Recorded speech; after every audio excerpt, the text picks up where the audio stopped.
Hey y'all, part 3 is here. Hit that number 1 button to jump right in, and don't forget to rewatch parts 1 and 2 so you're not totally lost. All kinds of indescribable sounds echoed out. It took a full two. The Thien Duong tribe, with over 500 people, bought 100 cradles, over 1,000 ceramic bowls, and traded them for 4 wooden barrels of white salt. They even took the barrels with them.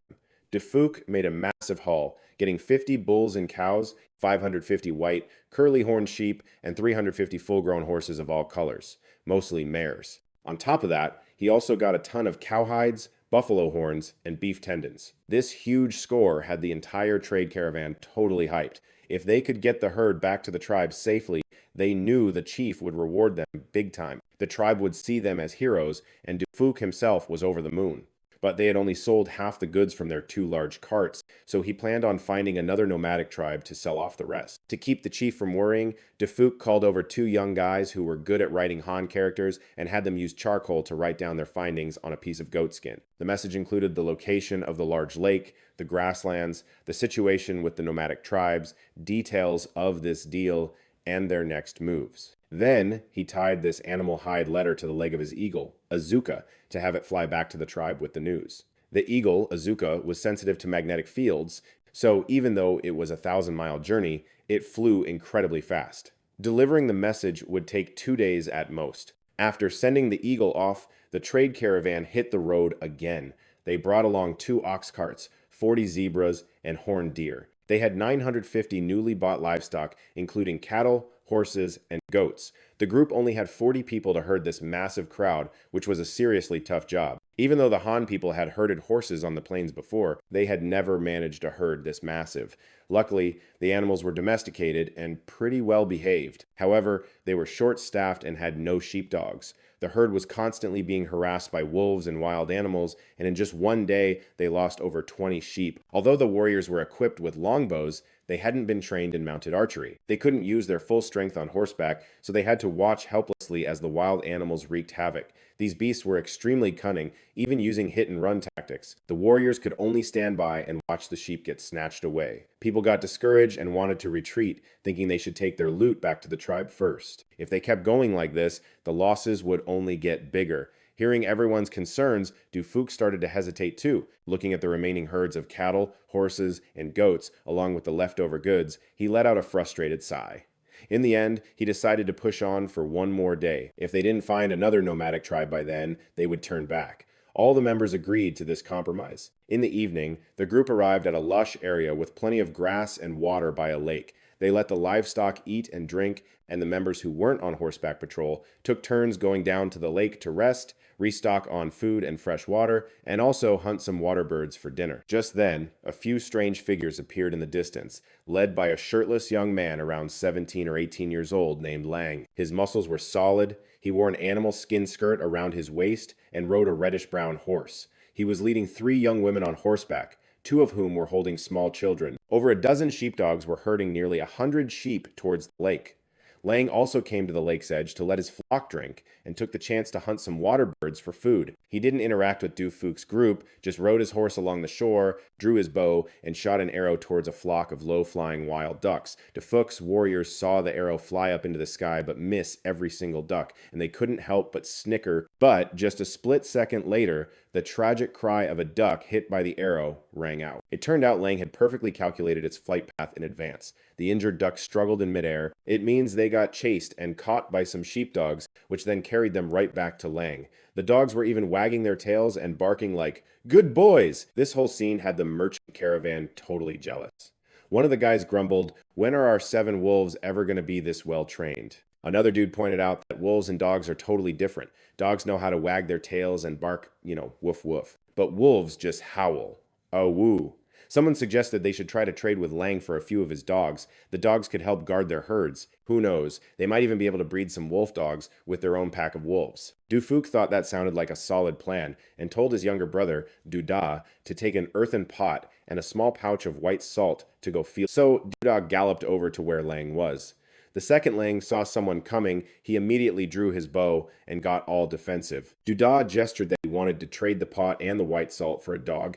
then tossed the salt pouch over to Lang. Lang caught the pouch, opened it up to see the pure white powder, and his face immediately showed suspicion. When he looked up, his pale red eyes totally freaked Duda out for a second, but Duda got his cool back and motioned for him to taste it. Lang was hesitant, so he had one of his sheepdogs lick it first. When he saw the dog was fine, he finally tried a little himself and instantly realized it was precious salt. Right after that, Lang gave Duda a super friendly smile. The two of them started talking through gestures. Duda found out the guy's name was Lang. Lang got that they wanted to trade for his dogs, and honestly, he was tempted. But he had raised this whole pack himself. Even if he said yes, the dogs wouldn't just go off with a stranger. This was just common sense for folks from the grasslands. So Lang had no choice but to toss the salt back to Duda, shrugging like he was helpless. Duda came back with nothing, while Lang gathered the women and his goat herd to leave the camp. Da went back and told Du Phuc what happened. Du Phuc frowned, deep in thought. Night was falling, and their 40 people had to guard almost 1,000 animals without a proper pen. They had no idea how many they might lose overnight. Du Phuc thought for a second, then snatched the salt pouch from Duda and galloped after Lang's group. Hearing the hoofbeats, Lang stopped. Du Phuc tossed the salt pouch at him and made a new offer, for Lang to bring his dogs and camp with them for the night. If he helped guard their livestock, the salt was all his.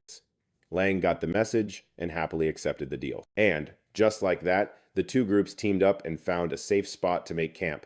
They used ropes and big nets to build a makeshift pen and got all the cows, horses, and goats inside. For dinner, everyone gathered round. They used a Han-style clay pot to make a salted duck stew. Lang had never tasted anything like it before. His tribe didn't have any pottery, and they definitely didn't have enough water to just make stew.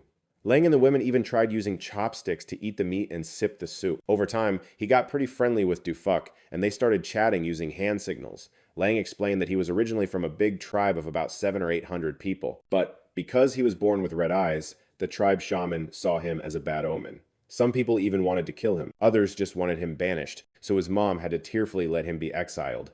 When he left, she gave him 3 tamed dogs, a small horse, and a few goats. Oh, and she told him not to wander too far away. Later on, whenever his mom was out herding, she'd secretly sneak him a few more goats.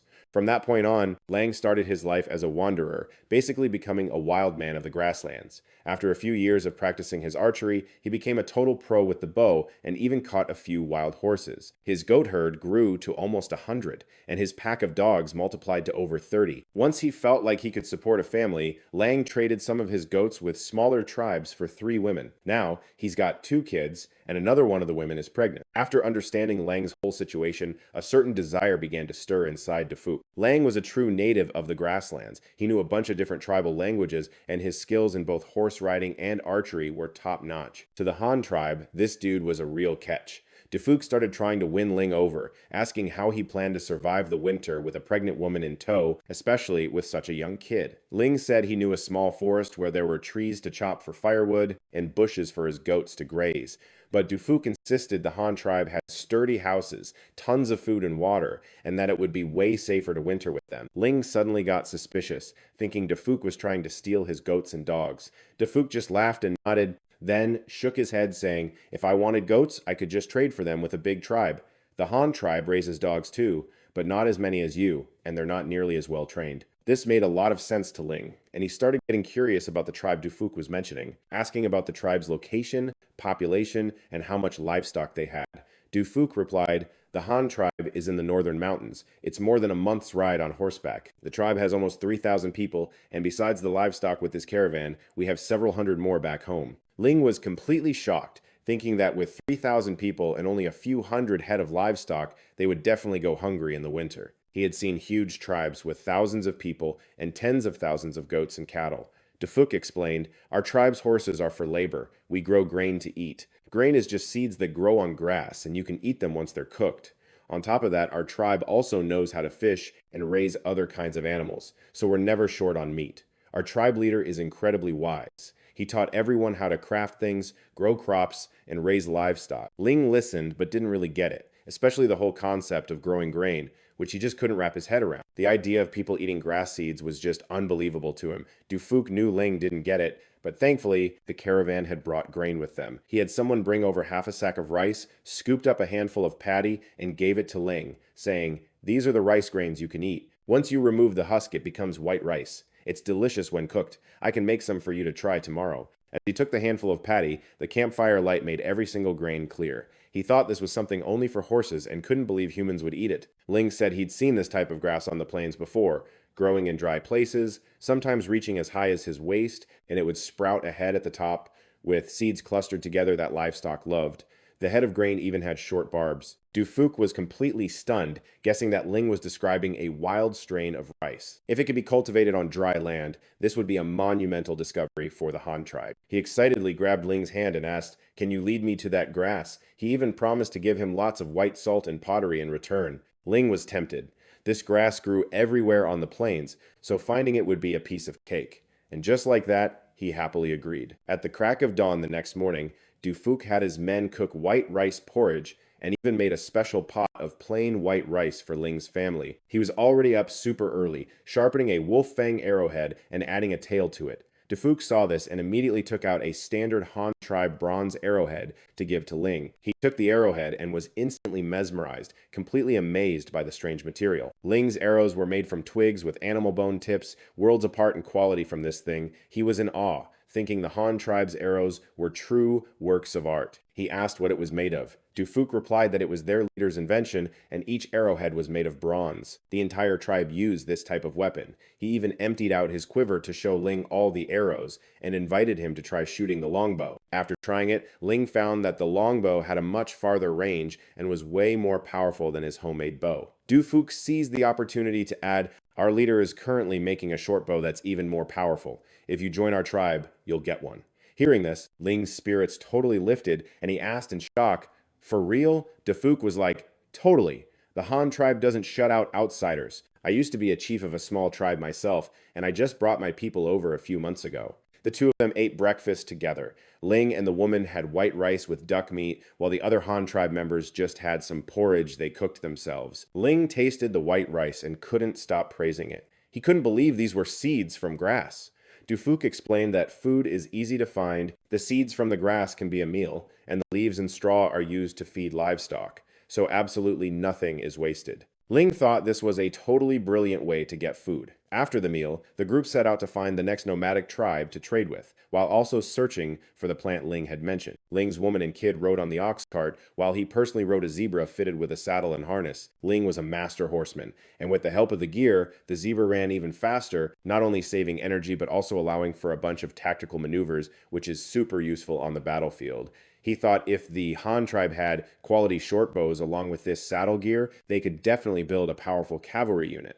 The more he thought about it, the more he felt that joining the Han tribe was the right call. After talking it over with his woman, he decided to bring his whole family to join them. Ling went and told Phuc his decision. Phuc was ecstatic and said, "Our chief is brilliant and knows how to use talented people. Someone with your skills will definitely be put to good use. You might even be made a captain." Ling's heart was racing after hearing that, and with him guiding them, the group continued on their journey. They traveled for dozens of miles that morning, and right at noon, they found barley growing on the prairie. Phuc confirmed it was a type of grain, although he couldn't tell if it was barley or wheat. But it didn't matter. They could just plant a crop and then grind it into flour to test it. They stayed for 2 hours and harvested 2 large sacks full of the grain heads, and even dug up a few whole plants with their roots to plant in a clay pot, planning to take them back for Lasong to study. After that, the group continued on their way. In the evening, they ran into the Oxbone tribe, a tribe Ling was familiar with. Their chief, A. Ertai, was on good terms with Ling. Thanks to Ling's introduction, Phuc and A. Ertai started to trade. At the same time, after flying for 2 days, the eagle Auka had returned to the Han tribe. Ying Rui saw the eagle and called for it to land, discovering a letter on animal hide tied to its leg, and quickly brought it to Lasung. Lasung anxiously took the piece of hide, recognizing it was from Jia Chu, and guessed that Phuc had probably found a flock of sheep and made a trade. He unrolled the hide. The letter was full of misspelled words, but Lasung was still able to understand the message. The letter said they had traveled south for over a month and reached a vast, flat land with a freshwater lake and immense grassland. They met a nomadic tribe and traded pottery and white salt for a lot of livestock. They still had half of their goods left, so they wanted to find another tribe to trade with before returning and asked Lasung to prepare more hay and pens for the winter. La Sung was so moved he was trembling. He never expected Phuc's haul to be so huge. The tribal elders heard the news and all gathered around him, seeing La Sung staring blankly, holding the letter with his hands shaking uncontrollably. Announcing the good news from Phuc, La Sung joyfully told everyone. Phuc found a vast prairie and traded for nearly 1,000 head of livestock. From now on, our tribe will no longer be short of workhorses and sheep for meat. Everyone was overjoyed when they heard the news. La Sung ordered the hide letter to be hung on the flagpole so the entire tribe could know the good news, and he also decided to throw a party that night. He then assigned the next tasks, telling the construction team to first fence off an area for the livestock. Then he got back to building more houses, assigned more people to the gathering team to collect thorny plants, chestnuts, and oil seeds. Luo Song also decided to buy straw from other tribes for livestock feed using pottery or white salt for the trade. Even though the price was low, the Han tribe had to haul it all back themselves. When they didn't have enough carts, they quickly built more, even making sleds by tying tree branches together. The work was tough. Everyone in the tribe was super excited because they knew it was all to prepare for the livestock. Meanwhile, Yu Fu's trading was going smoothly. With Ling's help, he scored another 1,000 head of livestock from the Altai tribe. This time, Yu Fu got fewer sheep, mainly trading for 200 cows and 400 horses, and then bought an additional 400 sheep. Realizing the huge herd would be tough to manage, he even paid for 10 young women who could ride horses and herd. By this point, the trade caravan had basically sold all their goods, with only 1 barrel of white salt and over 100 pottery items left to trade with the smaller tribes on their way back. With the grassland trade wrapped up, the crew started their journey home. 2 days later, the caravan reached the mountain pass bordering the grasslands and received a message by Phuc from Luo Song.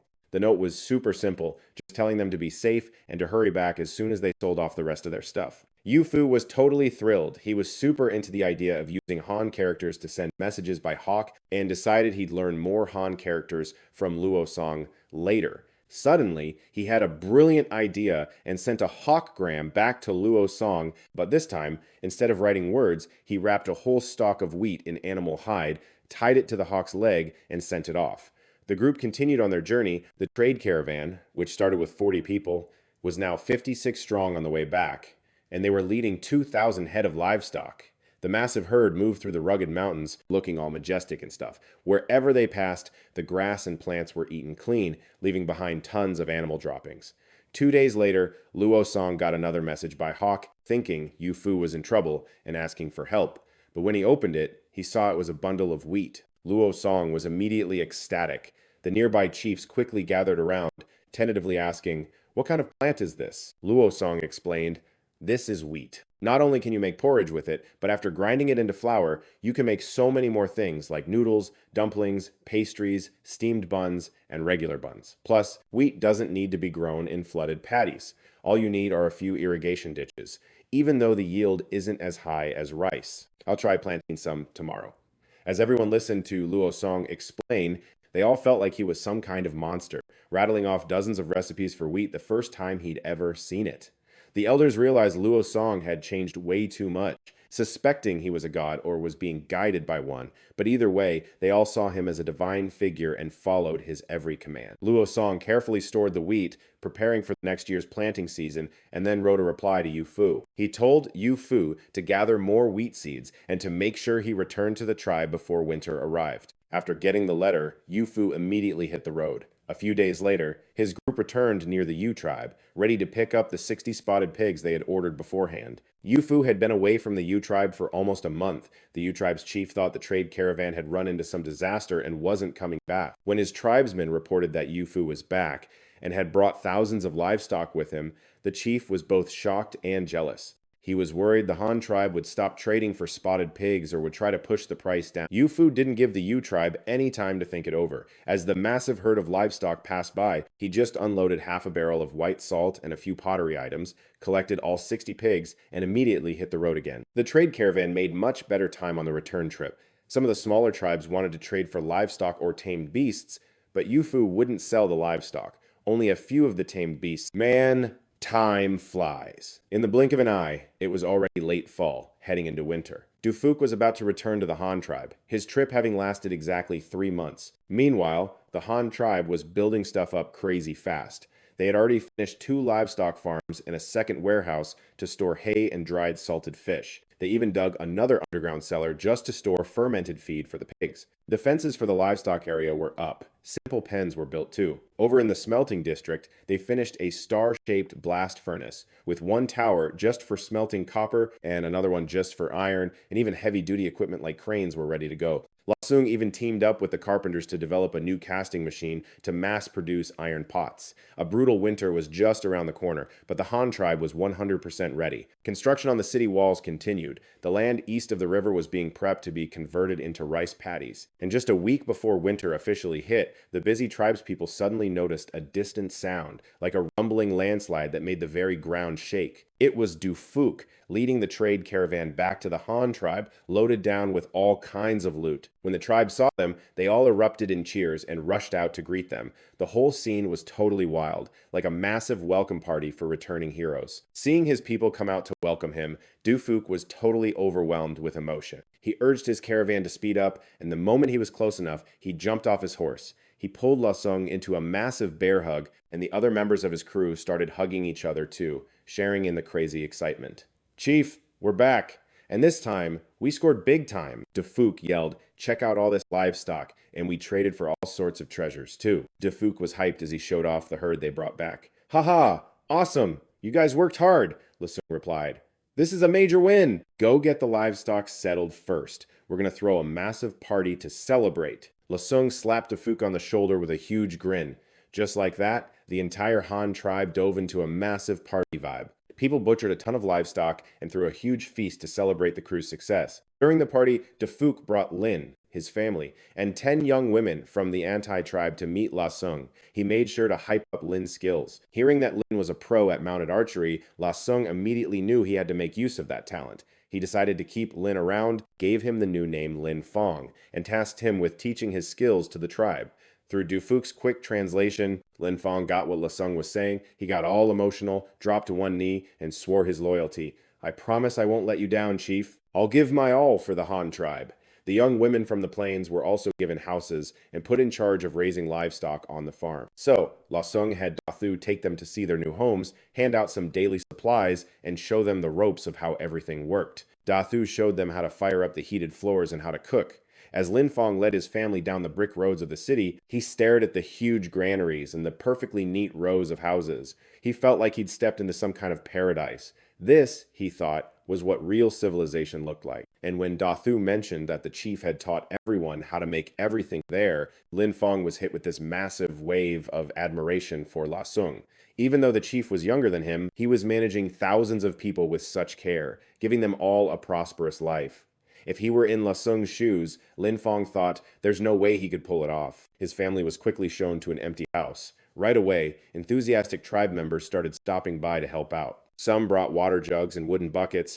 Others brought pottery and animal skins. The women from next door even helped lay out the furs on the heated floor. Some dudes were hauling 2 sacks of rice from the warehouse with a pushcart, while others were rolling up with an ox cart full of firewood. They even brought over all the essential tools. After they got back, Lasung had Deep give them some linen and wool fabric to make clothes for the kids at home. The new lifestyle had its perks, but of course, it came with some major headaches too. Like how Lin Fong's goats, horses, and sheepdogs all got requisitioned for the community. This was a real sticky situation. I mean, the goats getting taken was whatever, he could deal with that. But his 7 horses were basically family, and not being able to see them all the time was totally eating him up inside. Lasung had to address this, but there was no way to keep horses in the residential area, and he couldn't just let a private citizen manage them either. He just agreed to let Lin Fong visit the horses in the stables whenever he had free time, but the real pain in the butt was the sheepdogs. These dogs were loyal to one dude and one dude only, so every time they were let out, they'd just bolt straight back to Lin Fong's house. Lasung was totally at a loss. All he could do was tell him to keep a close eye on them and make damn sure they didn't bite anyone. The best plan was still to figure out how to get the dogs to the livestock farm. But getting them used to a new place would take time. Anyway, winter was going to be long, and Lasung didn't have time to deal with this petty drama every single day. He had way bigger fish to fry. The carpentry team had just finished the molds for casting iron pots. Time flew by, and on the first day of winter, the markets were already a total ghost town. And on that very day, Lasung started leading his tribe in smelting iron. Daichu was right by his side, and Lasung planned on teaching him the whole process from start to finish. He demonstrated every single step and then handed the whole operation over to his people. The number of people working directly on the smelting alone was already in the dozen. The support crew was over 100 strong, and the furnace could produce about 2 tons. Besides casting 2 super heavy iron weights, everything else was turned into iron pots. When they did the final count, it added up to less than 200 pots, which wasn't even enough for all the Han people. But after a whole day of work, everyone was completely wiped out, so they had to call it a day. Lasung told his people to keep polishing the iron pots. He also instructed Dai Chui to wait until the blast furnace had completely cooled off and then check every single part to see if anything was broken. Anything that was broken needed to be fixed right away, so there wouldn't be any issues next time. Dai Chui happily agreed. After smelting iron all day, Lasung was beat too, so he went out for a walk by himself. He strolled along the riverbank in the early winter air. The water level had dropped a lot, but the watermill on the bank was still turning steadily, just a lot slower than before because of the lower water level. In a month at most, the river would start to freeze, and then they wouldn't be able to use the watermill at all. A cold north wind blew by, making Lasung shiver. He quickly pulled his animal skin coat tighter around him, and suddenly, an idea struck him. The water might freeze in the winter, sure, but the wind gets super strong. If they could build a windmill, couldn't it still work during the winter? Plus, wind, this natural power source, is around all year long, which is way more convenient than a watermill. At least he wouldn't have to stress about picking the perfect location. With a plan in mind, Lasung immediately ran over to the carpenter's workshop. He picked out 2 long wooden beams. He crossed them to form a plus sign, tied them together tightly with rope, and then wove vines into 4 square frames. After that, he sent someone to the warehouse to grab 4 more sacks to cover the vine frames. And just like that, 4 blades were finished. Mu Tong and Shu Zhu from the carpentry team watched Lasung's weird actions. They knew their chief was inventing something new again, but they had no clue what this bizarre contraption was actually for. It wasn't until Lasung mounted the cross-shaped frame with the blades onto a horizontal wooden stand, pointing the blades directly north. When the wind blew, it spun like a top, leaving the whole carpentry crew wide-eyed in amazement. Are you telling me the chief is planning to hook this thing up to make something like a watermill? Mok Thong was the first one to catch on to Lasung's plan, and he just grinned and nodded. I'll work out the details soon, and then I'll have you guys build it. If we finish this windmill, it'll be way more useful than a watermill. Yeah, that's totally true. Not counting the weather, Thu Tru replied. A windmill has a major advantage over a watermill. Plus, you don't have to worry about where to put it. Thu Tru added from the side. All right, you guys get back to your own work. I'm heading back to think through the construction techniques. Lasung said, I'll let you know when I figure it out. With that, Lasung went back to his private quarters alone and flopped down on his warm, heated bed. The room was pitch black, and the windows and doors were totally makeshift. The main door was just made of patched-together wooden planks. The windows were covered with animal hides and woven vines, completely blocking out any light from outside. Right now, the Han tribe didn't even have paper, so making a window to let in light was a huge pain. Thinking about this, Lasung couldn't help but let out a heavy sigh. Man, the road ahead was still so long, and there was a mountain of stuff waiting for him to invent. A few days later, Ah Sung led the smelting team to cook up 2 batches of iron, using up all the raw materials they had stockpiled over the last few months. However, they did manage to get a huge amount of iron ingots and even a few steel ingots made using the co-fusion method. They had more than enough iron pots now. After meeting all the needs within the Han tribe, there were still dozens of pots left over to keep in reserve or use for trade. Most of the remaining iron was cast into ingots for storage. Lasung put his iron research on hold for now and immediately jumped in with the carpentry crew. In just a few days, he and the carpenters made a successful, life-sized model of a windmill. Next, all they needed was for the tribe members to build a bigger version based on this model, and the new project would officially be a go. But the Han tribe's carpentry team was seriously short-staffed. So Lasung started recruiting a second wave of carpenters from the tribe to produce more wooden goods. On the other hand, now that they had iron, they also started scouting for professional blacksmiths. The Han tribe's technical training program was officially entering a whole new chapter. Right now, the Han tribe didn't have a single blacksmith, so the first batch had to be taught by Lasung himself. A forge was quickly built next to the blast furnace, just a shed made of round logs and bricks. The blacksmith apprentices were also ready to go. They were a few of the wild men who had joined the Han tribe earlier. Among them was a guy named Dish. La Sung himself had set his broken arm back in the day. This guy later learned copper smelting from Dai Chu, and now he was starting to learn blacksmithing with La Sung. Since they now had wrought iron and steel, La Sung decided to first forge a wicked longsword for himself, giving his apprentices a chance to watch and learn. The sword he planned to forge was a classic 8-faced Han sword, a signature of the Han dynasty. The entire blade had exactly 8 sides. The best thing about this type of sword is its thick blade. You could use it for both stabbing and powerful slashing, and at the same time, it was super tough and hard to break. La Sung personally picked out a wrought iron ingot and placed it in the furnace to heat up. The apprentice next to him immediately started working the bellows, helping the ingot soften up. After heating it for a while, he used iron tongs to pull the ingot out, placed it on the anvil, and started hammering away. He explained the whole process to his apprentices while he worked. Then he folded and forge welded it, shaped it, quenched the steel, gave it a fine grind, and finally assembled the whole thing. The hilt was made from the only elephant tusk the Han tribe had, a war trophy they snatched from that man-eating giant mountain ape. The hilt was shaped like a flattened cylinder, hollow on the inside, with intricate patterns carved all over the outside. This is the legendary sword that symbolizes the chief's status, the one and only Heavenly Sun's wrath. When the Heavenly Sun gets mad, everyone bows down. It's a symbol of absolute power, holding life and death in its grip. The tribesmen had only heard La Sung talk about steel weapons before. They knew it was better than the old bronze stuff, but they had no idea times how times much better. So he had to put on a show with the Heavenly Sun's wrath, ordering his men to bring over 2 massive wall bricks. He laid the sword across them and then straight up stood on the blade while it was suspended in mid-air. The sword instantly bent into a huge arc, but the second La Sung stepped off, it snapped right back to being perfectly straight, leaving the onlooking crowd totally floored. Next up was the sharpness test. La Sung had someone bring out a goat with super thick wool. All they saw was a flash of the blade and the goat's head went flying. Hot blood sprayed a good 5 paces, shocking the crowd once again. That goat's wool was so thick, and it still got its head lopped off in one clean swing. If that was a person's bare neck, damn, it would be an even uglier scene. Someone shouted, "Chief, this iron sword is insane. If every one of our warriors had one of these, a single one of us could take on a whole group of enemies." Thudai's eyes went wide as he blurted out, "Yeah, Chief. Are we gonna get awesome swords like this too?" Dai Thu asked, practically drooling. This was the main thing the Chai clan was wondering about, a weapon this amazing. A truly legendary weapon, who wouldn't want to get their hands on one? "I'm afraid not," La Sung replied. "I saw the chief and his guys spend a whole month forging just this one sword. If we tried to equip the whole tribe with these, who knows when we'd ever be done." An elder who had actually watched La Sung's forging process shook his head and said that. La Sung knew this was an issue, so he had to pour some cold water on everyone's hype. "That's right," he said. "They're incredibly difficult to make, but the former clan chiefs like you guys will all be equipped with one. As for the regular warriors, I can only equip them with sabers, a weapon that's easier to forge since it only has a single edge. Any other tribesmen who want a sword will have to achieve something huge for the tribe to earn one as a reward. But hey, don't underestimate the single-edged sabers. I've already had someone craft a prototype of the ring pommel saber. You all can check it out.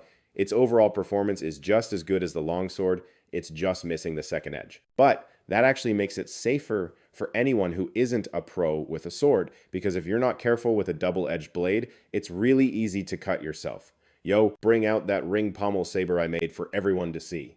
A tribesman immediately grabbed the ring pommel saber and started testing it, just like La Sung did. The results were exactly as the chief said. The ring pommel saber was in no way inferior to the Han sword. In fact, it was even better when it came to slashing and stabbing.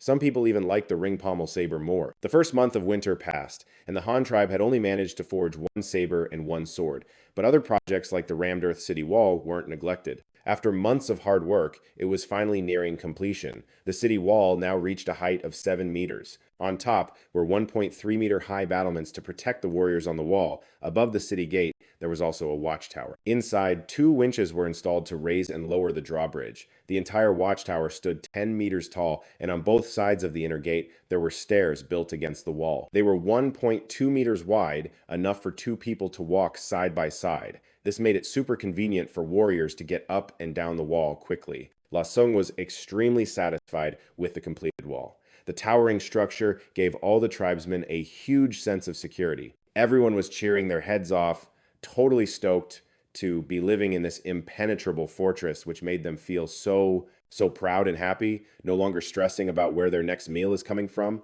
or fearing outside enemies. In this day and age, this was totally a life out of a fairy tale. In the end, the tribespeople asked La Sung to help them create 8 massive stone tablets, engraved with the words Han Yang in clerical script. They were placed right in the center of the 4 city gates.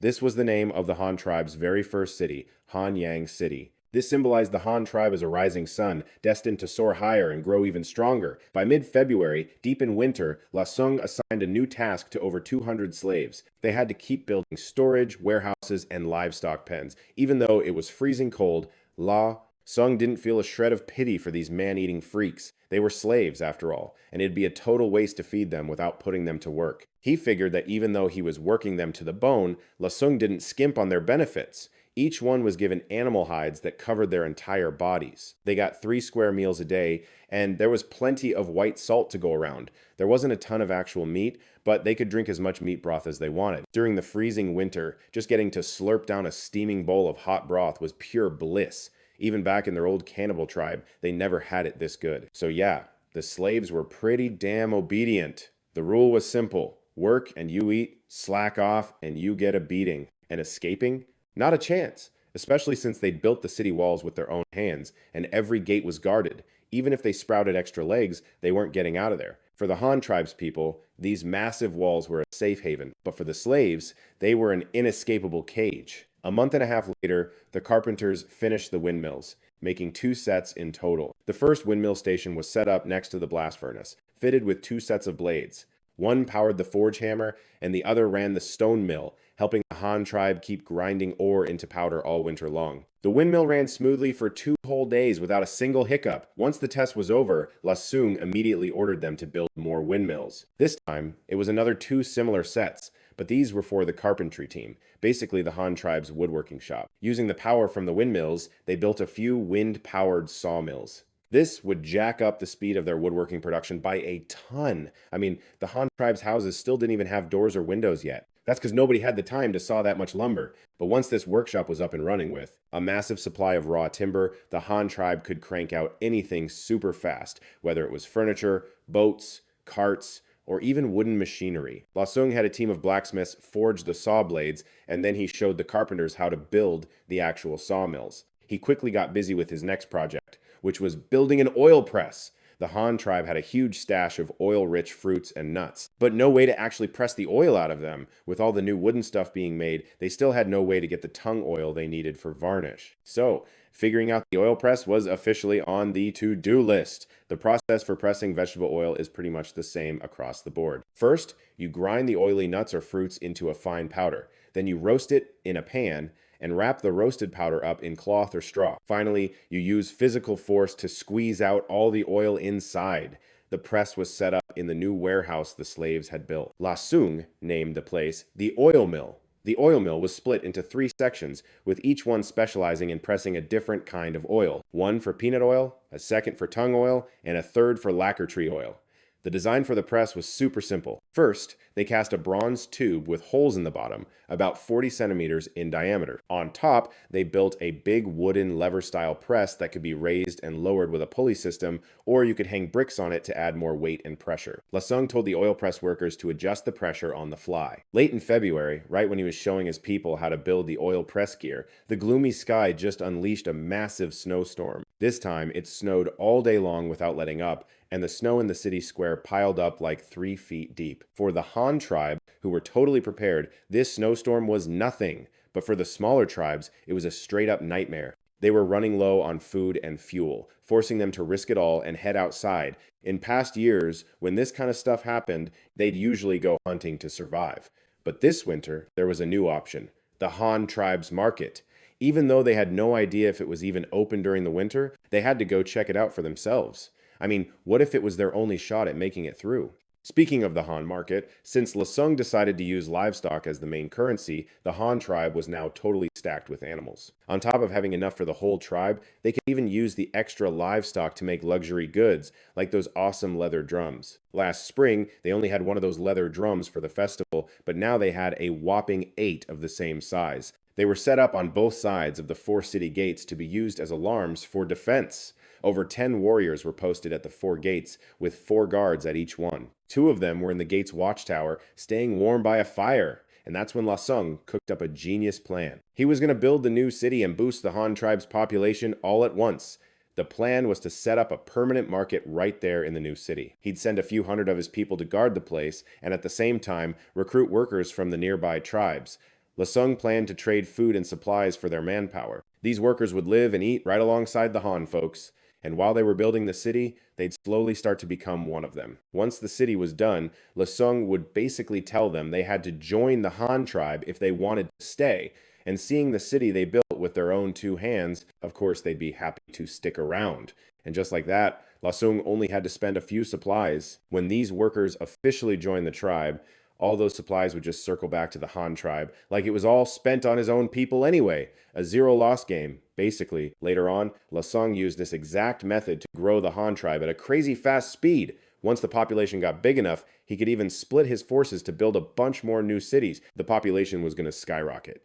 So, Lasung decided to use the winter to prep supplies like ox carts, horse carriages, white pottery, refined salt, wooden barrels, and all kinds of tools. At the same time, he sent out the feather team to scout locations for the new city. The feather team was tasked with finding good spots to set up village outposts. Meanwhile, Lasung gave the manufacturing department a new mission: mass-produce goods to supply the Hanyang city market and to trade with the grassland tribes. Any extra supplies would be poured into the new city, but the main trade focus was still going to be the grasslands, because that's where the big money was. Lasung prepped even harder, ordering them to gather more raw materials, especially sheep's wool. The Han tribe was desperate for wool yarn to make blankets, cushions, and clothes. After that, Lasung headed back to the blacksmithing area to work on springs, which was the secret sauce to boosting fabric production. Once he successfully made the first spring, he was ready for the next big move. Lasung developed a loom with a flying shuttle, which totally skyrocketed productivity. On top of that, he also researched and successfully built a spinning jenny, boosting productivity by 10 times. The woodworking shop got an upgrade too, speeding up the production of all the wooden stuff. The system suggested building another windmill-powered workshop, and Lasung was all for it. A month later, the cavalry patrol searching for traders brought back over 480 people. The Han tribe's population shot up once again. The Feather Squad also finished the topographical map of the East. Lasung got the general lay of the land, but building a city is a massive undertaking, so he still needed to supervise it himself. At the start of the 4th month of winter, everything was meticulously planned out. Lasung told the Great Tree and the old shaman to watch over Hanyang City while he took Thudai, Huyet Do, and the Lingfeng cavalry squads with him. Beastfang and Feather, a total of 15 people, headed to the proposed site for the new city to survey the land. After a 2-day ride, they got to the Great River, and Lasung used a measuring tape to check out the land, discovering it was the perfect spot to build a city. The land was flat, perfect for farming on a massive scale.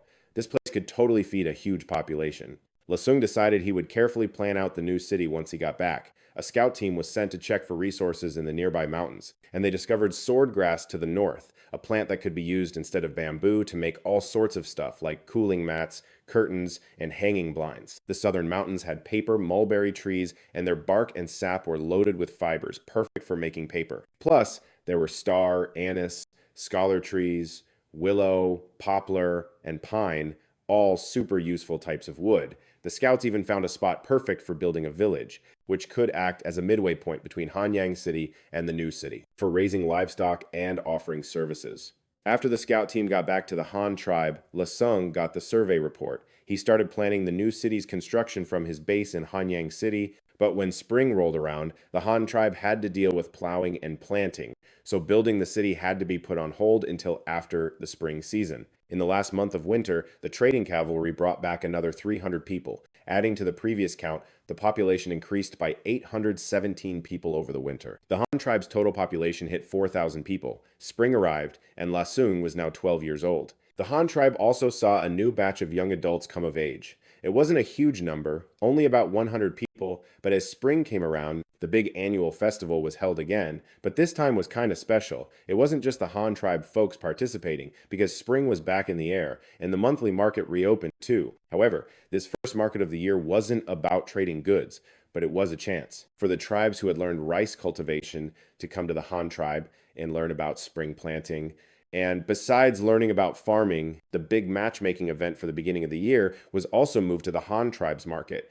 Chiefs, shamans, and elders from all over brought their strong young men and newly of age teens. They all gathered on the grasslands west of Hanyang City and set up camp. For most of these teens, it was their first time ever in Han territory, and they were blown away by everything there. 3 days later, the Han tribe held its huge sacred ceremony. To flex the tribe's power, all the members lined up perfectly and marched out of the west gate, arranging themselves in square formations outside. Drums boomed from the city walls, the main gate swung open wide, and the procession filed out, while a huge scroll with a couplet was hung on the wall. On it were the words, "Honor the ancestors, may the harvest be plentiful." Then came the procession of the 6 types of livestock. This got the crowd buzzing with excitement. 4 elders carrying the tribal flag came forward, standing in front of the flagpole on the city wall. La Sung then led the flag-raising ceremony, and then he gave a speech, partly to honor the ancestors and partly to fire up his people. Everyone bowed at once before the tribal flag and the scroll. After the ceremony, the scroll was left up for one more day and taken down that evening. The tribe members lined up and headed back into the city, taking the little kids home. The adults scattered to take care of their own business. Once the crowd cleared out, ox carts loaded with all kinds of goods showed up outside the city to set up shop. This time, they've got iron pots, iron spoons, steel sewing needles, yarn, scissors, and a ton of other new goodies. On top of that, there are wooden tables and chairs and iron farming tools. The Han tribe demanded people in exchange for their metal goods. The other tribes actually agreed to trade their people, so the Han tribe snagged about 300 new members. After that, the east gate of Hanyang City was thrown wide open. Buffaloes and horses started plowing for the spring season, and fertilizer got mixed into the dirt too. The Han tribe is farming a massive area this spring. On top of last year's rice paddies, they also cleared out the fields and the east bank of the small river all winter long. Ah Sung reclaimed another 1,500 acres of land. He planned out where the crops would go, deciding to plant this year's new wheat on the east bank, starting with a test run using just half of the seeds. Even though La Sung wasn't a pro at growing wheat, he knew the basics like digging furrows and sowing seeds. He set up a few test plots and planted 5 acres to start. While his tribesmen were busting their butts plowing, La Sung wasn't just kicking back. He jumped right in and plowed 5 acres himself. Next, he started prepping to develop the new city. But to open up the new city, he had to send in a vanguard team first. Their mission was to wipe out all the dangerous beasts lurking around the area and set up a garrison to lay the groundwork for the main force to move in. The problem was, the Han tribe didn't have a professional army yet. So, La Sung decided to start by crafting some weapons and equipment to form a real, honest-to-God army. First up, he focused on unity, which started with uniforms.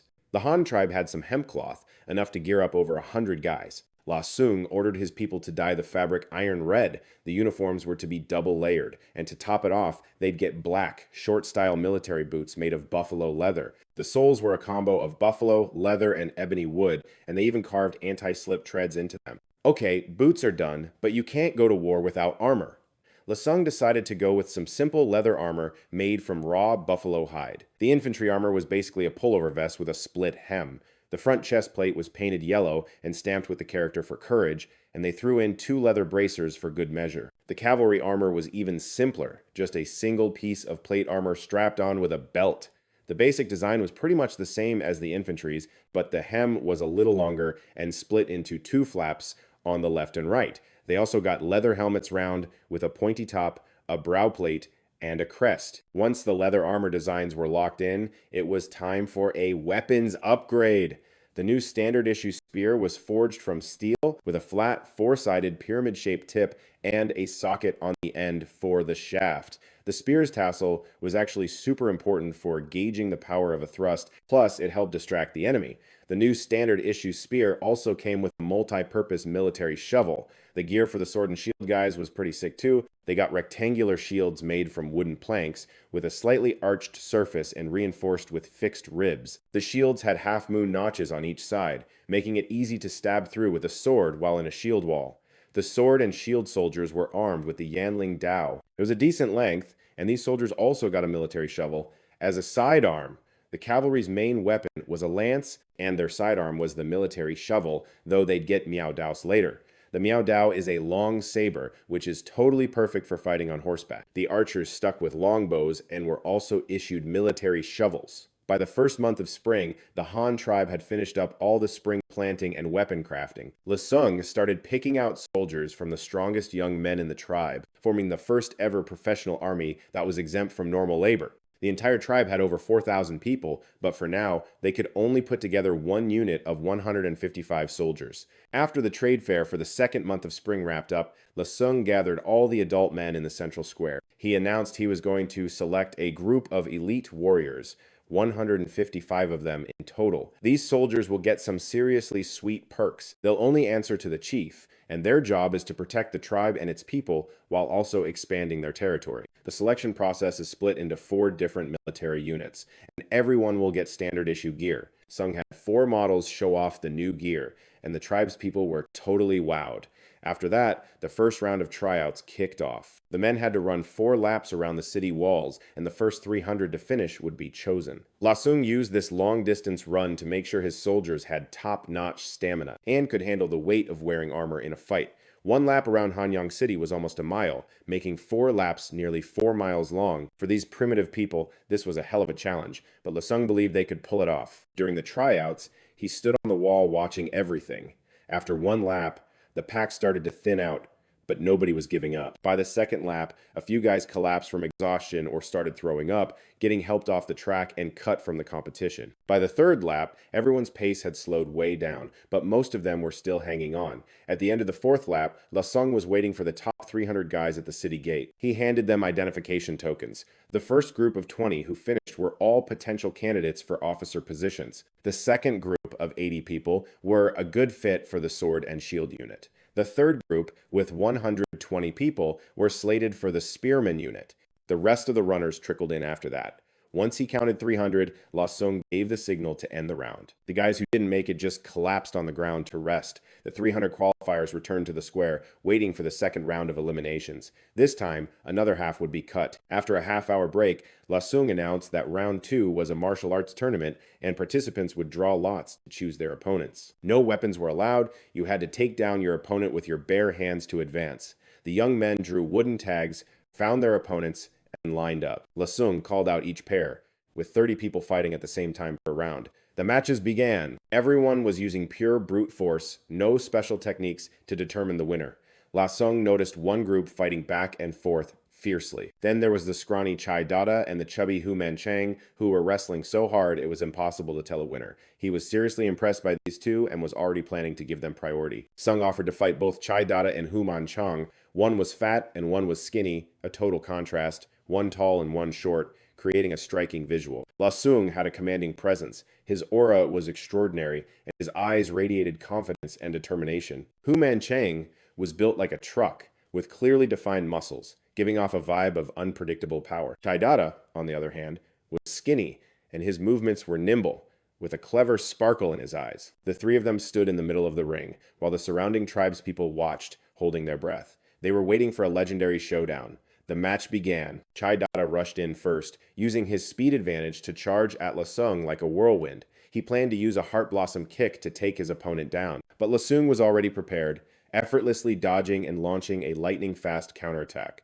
A single heavenly elbow strike sent Chai Dada flying. Just then, Hu Manchang took the chance to launch a sneak attack from behind, but Lasung's reaction was super fast, and he skillfully spun around to dodge the blow. He used the Iron Mountain shoulder strike to knock his opponent down, and in the end, both Chai Dada and Hu Manchang were defeated. The two looked at each other with a bitter smile, completely in awe. Lasung then announced that both of them had advanced and promised to teach them more martial arts skills. The tribesmen who witnessed the fight were stunned by his power, making them even more desperate to be noticed by their leader. The matches continued, and Lasung made an exception, choosing another young man named Shi Lu because his calm demeanor and extraordinary willpower really impressed him. Finally, the army roster was pretty much set. Besides the 150 official winners, there were only 2 spots left to fill, but Lasung decided not to fill them. That whole show was just to boost his rep and make it easier to command the troops down the line. Next up, Lasung was going to teach them some killer moves to turn them into legit soldiers. With recruitment over, the Han tribe got back to their usual hustle. Then, Lasung dropped another new order. He took the old Tang tribe's unit to form the core of a new force. He was forming a 100-man elite squad. Lasung also sent people back to the old base to plant Juma grass. Da Shu also took a crew back to Bat Bao Mountain to mine copper ore. As for iron ore, La Sung held off on sending anyone for now. The Han tribe didn't really need a ton of iron at the moment, so there was no rush. On top of all that, La Sung sent out a trade caravan led by Du Phuc, with Ling Feng as his second in command to do business on the grassland. Their main mission this time was to buy up livestock, cattle horns, sinew, and horses. Plus, they needed to gather more sheep's wool. After getting their orders, Du Phuc and Ling Feng were totally hyped and led the caravan out. La Sung kept Du Ye, Du Phuc's younger brother, behind. He was getting ready to put him in charge of his own squad. Du Ye's crew was going to head to the Xincheng area east of the river to set up a marketplace. The two brothers were absolutely ecstatic to hear the news. Du Ye, especially, started hustling right away, running around to check on the production progress at the workshops. Meanwhile, the Han tribe slaves kept on building relentlessly. It was estimated that in about another year, the entire Hanyang City project would be finished. When that happened, the slaves would be moved over to Xincheng, so there'd be no shortage of work for them. After sorting out all the external stuff, La Sung dove headfirst back into building up his military. The whole future of the Han tribe's army depended on the foundation he was laying right now. La Sung knew that soldiers had to live separately from regular civilians, so he ordered the soldiers to move out and had a warehouse renovated into proper barracks. They laid down green brick floors and built bunk beds and long tables, making it perfect for both living and studying. La Sung planned to have the soldiers study culture to train a future force of instructors. Next, he got the woodworking and pottery crews to start making teaching supplies like blackboards and chalk and small slates for the soldiers to practice their writing. By the second month of spring, the barracks and classrooms were all done. The soldiers who made it through the training and competitions were split into 4 different branches, forming 4 banners. La Sung appointed Shi Dai as captain and Shui Tu as vice captain. Hu Ya took the role of Sima, and each branch got its own banner leader. The soldiers started their professional training, and La Sung even wrote a military anthem called Han Er Lang. He planned to teach it to them during their culture lessons. Every single day involved formation drills, physical training, battle formation practice, and live combat sparring. Afternoons were dedicated to culture class, where La Sung cleverly mixed Han characters into his lessons on battle formations. This way, they learned military strategy and literacy at the same time. At the end of the day, he'd even review what they learned that morning, point out their weaknesses, and then make them do even more physical training. On top of training the soldiers, La Sung also set up a class to teach people how to craft items and learn Han characters. This group was made up of women who were pregnant last winter and young children, totaling about 200 people. La Sung used literature to teach them so they could learn crafting skills and memorize characters simultaneously. Throughout the 3rd month of spring, he was busy whipping the army into shape and running his classes. Du Ye's trade caravan, along with Shi Dai's troops, headed out to Xincheng to get things ready. Meanwhile, Du Phuc's caravan was scouring the grasslands looking for tribes to trade with, but they found out all the tribes from last year had already packed up and moved on. Ling Feng explained that the prairie tribes are nomadic, following the water and grass, so they could use this pattern to find new tribes. In April, the advance team for the new city finally reached their destination and started setting up camp. Hunting parties from the nearby tribes noticed the activity, but seeing the Han tribe's strange behavior and equipment, they didn't dare get too close. Then one day, when a small Han cavalry unit went to the river to get water, they ran into a hunting party from a tribe. The squad leader explained the Han tribe's plan, inviting them to join in on the trading and construction. The chief was both stoked and worried, afraid they didn't have enough people to trade for goods. The squad leader explained, "The Han tribe can trade labor for goods, and will even provide food and white salt." The chief was over the moon when he heard that and decided to head back to talk it over with the elders. The cavalry leader led them back to the camp. Shi Lu then took the group to meet Du Ye to hash out the details about the market. Du Ye laid out the plans for the new city to the chief, along with the construction layout and trading terms. The chief seemed totally satisfied with the Han tribe's plan. After returning to his tribe, he was going to spread the word to other tribes to attract more people to help with the construction. Du Ye also wrote a letter to update La Sung on their progress, asking him to come in person to plan the specific location for the city. After getting the letter, La Sung decided to go to the new city himself. He planned on building a massive metropolis that could hold a population of up to 400,000 people. The layout of the new city was based on the design of Chang'an City, divided into a palace district, a noble academy district, and 80 market wards. The residential space in the wards was expanded so they could fit more people. La Sung hoped to increase the population through policies that encouraged childbirth. The construction of the new city would be carried out in phases. First, they would build the market wards, and only then would they build the city walls and the palace. Lasung also prepared a ton of wooden barrels to use as molds for building the rammed earth walls. At that moment, Lasung was leading a caravan of carts and workers toward the new city, ready to kick off the construction, but who would have thought Hanyang City would get some terrible news? A massive army of a cannibal tribe from the north was approaching with over 1,000 men. They were equipped with crude wooden shields, bows and arrows, and spears made from bone. First, they attacked the Jingzhu tribe's trading party. Then they took over the Snake tribe's territory. The panicked people of the Snake tribe fled to Hanyang City. Ying Rui, the city commander, got the report and immediately put defensive measures in place. He ordered the city gates to be sealed tight. After talking it over with the elder shaman, he decided to send the tribespeople back to their home. The livestock were herded into pens, the 3 city gates were locked down tight, and he even sent out 200 cavalrymen to welcome their people, all while preparing to use the giant bazooka signal to message Las. He was hoping Lasung could come up with a plan to deal with the enemy. After receiving the message, Lasung held a meeting with Shu Dai, Shui Tu, and Shou Ya. They analyzed the enemy's strength and equipment, concluding that with its high walls and deep moats, Hanyang City would be a tough nut for the cannibal tribe to crack. The biggest worry was the tribes coming to the market to trade. They didn't know what was going on and could easily walk right into the enemy's trap. Lasung's plan was to form a coalition army with the tribes near Hanyang City and wait until their forces were overwhelmed. He would personally lead the main army, coordinate an attack from both inside and out with the defending army, and wipe out the enemy in one fell swoop. Lasung replied to Hanyang City, ordering them to hold their ground and wait for reinforcements, warning them absolutely not to open the gates to fight. He also reminded them that in an emergency, they could slaughter the pigs and goats in the city for meat. He specifically made a point that they had to treat the refugees from the Snake tribe well. Once everything was settled, Lasung led his army out of Thien Duong. The troops advanced to the hillside below the Kolin waterfall near Thien Duong City, getting ready to welcome the allied forces. Meanwhile, inside Ongyo City, Tu Vu and the elders were also moving fast. They followed Lasung's orders. They sealed the city gates and gathered all the able-bodied men, ready to defend and counterattack at any moment. Elsewhere, over 200 refugees from the Sa tribe were properly settled. After discussion, the elders decided to temporarily house these people in the granary, which had previously served as army barracks. The granary had over 100 bunk beds, and even though it was a tight squeeze, the adults and children could manage to cram in for now. If there really wasn't enough room, they planned to push school desks together in one half of the warehouse to use as beds. Right now, they were on high alert for war, so every household had put out their cooking fires to eat together in a communal setting. The Han people usually treated everyone equally, but now they had to prioritize food rations for the men. The women came next, and the children were last. The women and children were only getting 2 meals a day, not because the Han tribe was running out of food, but because nobody had a clue when the enemy would finally back off. In this crazy situation, they had to ration every single bite.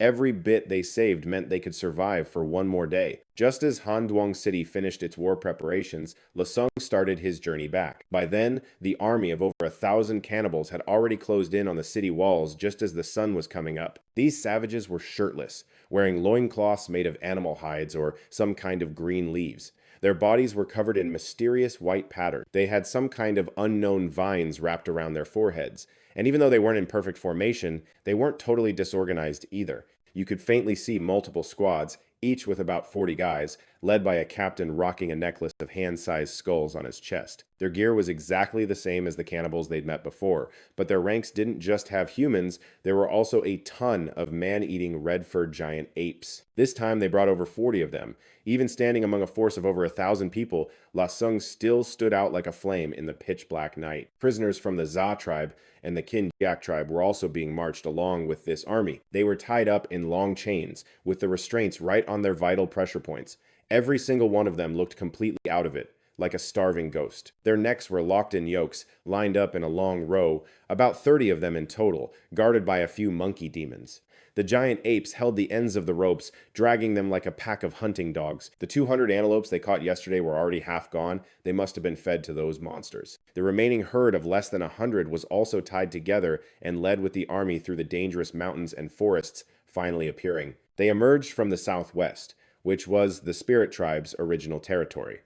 They must have followed the carriage tracks to find their way here. When they broke through the forest, a clearing of over 3,000 acres opened up before them. The flat ground itself wasn't weird, it was just a prairie surrounded by mountains. But what totally freaked them out was the massive, imposing structure standing tall in the eastern center of the clearing. Getting closer, they could see that this thing was surrounded by water, with towering walls that seemed to scrape the sky.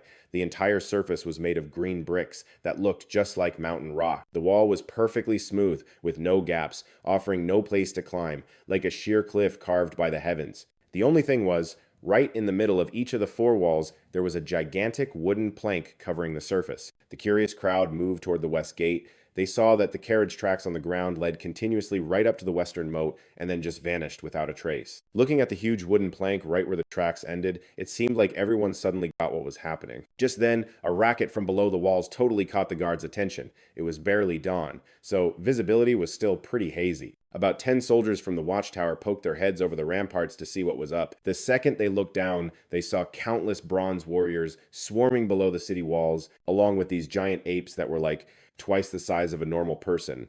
The tribesmen who'd never seen anything like it were totally freaked out by the sight. "It's the enemy! They're attacking the city! Sound the drums! Now!" It's not clear who yelled it first. Then the two massive drums on either side of the West City Tower started booming like crazy. Thump, thump, thump! The earth-shattering sound woke up the entire sleeping city of Hanyang, and at the same time, it totally startled the cannibals at the foot of the wall. The whole army and the giant apes jumped, and the enemy forces all snapped their heads up to see where that noise was coming from. Up on the battlements, through a neat row of crenellations, you could see tons of figures scrambling around. People were constantly peeking out from the gaps. They all had their hair tied back neatly, and it looked like they were holding weapons. If you looked close, they were holding either sharp bronze spears or bows that were yards long.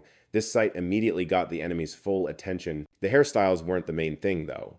What really mattered was that those dudes on the wall were holding bows and arrows. I mean, you gotta remember, they came here specifically looking for the bow and arrow tribe, so talk about a perfect match, right?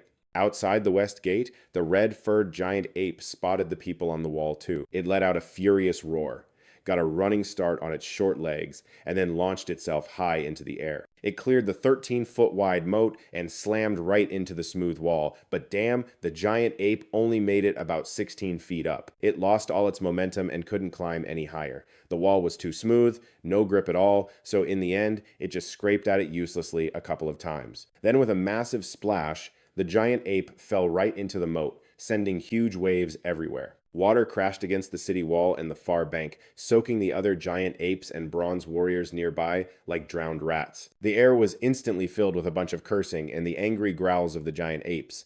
The one that fell in struggled for a bit before crawling back out of the moat. It shook its fur out like a wet dog, sending water flying everywhere, and then went right back to roaring at the top of the wall. Nu, who was up on the tower, clutched his chest in terror and muttered, "Oh, thank God, that monster almost got up here. Good thing the wall's high enough and the moat's wide enough." This was no laughing matter. The moat was seriously a game changer against that giant ape. Even though it couldn't actually hurt the thing, it totally nerfed its jumping distance. That beast is massive and has an insane vertical, so if the moat wasn't there, it could have jumped from way closer. It totally would have reached the gaps in the wall, but thanks to the moat, its jump was cut short, leaving the giant ape a good 6 feet shy of making it up. This made the tribesmen inside the city breathe a little easier. As for those bronze warriors, they weren't even worth mentioning. Forget climbing the wall. Even with a running start of a few hundred yards, they probably couldn't even jump the 13-foot wide moat. They'd have a hard time even reaching the wall, but just because they can't touch it doesn't mean they don't have a way to attack. You gotta remember, the bows and arrows and spears in their hands weren't just for show. They didn't have a ton of bows, sure. In an army of over 1,200 guys, only about half of them had bows and arrows. But that was still way more than the defenders of Hanyang had. It's just that when it came to their ammo supply, they weren't even in the same league. Each of the cannibal tribe's archers only had about 20 or 30 arrows, and the quality was total garbage. Arrows with actual feathers on them were super rare, and get this, most of them didn't even have arrowheads. Their arrowheads were just wood burned into charcoal and then sharpened into a point. Just getting the shaft straight was a big deal for them. You gotta know, the original prototype arrows were invented by Luo Cheng. Back then, he didn't even have metal to work with. The arrows had no sharp tips, just straight shafts with fletching from terror bird feathers. That's it. Other than that, they were pretty much the same as what the enemy was using. Anyway, back to the poison monkey at the base of the wall. The poison monkey failed its jump and fell in the water, but it got pissed and tried again real quick. This time it backed up way further, then launched itself at the wall again. The only difference was the defenders on the wall were totally ready. Just as the poison monkey leaped up, about to clear 5 meters, a bunch of archers suddenly appeared from the arrow slits. Duer was right there with them and yelled, "Fire!" Following Duer's gruff command, 5 arrows slammed right into the poison monkey's chest with 5 meaty thuds. All of them hit vital spots, each arrow from a different angle. They plunged deep into the beast's chest. 2 of them went clean through its back, sticking out halfway, piercing the poison monkey's heart and lungs. In a flash, before it could even touch the wall, it let out a horrific shriek and fell with a huge splash. It thrashed a few times in the moat water. It even seemed to break one of the arrows in its back, then its legs went stiff and it slowly sank into the moat. The water's surface went quiet again. Then a stream of bubbles rose up with a trail of diluted blood, staining a huge patch of the river bright red. The fish kept in the moat must have smelled the blood, because in an instant they swarmed it, viciously tearing at the poison monkey's corpse. This lightning-fast turn of events left the entire enemy army completely stunned. Even the red-furred poison monkeys stared blankly at the bloody water. Up on the wall, the defenders saw the red-furred monster taken down in a single move. Their morale suddenly exploded. They all started cheering like crazy, their slogans echoing across the top of the wall. It gradually turned into a unified, hyped-up chant that was seriously uplifting. The archers who had just shot down the monkey were swarmed by everyone with praise. They were showered with compliments and admiring looks from their tribesmen. The cheering from the wall also snapped the terrified enemy soldiers below back to their senses. 2 of the monkeys, maybe out of anger or grief, let out a roar and leaped into the moat. Together they chased away the fish and pulled their comrade's body out of the water. And they even injured a few big fish that refused to let go.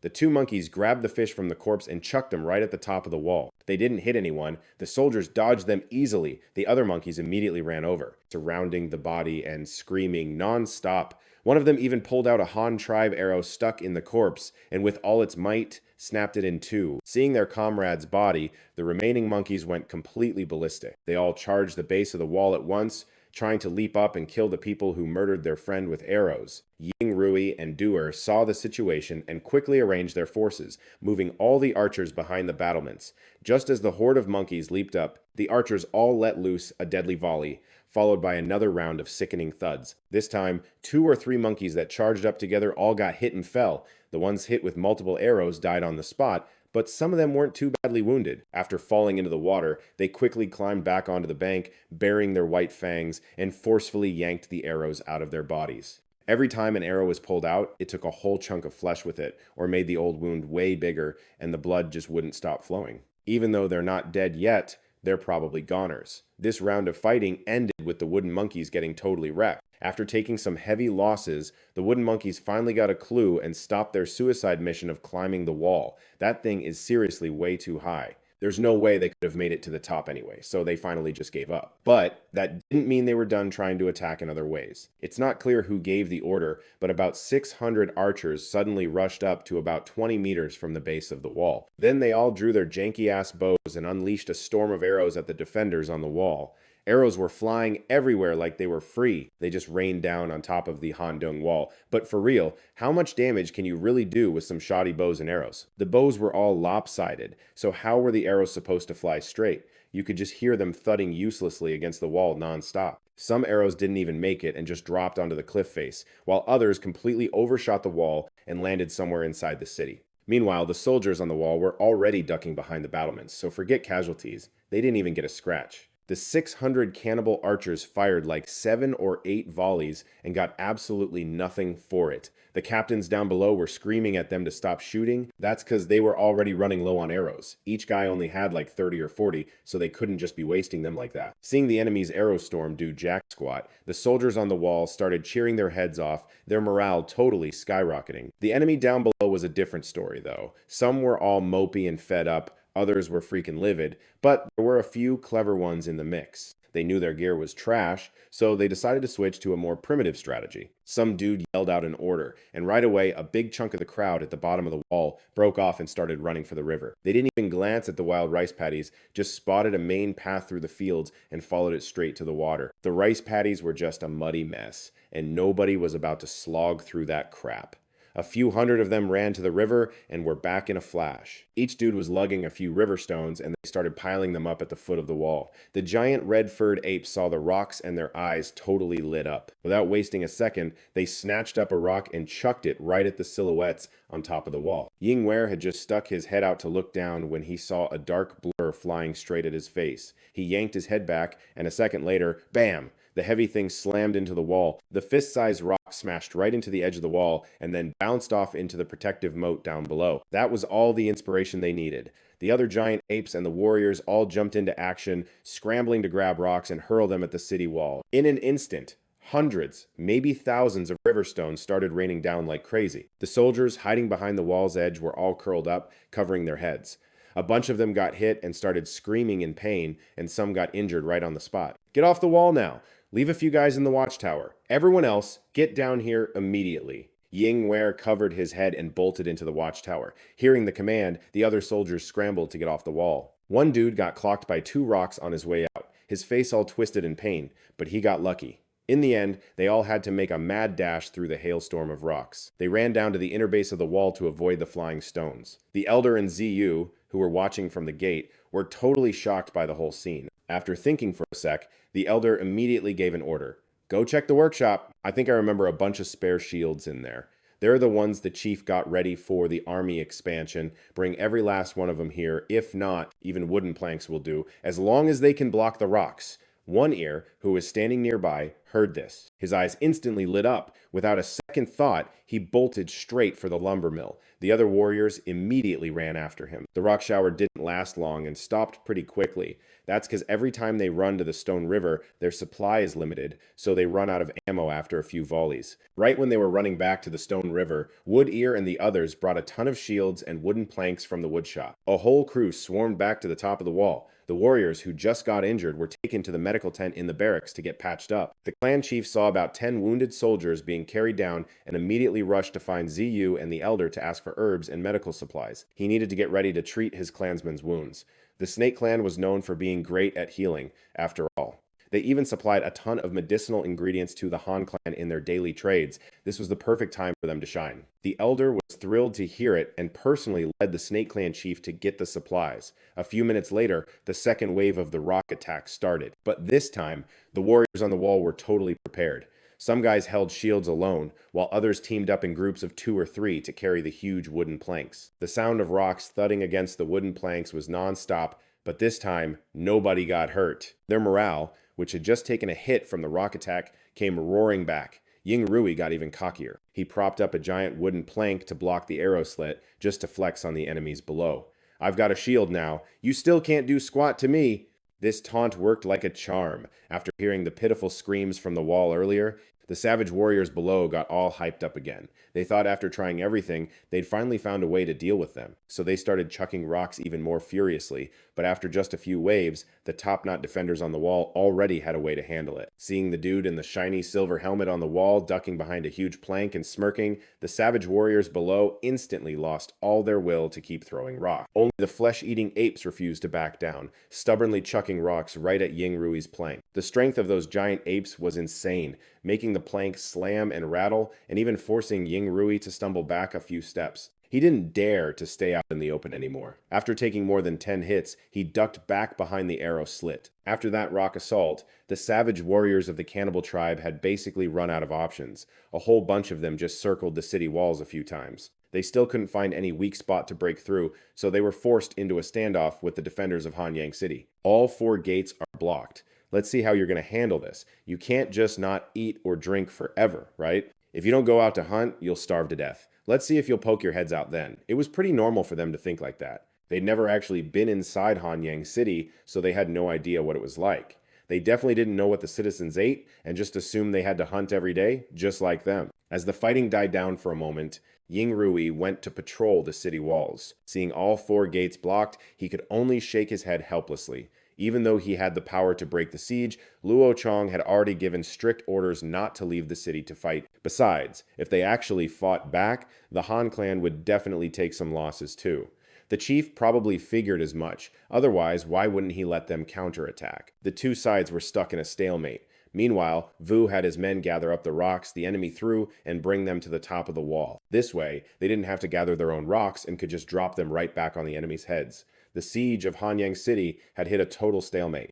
Luo Song's crew was still on the move, and at their current speed, it'd take another 2 days to get to the slopes of Phuc Lin. But being on the march didn't stop him from staying updated on the situation in Hanyang City. Yup, right after the attack from the totem cannibal army was over, Shu Wu immediately sent 3 messengers with a letter giving him the lowdown on the battle. At the end, Shu Wu asked the chief what their next move should be. After reading the letter, Luo Song let out a huge sigh of relief. It was almost noon, so he ordered everyone to find a place to crash and grab a bite before they kept moving. The group quickly stopped, started cooking up some grub, and everyone took care of their own business. During the break, Luo Song started writing back to Shu Wu, telling him everyone did a fantastic job. He stressed that they had to keep their people safe, get the injured treated as soon as possible, and also try to bait the enemy toward the West City Gate. He warned them not to let the enemy get anywhere near the rice paddies, or they'd risk losing the whole harvest. And also, not to just go around killing the enemy troops willy-nilly, because they're all going to be our slaves later. The less we kill, the better. We need them for labor. Luo Song laid out the whole plan for what to do next right there in the letter. Then he sent the 3 messengers to hightail it back with the letter. For the next 2 days, the massive totem army of the cannibal tribe kept up the standoff with Hanyang City. They sent over half their troops to guard the 4 city gates. The rest went into the woods to gather firewood and do a little hunting. Meanwhile, Luo Song had already led his army from a different route to sneak across to the west bank of the small river. He was stealthily closing in on the slopes of Phuc Lin. Right as he was leading his army on this quiet march, the tribes headed for the April market fair in Hanyang City. At this time, all the tribes coming to the April fair in Hanyang City had sent their trading parties out on the road. But before they could even make it, bam! They ran smack into the cannibal tribe's hunting parties in the mountains. The cannibal hunters were having a tough time finding any prey, and then suddenly, these trading parties basically delivered themselves on a silver platter. Luckily for them, the folks sent to Hanyang City were mostly the top warriors from each tribe. On top of that, there weren't that many cannibal hunters, since they were mostly in small, scattered groups. So even though some people got captured or even killed, a few always managed to get away. That's because these were the guys who traded with the Han tribe all the time, so they knew the routes like the back of their hand. They could find their way home blindfolded, so they didn't even wait for Luo Song to show up with backup. Most of them managed to shake off their pursuers and were now hiding out in the mountains, totally lost on what to do next. After another day, Luo Song's squad finally made it to Phuc Lin. Right away, they ran into a few warriors from other tribes who'd gotten separated from their groups while trying to escape. "Great chief of the Han tribe, you gotta help us. A bunch of our people were captured by those totem warriors. They might still be alive." "We're begging you, chief of the Han. Please send your troops to rescue our captured people." A worn-out-looking dude pleaded with Luo Song. He was from the Fei Shi tribe and had set out with 15 of his people, but only 6 or 7 made it out, and they all got separated. In the end, only 2 of them managed to find Luo Song. "Yeah, please, chief of the Han, you have to help us." "Our Sha tribe got people captured too. The Han tribe is so strong, and your weapons are insane. We're begging you, please send your soldiers to help us." "All the people from our tribes were taken. If we don't do something, it's gonna be too late." A short guy from the Chai tribe pleaded, dropping to his knees in front of Luo Song. "Whoa, get up and talk. It's not that I don't want to help, it's just that the enemy's numbers are massive. I'm guessing since you guys didn't even make it to the outskirts of Hanyang City, you don't really know what's going on over there." The massive cannibal army pulled up, and over 1,000 male warriors with totem bloodlines have it completely surrounded. They've totally blocked off all 4 gates of Hanyang City, or else we wouldn't have dared to sneak all the way here to ask for help. Luo Chong shot down their request right off the bat. Then he laid out the current crisis. Hanyang City is under siege. The power gap between the 2 sides is just way too big. We can barely defend ourselves. How are we supposed to have the extra manpower to worry about anyone else? So that's what's up. Even Hanyang City is surrounded by them now. The short guy from the Chai tribe blurted out in shock. "So, has the Han tribe's leader come up with any kind of plan yet?" 1 or 2,000 people. So outside of Hanyang City, how many people does your Han tribe even have left? The short guy from the Chai tribe pressed. "The vast majority of our people are trapped inside the city. We're the only ones left out here." Seeing the disappointment in their eyes, Luo Chong paused for a second before continuing. "But it's not like there's no way out of this. We want to rescue our people too, Our goals are basically the same. Besides, Aren't the people of the Han tribe your relatives too? Which one of your tribes doesn't have family in Hanyang City? So this isn't just one tribe's problem right now. It's something we gotta face together. If each of your tribes could just dispatch 100 men, we could quickly pull together an army of 1 to 2,000, and then the fight would be a whole lot easier. His words really hit home for the guys. Even the warriors standing right next to Luo Chong. They were originally people bought from the other tribes, after all. It's only been a little over a year at most. How could they just up and forget the place they were born and raised? What's more is the real strategic goal of this operation. The lower-ranked warriors weren't in the know, and the intel they received was just that Hanyang City was surrounded by the massive cannibal army, and their leader was taking them to the rescue. But the enemy was just too numerous right now, so the chief had to recruit more forces from the neighboring tribes. Once they linked up, they'd launch a counterattack together. As for the part about using this as a chance to absorb all the surrounding tribes, yeah, only the 3 Supreme Masters and Luo Chong knew about that. The others weren't thinking that deep, but Luo Chong felt that it wouldn't even be a big deal if he told these warriors the truth. They themselves were living well in the Han tribe with full bellies and warm clothes, so wouldn't they want their old tribesmen to have the same kind of life? Of course, some of them would think that way. The 2 guys from the Chai and Fei Shi tribes heard this and nodded enthusiastically in agreement. You're not wrong. One tribe's manpower isn't enough.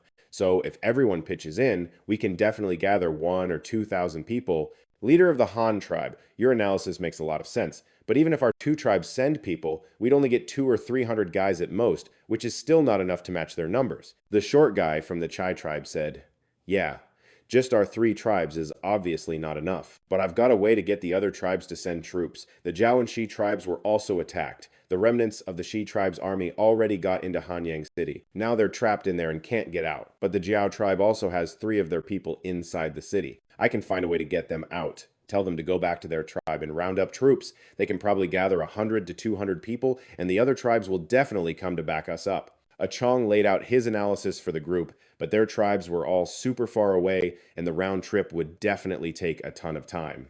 The guy from the Fei Shi tribe pointed out the problem. That's not an issue. We have horses. We have cavalry. I can send our cavalry to escort you guys back. Plus, for helping us out this time, our Han tribe will reward you generously. Look, I get that this is for the greater good and all, but your tribes are pretty small, so forcing you to send out so many people is a tough pill to swallow. However, you can go back and tell your chiefs this. Just tell them La Sung himself is inviting the chieftains to bring reinforcements so we can crush this common enemy together. After the war, the Han tribe will make it worth their while. Big time. And I can even give you a little sneak peek of this reward. Our Han tribe recently discovered some seriously prime real estate. Yep, we're talking super fertile soil, flat terrain, and plenty of water. It's got tons of perfect farmland, and with just a little bit of work, it could easily support 100 tribes the size of the Han tribe. No sweat. As long as your chieftains bring their armies, I'm willing to share this land with you all. Of course, if land isn't your thing, no biggie. The Han tribe has plenty of other treasures to offer as a reward, as long as they're down to face our common enemy. The Han tribe's warriors will lead the charge on the front lines, so just relay that to your chieftains. La Sung was totally fired up, painting this amazing picture for them. His voice was so powerful, it just made you respect him. Wait, is this fertile land thing for real? Of course it's real. These days you can trip over amazing untouched land, but if you want to own it, it's not like the land is going to get up and move itself. So that means you'd have to move your whole tribe over there, and you'd still have to do all the hard work to develop it. To put it bluntly, he's just tricking them into being his workforce. Is the Han chieftain for real? Could something that good actually exist? Those other dudes were totally sold by La Sung's confident words and honorable act, but really, they were just drooling over the pie in the sky he was offering. Of course it's real.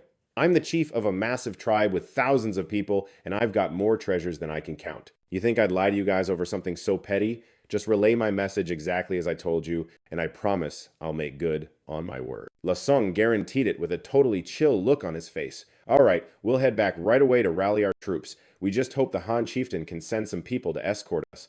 Otherwise, we're worried we won't be back in time. Piece of cake. La Sung nodded, then turned around and yelled, "Where's the cavalry commander? Sai Dada?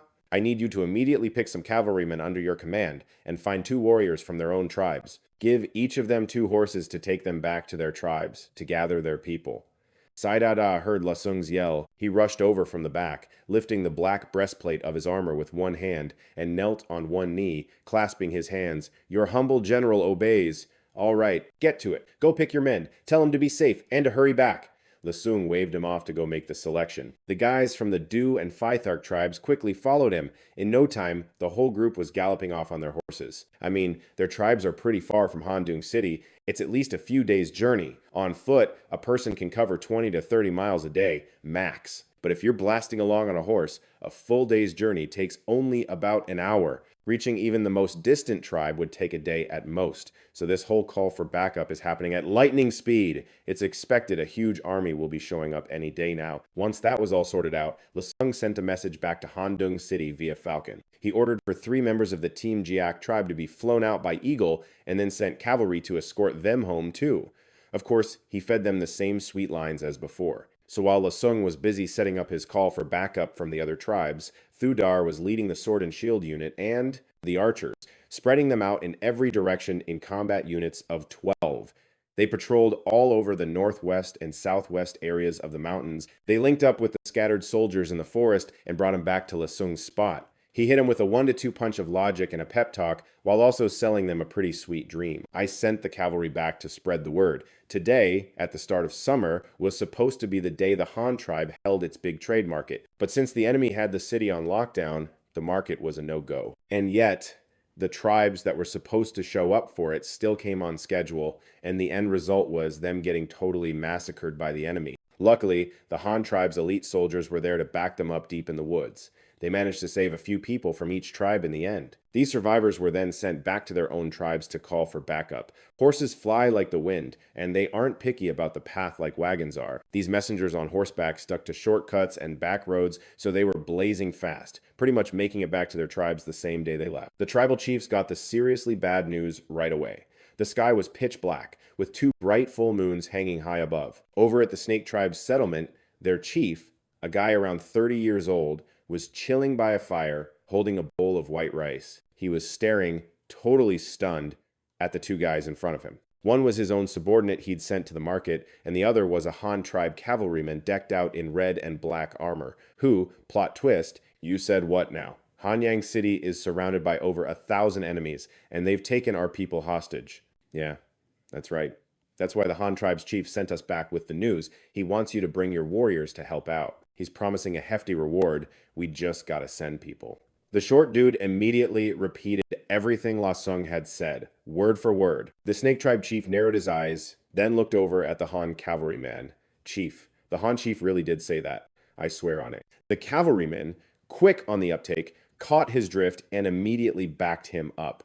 Let me think about this for a sec. The Snake Tribe chief answered with a frown. This whole thing wasn't as simple as these 2 grunts were making it out to be. So some of his tribe's people were captured for real. But how many are we talking about? All in all, not more than 10 people. For a tribe with a population of over 400, that's practically a drop in the bucket. Worst comes to worst. Can't I just write off those 10 people as a loss? You really expect me to risk my entire tribe to help you fight your battle? And what's more, all this talk about benefits you're mentioning, like good land for farming that can feed tens of thousands of people, and so on. But how are they supposed to even use that? The entire tribe would have to pack up and move. It's not like you can just snap your fingers and it's done. Then again, you also said if they don't want to move, he'd give them something else as a reward, but he was super vague about what that something else is, or how much of it. This is basically a blank check, isn't it? So what happens if I don't go? From what I'm hearing, Hanyang City hasn't been breached yet. They're just stuck inside. And according to this cavalryman's report, Hanyang City has tons of food and livestock, so they're definitely not running out of grub anytime soon. If they just keep holding out, it's anyone's guess who's going to tap out first. But here's the real problem. If the Han tribe actually pulls through this mess, are they going to get their strength back and then come for revenge on the tribes that didn't help? You got to realize the Han tribe isn't just 1,000 people strong. Wiping out a few small tribes like his would be a piece of cake for them. And there's an even bigger problem. If the Han tribe loses, they'll definitely be wiped off the map, and then where are we supposed to buy our white salt from? In other words, if the Han tribe wins, even if they don't attack us later, our relationship will be shot. If they cut off trade with us forever, we still won't have any white salt to eat. And that's a super likely scenario, because if I'm begging for help and promising to pay you back, and you still ghost me, what reason would I have to ever sell you anything again? Putting myself in his shoes, if I were the Han tribe's leader, I'd probably do the exact same thing. After thinking it over for a while, the Snake Tribe chief let out a sigh. If he didn't send his troops, no matter how it all played out, he wouldn't be able to accept the outcome. So I guess we have to mobilize then. He had no other choice. His back was against the wall. The two soldiers finished everything in their bowls. Both just stared silently at the Snake Tribe chief, waiting for him to say something. After all, their people are still waiting to be rescued. Our Snake Tribe and the Han Tribe have always been allies. Now, the same enemy that's sieging Hanyang City has also captured our people. That makes them a common enemy to all of us. When you're facing an enemy, there's no need for talk. We have to fight this battle. Gather the tribesmen immediately. I need to pick 120 people. Tomorrow, at the crack of dawn, we move out. The Snake Tribe chief turned back around, his gaze clashing with the two soldiers who were burning with anticipation. He gritted his teeth and roared. And so that night, the Snake Tribe quickly drafted its warriors. 100 men, 20 women, for a total of 120 people, all ready to move out at sunrise. That same night, other tribes who got the message started making similar moves. I mean, the people who become tribe chiefs, elders, or shamans are no slouches. They're all the most cunning people in their respective tribes. They were all thinking pretty much the same as the Snake Tribe chief. They were all forced into a corner. Early in the morning on the second day of summer, 10 tribes that had traded with the Han tribe all sent out warriors at once. There were big tribes like the Zhao tribe, with a total population of almost 600, and they straight up deployed 150 warriors this time. That was pretty much their entire fighting force, and other tribes sent a ton of people too. The bigger ones sent 100, while the smaller ones sent 40 to 50. Some of the smaller tribes had populations under 100. Pretty much their entire tribe mobilized. Then there were tiny tribes of 50 or 60 people who even brought along nursing babies, looking like they were moving their entire house. For these smaller tribes, this was basically a once-in-a-lifetime opportunity. The Han tribe had discovered a super nice new land and even agreed to share it with them. They probably wouldn't dare to ask for a share, but who knows, maybe they could just join the Han tribe outright. If they did that, all that awesome stuff would basically be theirs for free, right? Droves of warriors were heading towards Luo Chong's location to group up. However, some tribes were pretty close by, and by the afternoon of the second day after they set out, they'd already reached the meeting point. But seeing the horde of cannibal warriors jamming up the city gate, Luo Chong didn't immediately order an attack. The cannibal warriors needed to find food, so they often sent out small squads to hunt in the surrounding forests. Seeing that his own forces weren't fully assembled yet, Luo Chong suddenly had a flash of inspiration. He immediately put out a bounty mission: capture one enemy alive, bring him to me, and I'll reward you with 2 bowls of white salt. The warriors who had arrived early were floored. They never expected a deal this good. So they immediately split up and spread out, getting ready to trap any enemies who dared to wander into the woods. In the forest around Hanyang City, a squad of 40 cannibal warriors was marching silently. They were on the trail of a pack of wild animals. On another side, over a dozen Han tribe warriors on mounts were heading towards a valley. They were deliberately circling the area near Hanyang City to act as bait, luring the small hunting parties into an ambush. The two groups of warriors went deeper and deeper. They moved deeper and deeper into the forest, getting closer and closer to the ambush point. In the ambush area in the valley, nearly 200 warriors were lying in wait. Some were hidden in the trees, others were crouched in the bushes, and some were even lying perfectly still in the waist-high grass. Among these 200 people were Han tribe warriors in red shirts and black armor, as well as reinforcements from other tribes dressed in leafy camouflage. Before the attack, A gave them specific orders to try and take them alive. It wasn't long before both opposing forces entered the ambush zone. Over 10 Han warriors on horseback all dismounted at once, and Gao Chao also found a place to hide. They lay low, waiting for the enemy to walk right into their trap.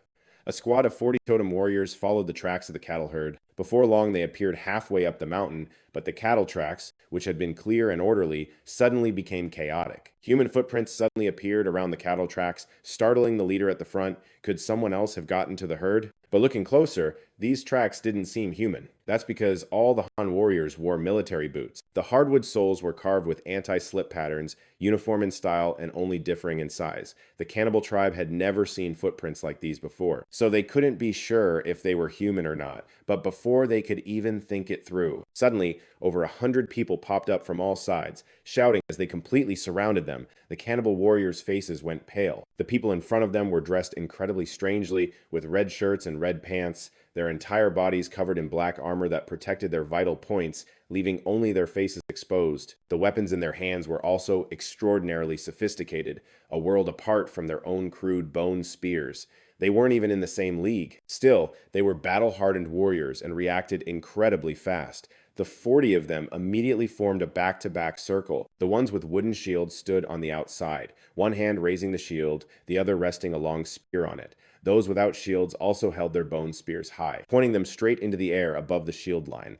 The warriors closed in step by step, the encirclement tightening relentlessly. The Han sword and shield soldiers drew their blades from their sheaths, one hand holding a shield, the other raising a gleaming sword. With every step, they banged their swords against their shields. The two sides hadn't even clashed, but the sheer disciplined presence of this army was enough to send a chill down the cannibal totem warrior's spine. Some were so terrified they wiped their hands on their bodies, smearing the stark white totem patterns painted on their skin. The circle closed in tighter and tighter, then everyone abruptly stopped. The booming command suddenly fell silent. The atmosphere grew heavy with a suffocating silence, making everyone's nerves as taut as a violin string.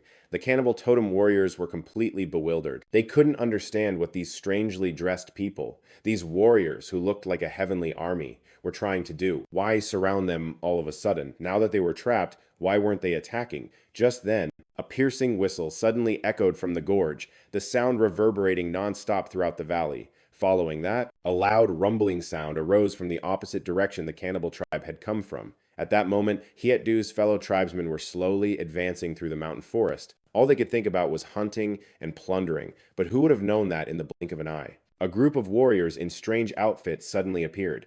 Like ghosts, they surrounded them from all four sides. The ones who surrounded them just stood there silently, neither attacking nor speaking.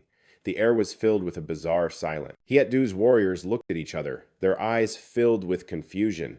They had absolutely no idea what was going on, and a sense of unease began to well up inside them. One of them thought to himself, what the hell are you guys trying to pull? Just as everyone was still completely baffled, a piercing whistle suddenly tore through the air from the gorge, followed by a rumbling sound from the distance, as if the very ground was shaking. Getting closer and closer, they saw 38 reddish-black warhorses charging forward, swift as the wind and fast as lightning, each horse with rippling muscles, their hooves thundering against the ground. On their backs were warriors in red shirts and black armor, their posture as straight as a spear, looking like divine generals who had descended to the mortal realm. With one hand gripping the reins, the other held a 4-meter-long lance, its tip flashing a cold light that promised to tear through any obstacle. At the command for the two wings to fall back, the encirclement formation immediately parted ways, moving in sync like a well-oiled machine to form a perfect corridor. Seeing this, the cavalry shot forward like an arrow, straight into the horde of blood fiends. Those guys were already caught in a pincer move, so they scrambled to form a circle to defend themselves, hoping to just hold on for a bit longer. But damn, who would have guessed? A single charge was all it took to completely shatter their ranks. The warriors panicked and scattered in every direction, totally losing their ability to fight back, running around like headless chickens. The cavalry charged right into their circle without a shred of mercy, their sharp lances piercing through the bodies of those cannibal warriors. The ones who got speared hung limp like ragged dolls, dangling helplessly as they were dragged for miles by the horses. They died on the spot, their blood staining the grass red, creating a horrifying scene. The encircling warriors saw the enemy was in total chaos. You think they were going to miss this golden opportunity? 200 warriors, like tigers charging down a mountain, rushed in with unstoppable force, straight at the 30 or so remaining enemy troops. These Han warriors were the real deal. Hand-picked elites from over 4,000 men, and their gear was top-notch. Facing their enemies, they weren't scared at all. Just one clash and the bad guys were already getting knocked over. They rushed in and absolutely wrecked them, knocking enemies out cold right there.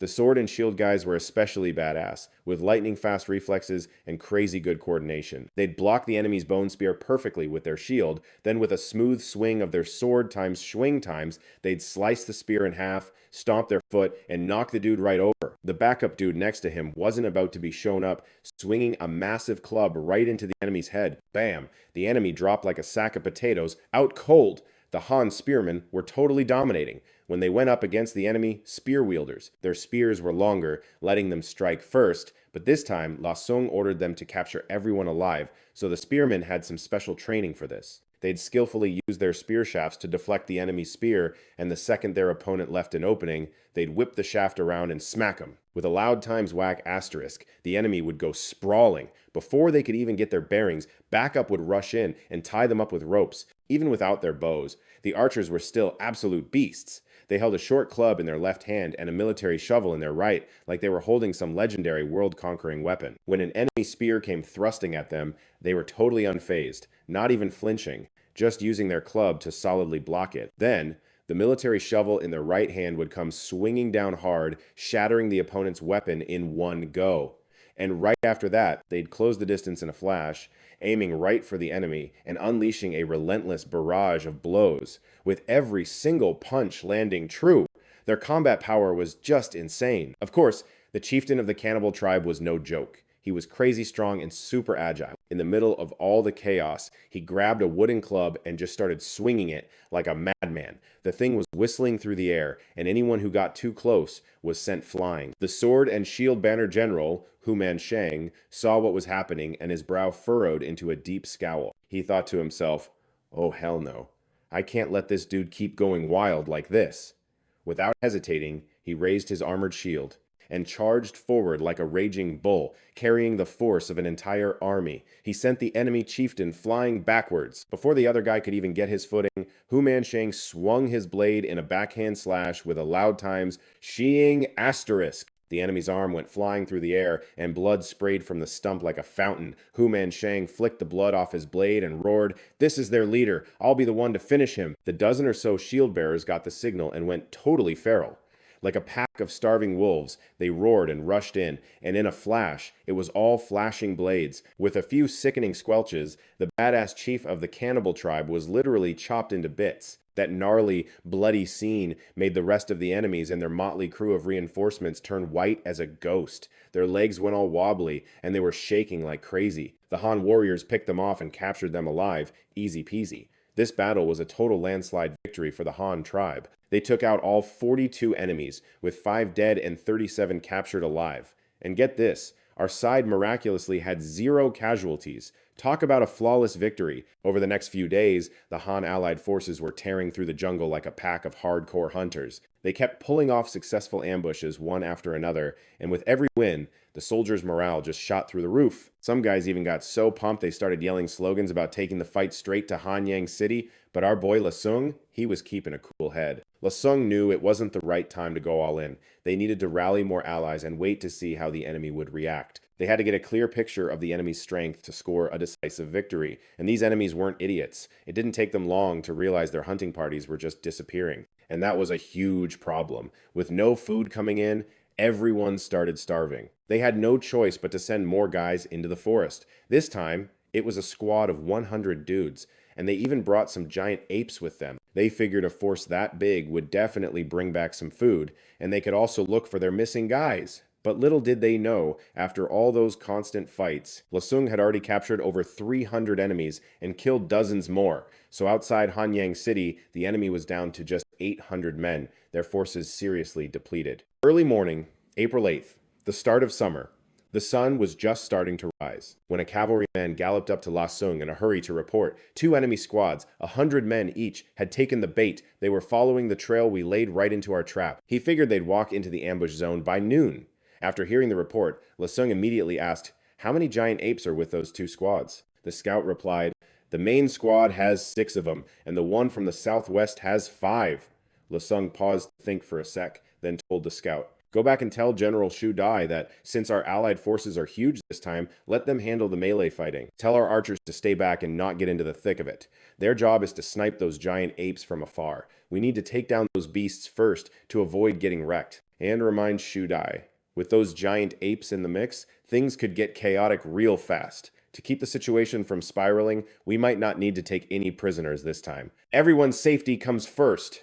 If it's too risky to capture them alive, just take them out, no hesitation. After getting his orders, the scout took off like a shot. Meanwhile, Lasung went to check on the camp. But what he saw in the camp really started to worry him. They were holding over 300 prisoners in there. These guys had been starving for days, just lying on the ground, totally wiped out, with nothing but despair in their empty eyes. On top of the prisoners, there were dozens of wounded soldiers, mostly reinforcements from other tribes. The Han only had 3 injured people, and the camp was also full of women and children. Some of them were the last survivors of a small tribe who brought everyone to pledge allegiance to Hanyang City, and there were also female warriors sent from other allied tribes. Lasung looked at all these people and thought to himself, I can't just have them sitting around. I gotta put everyone to work. So he ordered the women to stay behind in the camp for now and take on prisoner guard duty. They also handled other support tasks like watching the kids and cooking.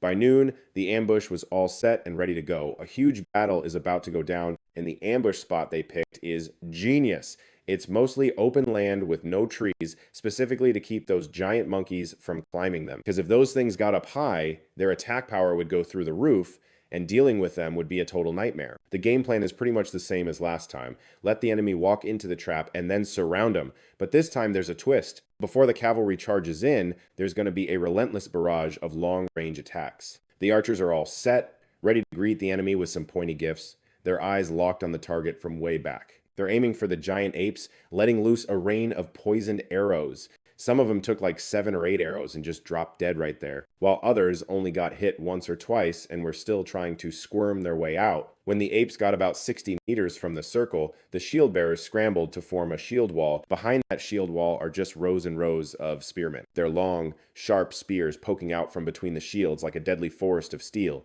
making damn sure not a single enemy could break through. And behind them, tons of backup from other tribes, each dude holding like 3 or 4 long javelins, their eyes laser focused on the giant apes charging at them. At the signal from the Han tribe's squad leader, they all unleashed volleys of javelins in unison. In a flash, it was raining javelins. Some of those man-eating apes didn't even make it to the shield wall before they got hit by a ton of pointy sticks, turning them into dead-ass porcupines with 0 chance of survival. After taking out the giant apes, the next part of the battle played out exactly like it did a few days ago. The cavalry led the charge to break their formation, crashing into the enemy lines like a freaking hurricane, which threw the enemy's formation into total chaos. The spearmen and shield bearers jumped on the chance, rushing in and fighting like madmen. They were perfectly in sync, one on offense, one on defense. They beat the enemy so bad they scattered in every direction. Both battles from start to finish were over in less than half an hour. I mean, it was the Han tribe's allied forces. We're talking 400 to 500 guys against 100 enemies. From their weapons and tactics to the battlefield itself,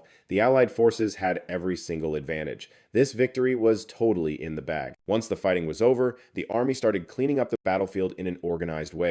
One group took the prisoners back to camp, while others split off to scout the enemy. By the time the prisoner escort got back, it was already dusk. They didn't capture a ton of prisoners this time, but they still got over 120 of them after a few back-to-back fights. The enemy's remaining forces outside Hanyang City were down to about 600, while Luo Chang's allied army had grown to over 2,000. Each big tribe sent about 100 people on average, so with 17 or 18 tribes, that was already over 1,700 troops. Plus a few smaller tribes that bent the knee, their numbers shot way past 2,000. Luo Chong gazed up at the moon, doing some mental math about the date. He knew that in just over a week, the first rice harvest of the year in Hanyang City would be ready.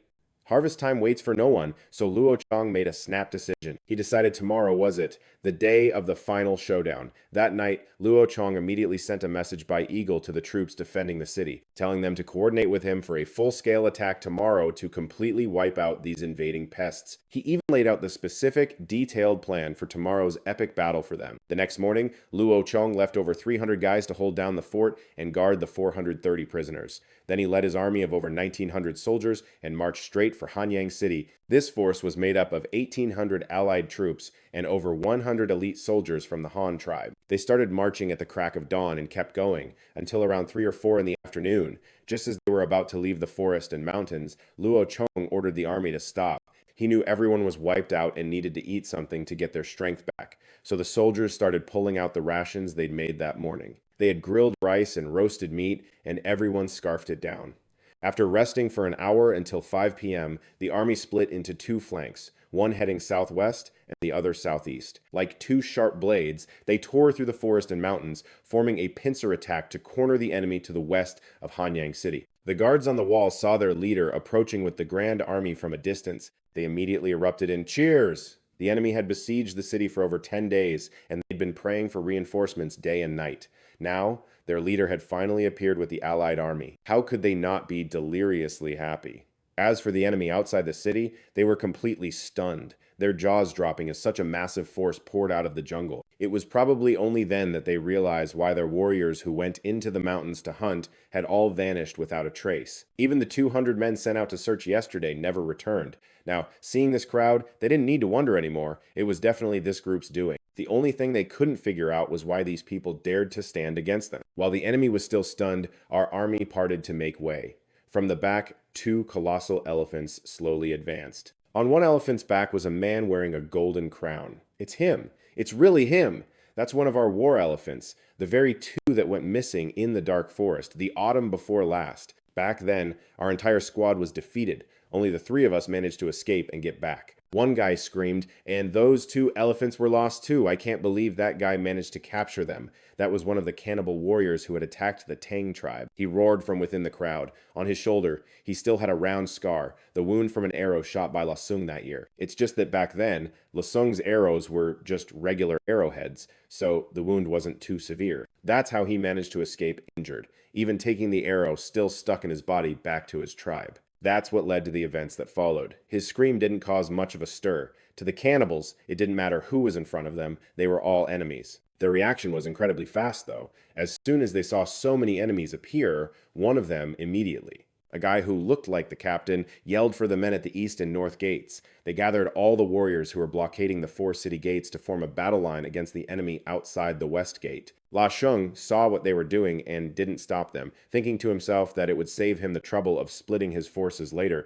since catching them all would be difficult. He waited until the more than 600 Dongyu warriors and 15 or 16 giant apes were all concentrated at the west gate, and then, behind their backs, the east gate suddenly flew open, and from inside, about 1,500 members of the Han tribe charged out. There were men and women, all wielding a motley collection of weapons from early Han-era bronze spears to bronze shovels, iron swords, and even pickaxes and clubs. The more than 1,000 people who stormed out of the east gate immediately split into two paths, surrounding the enemy from the south and north and pinning them all in front of the west gate. This sight made the enemy's faces turn deathly pale. They never imagined there were so many people inside the city. They had been besieging the city for several days, yet they still had no idea how many people were inside. One of them muttered, "If you guys had this many people, why didn't you attack sooner, instead of just stubbornly hiding in the city?" Well, this is just great. There were already a ton of enemies outside the city, and now you guys run out to join the fun. Aren't you just cornering us completely? At that moment, the Dongyu warriors just wanted to scream and cry.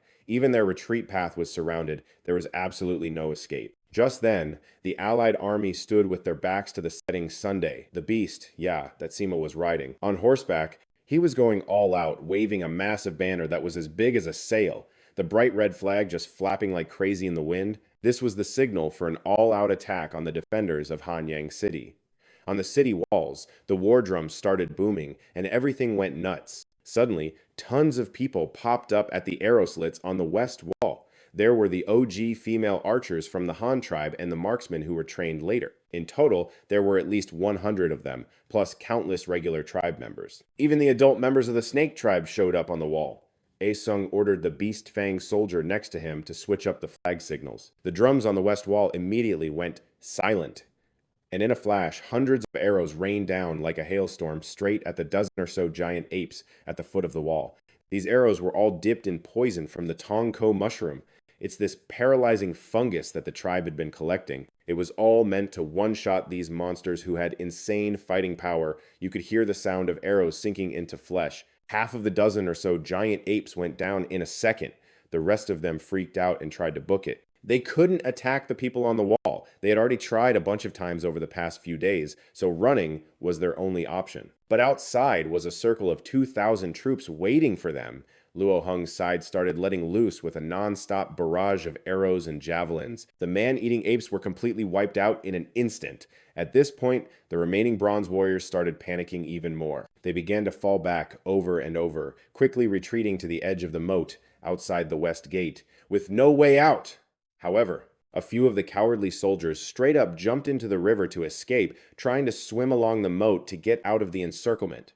But right at that moment, the archers on the wall showed their skills again. From way up high, they fired down, unloading right into the moat. The enemies trying to escape were shot dead on the spot.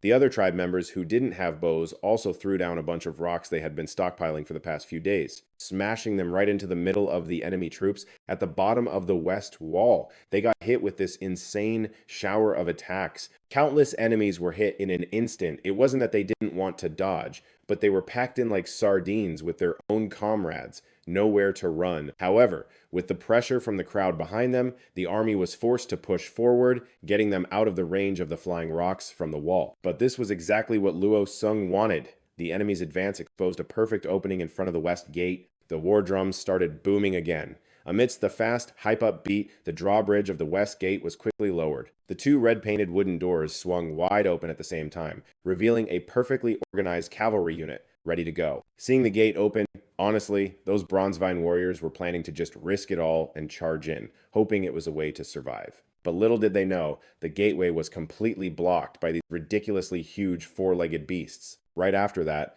Luo Sung waved a command flag to the west, and it seemed like someone yelled an order. In the blink of an eye, the main banner cavalry next to Luo Sung, under the leadership of Chai Duo, charged forward like crazy. 38 warriors with 76 horses, riding double, stormed in like a tornado, tearing the battlefield apart. At the same time, over 100 cavalrymen poured out from the west gate, and they even brought 200 riderless mounts with them to charge into the battle. The scene was like an earthquake, total chaos. The enemy had never seen a formation like this, and they were scared out of their minds, literally peeing their pants. Over 60 of them panicked and scattered in every direction, their neat ranks shattering in an instant.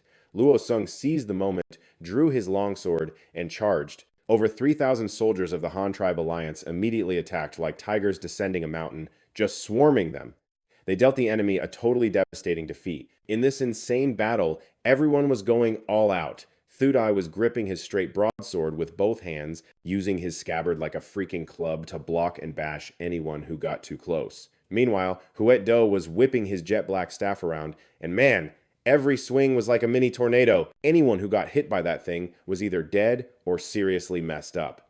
And Tai Lurk, with his iron axe, just obliterated an enemy's shield in one single hit. Doc Near was just plowing through the enemy lines with his trusty iron shovel like it was a walk in the park. Seriously, no one dared to even get within arm's reach of the guy. And Hunya, even though his job was just signaling with flags and shouting orders, not fighting directly, you bet he had his own weapon ready to go at a moment's notice. When the dust settled, it was a total blowout victory for the Han tribe. They didn't just take out a ton of enemies, they also captured 479 prisoners. The Allied forces barely had any losses, with only 3 casualties.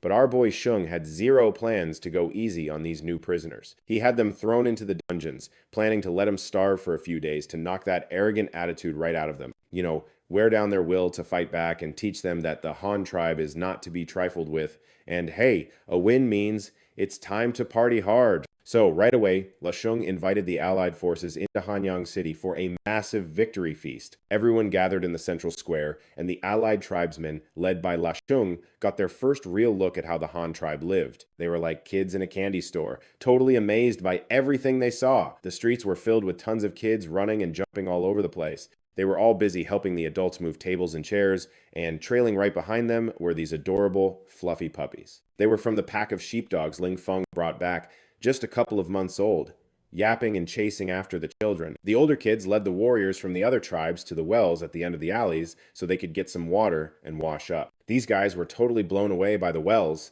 They had no idea you could just dig a deep hole in the ground and get water. It was a total eye-opener for them. After washing up, some of the warriors started to wander around and check out the place, sticking to the areas they were allowed in. One of the Tiger Tribe warriors actually ran into his own little sister. He realized it was her, the one who had married into the Han tribe. They were both ecstatic to be reunited. Of course, she invited him over to her place. It was a pretty typical household. Her husband was off serving in the army. He only had the one wife, but the house was kind of big, so it felt like a waste for her to be there all by herself. That's why 2 other women were living there with her, both refugees they'd rescued from the Wa tribe. His sister led the Tiger Tribe warrior into their small courtyard. The first thing that caught his eye was a little 4-year-old boy, his hair tied up, wearing an open linen vest and some knee-length linen shorts. The little dude was squatting in the yard, playing with a puppy. He didn't look scared or anything, just didn't go out of his way to say hi. He just scooped up the puppy and stood there, checking out the new guy. The warrior smiled at the kid, kind of curious about the weird outfit he had on. He followed his sister inside the house. The main room was like a combo living room and kitchen, and one of the wall women was getting a fire going in the stove. A big iron pot was on the stove, and the incredible smell of cooking rice just filled the air. Next to the stove, there was a neatly stacked pile of firewood, and on the other side, there were two big jars covered with wooden lids. He took a peek inside. One jar was filled with clear water, and the other was packed with light yellow rice. His sister's room on the west side of the house was totally empty. On top of the wide heated brick bed, there was a low square table. And on the table, there was a ceramic teapot, some white porcelain teacups, and a little oil lamp that gave off this soft, hazy glow. The wooden window on the south wall was shut, but honestly, it was so dim it hardly mattered. It wasn't covered with paper or animal hides, letting you look straight outside. The night breeze blew freely into the room, and inside by the window was a wide shuttle loom, about 1.5 meters wide, with an unfinished roll of coarse hemp cloth still on it. This strange object immediately made the Tiger Tribe warrior super curious.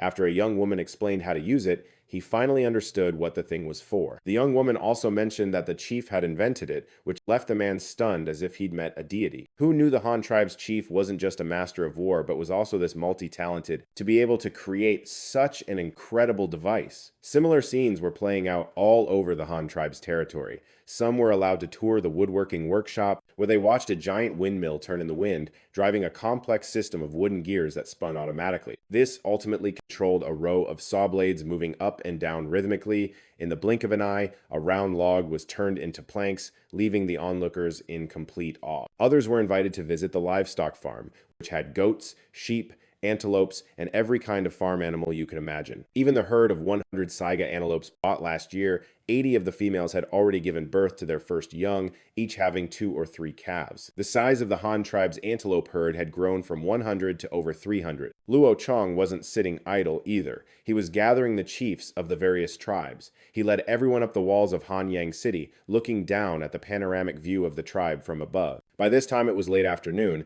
and on top of the walls, the warriors had lit torches for their duties. This display of guard duty made the chiefs incredibly envious. They were amazed as they stepped onto the city wall, which wasn't particularly massive. It was only a little over 7 feet high, nothing compared to the ancient cities of old, but even so, it was enough to leave them in complete awe. The square city was divided into a 9-square grid by 4 main avenues arranged like a tic-tac-toe board. Inside the city, smoke from cooking fires billowed up. On the streets, more than 1,000 people bustled about, and the central square was the most lively place, with countless people preparing for a victory banquet. Looking out beyond the city, to the east were neat rows of rice paddies. In the distance, a small river formed a boundary, and the dirt road from the gate led straight to a wooden bridge, stretching out as if it were endless. When Luo Chong saw that everyone had observed long enough, he asked for their opinions on the Han. In the past, they had only visited the market a few times and had only seen the city from the outside. At first, they didn't understand why the Han tribe chief had his people put so much effort into building such a thing. It wasn't until they stood on the city wall themselves that they truly appreciated the chief's foresight. With high walls and deep moats like this, they could truly fend off any enemy. Although it was time-consuming and required a lot of manpower, it could last for generations, protecting the tribe so they could live and work in peace. It was totally worth it. The chief of the Jingji tribe spoke up first. Indeed, during the siege of Juwei City, I was inside Hanyang City, and the Han tribe elders allowed me to go up on the wall for the battle. The giant monsters in the enemy ranks were incredibly strong and could jump terrifyingly high. I was worried they would jump onto the wall, but they couldn't even reach the lowest railing. In the end, they had to fall back down, and quite a few were killed by the warriors on the wall. Sigh, thinking back on it now, I'm filled with endless regret. We of the Shi tribe live so close to Hanyang City. If only we had joined the Han tribe sooner, we could have lived in a fortified city like this and wouldn't have been nearly wiped out. That day, the enemy army suddenly swarmed into our tribe. We didn't have the strength to fight back. Thanks to our tribesmen who sacrificed themselves to hold off the enemy, most of the women and children were able to escape. Or else my whole line would have been wiped out. I've been living in the city these past few days and got the lowdown on the Han tribe. Turns out, when people join the Han tribe, they actually get to keep their old clan names, becoming like their own branch. So even though we'd all be one tribe, we can still keep our own bloodline going. It's not like our family tree gets chopped down or anything. Living together like that is actually way better. There's strength in numbers, right? We can get more done, and everyone's lives will be way fuller. So I've made up my mind. I'm going to lead the remaining 200 plus members of my tribe to join the Han tribe. We'll become the Thien Duong clan of the Han tribe. Also, our people can have a better life. At the very least, we won't have to live in constant fear, always looking over our shoulders for a surprise attack. I really hope the chief of the Han tribe will grant our request. You guys want to join the Han tribe willingly? Of course, I welcome you with open arms. Like you said, there's strength in numbers. The more people we have, the more we can get done. I guarantee that under my leadership, everyone's quality of life is going to level up big time. La Sung made it official. As the chief of the Han tribe, I officially welcome you all. The Serpent tribe chief replied with a super serious tone. Thank you, chief. From now on, we are your tribesmen. Whatever you need, as long as we can do it. Just give the word chief. Now that we're part of the Han tribe, it's only right that we contribute to our new home. Seeing how seriously La Sung took his pledge, the Serpent tribe chief quickly bowed. This whole dramatic scene left the other chiefs with their jaws on the floor, totally stunned. What the heck is going on? Weren't we here to talk about splitting the loot? You guys just suddenly bend the knee and he just accepts it like it's nothing? Like, what's the deal? But right when they were all confused, La Sung suddenly turned around, his eyes scanning over all the chiefs with a super serious look on his face. He started talking, "My fellow chiefs, you've all been fighting side by side with the Han tribe for days now. I'm wondering if any of you noticed something off about the enemy." Something off? Well, there were a ton of them, the Chai clan's chief answered, a little hesitant. Exactly. Those bandits had over 1,200 guys, all of them young and strong, a force that massive, even our Han tribe, with over 4,000 people, couldn't pull together that many fighters. So just think about it.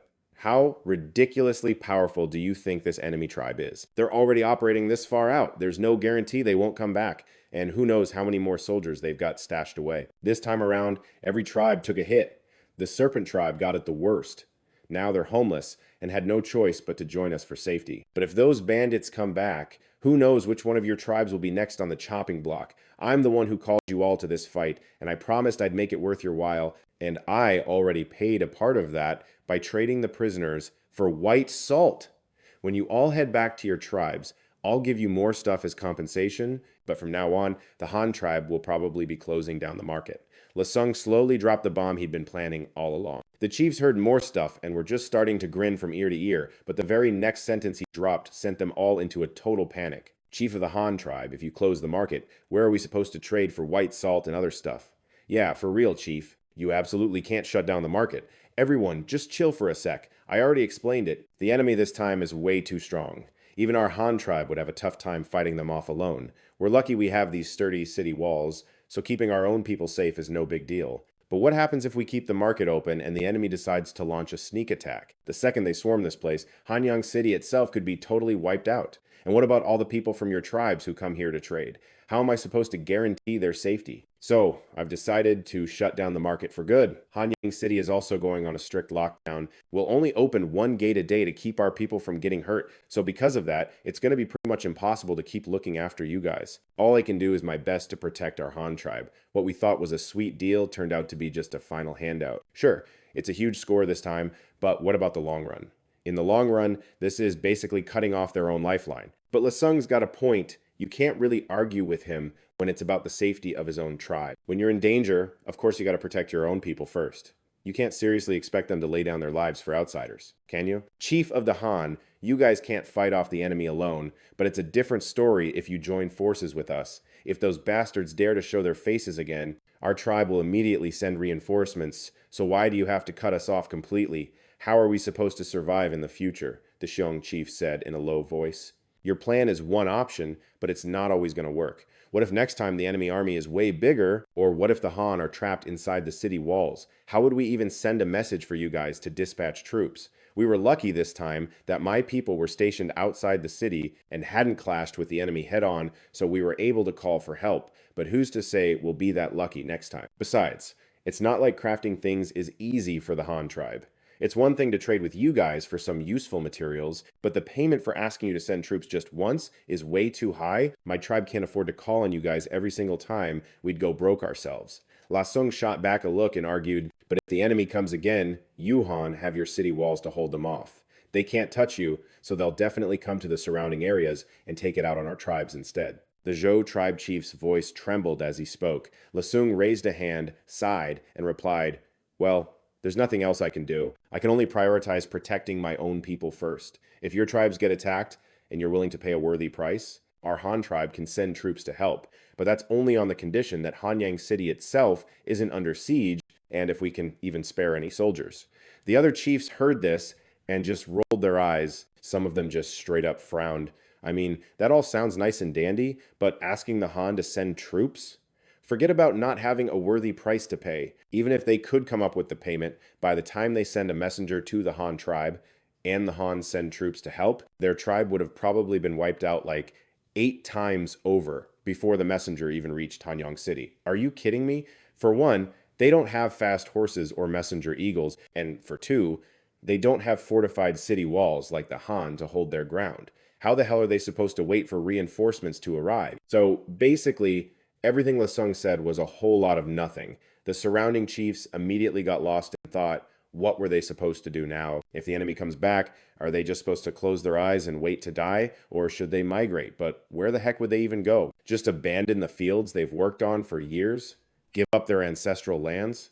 Besides, even if they moved somewhere else, there's no guarantee they'd escape the enemy and they'd lose their entire way of life. Looking down at the solid city walls below, they realized that in this land filled with endless danger, maybe the only truly safe place was inside these walls. Then they remembered the decision the Snake Tribe chief had just made, and the words La Sung kept repeating, "I can only prioritize protecting my own people." Suddenly, the choice became crystal clear: either take a generous reward and be left to fend for themselves from now on, or join the Han tribe and get free provisions of all sorts of supplies, plus the right to live inside the city. From then on, they'd become members of the Han tribe, forever protected by the city walls. On top of that, they just heard the Snake Tribe chief say that the Han tribe would also grant each joining tribe its own unique family name. Even though they'd be part of the Han tribe, they could still keep their own roots.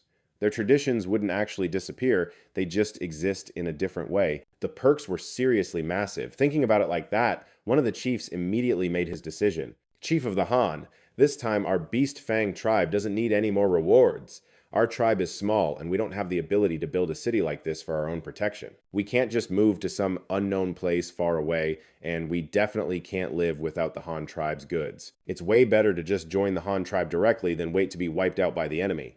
After thinking it over, the Beast Fang tribe's chief became the first one to choose. "You're willing to join the Han tribe? Of course I welcome you. This makes our forces even stronger, and the stronger we are, the better our chances of dealing with the enemy. Welcome to the Han tribe. Tomorrow I'll send people to help you move, so you can settle into Hanyang City quickly and start living in peace." Luo Cheng immediately nodded in agreement, and just like that, another tribe joined the Han.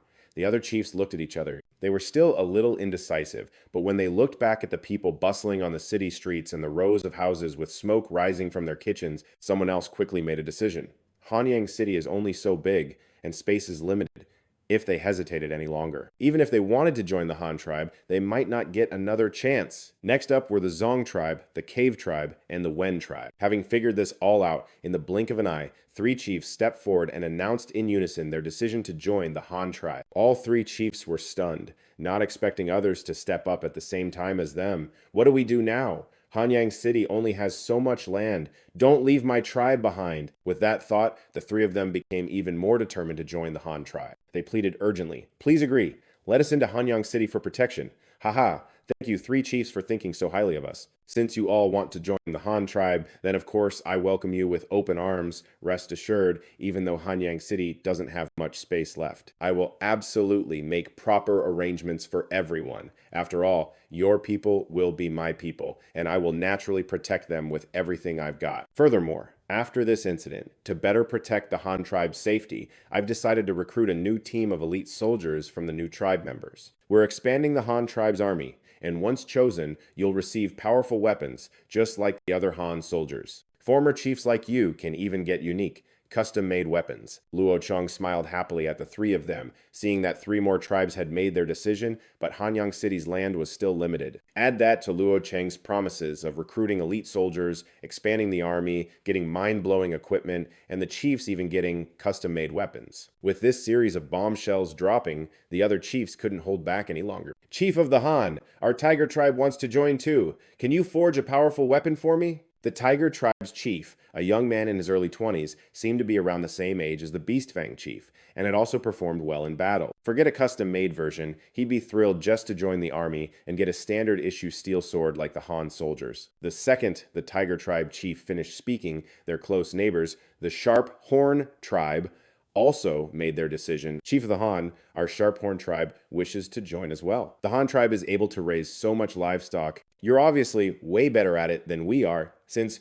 we only know how to raise antelopes. From now on, we want to learn from you and do a great job raising livestock for the Han tribe. Awesome, awesome. Welcome aboard. Everyone's going to love life in the Han tribe. I promise every single one of you will have a job you love to do. Sung was so stoked he blurted out great 3 times in a row. The Horn tribe joining was a huge deal, not just because they had a ton of people, but more importantly, they brought several thousand antelopes with them. That was what Lasung really cared about. Out of more than 20 chieftains, 7 had already announced they were joining the Han tribe. And these were all major tribes, each with at least 300 people, and that's a conservative estimate. Like the Horn tribe, who were experts at raising antelopes, the population was already close to 600.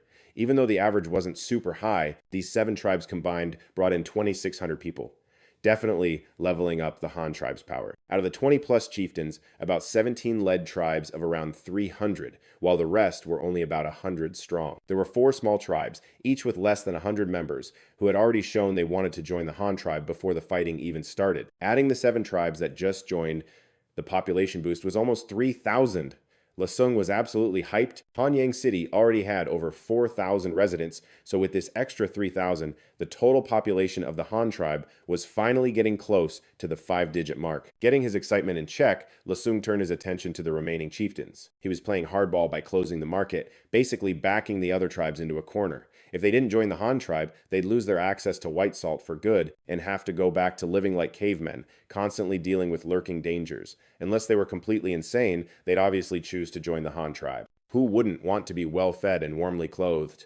Even if the chieftains said no, I bet their own people who were currently checking out the city wouldn't even want to leave.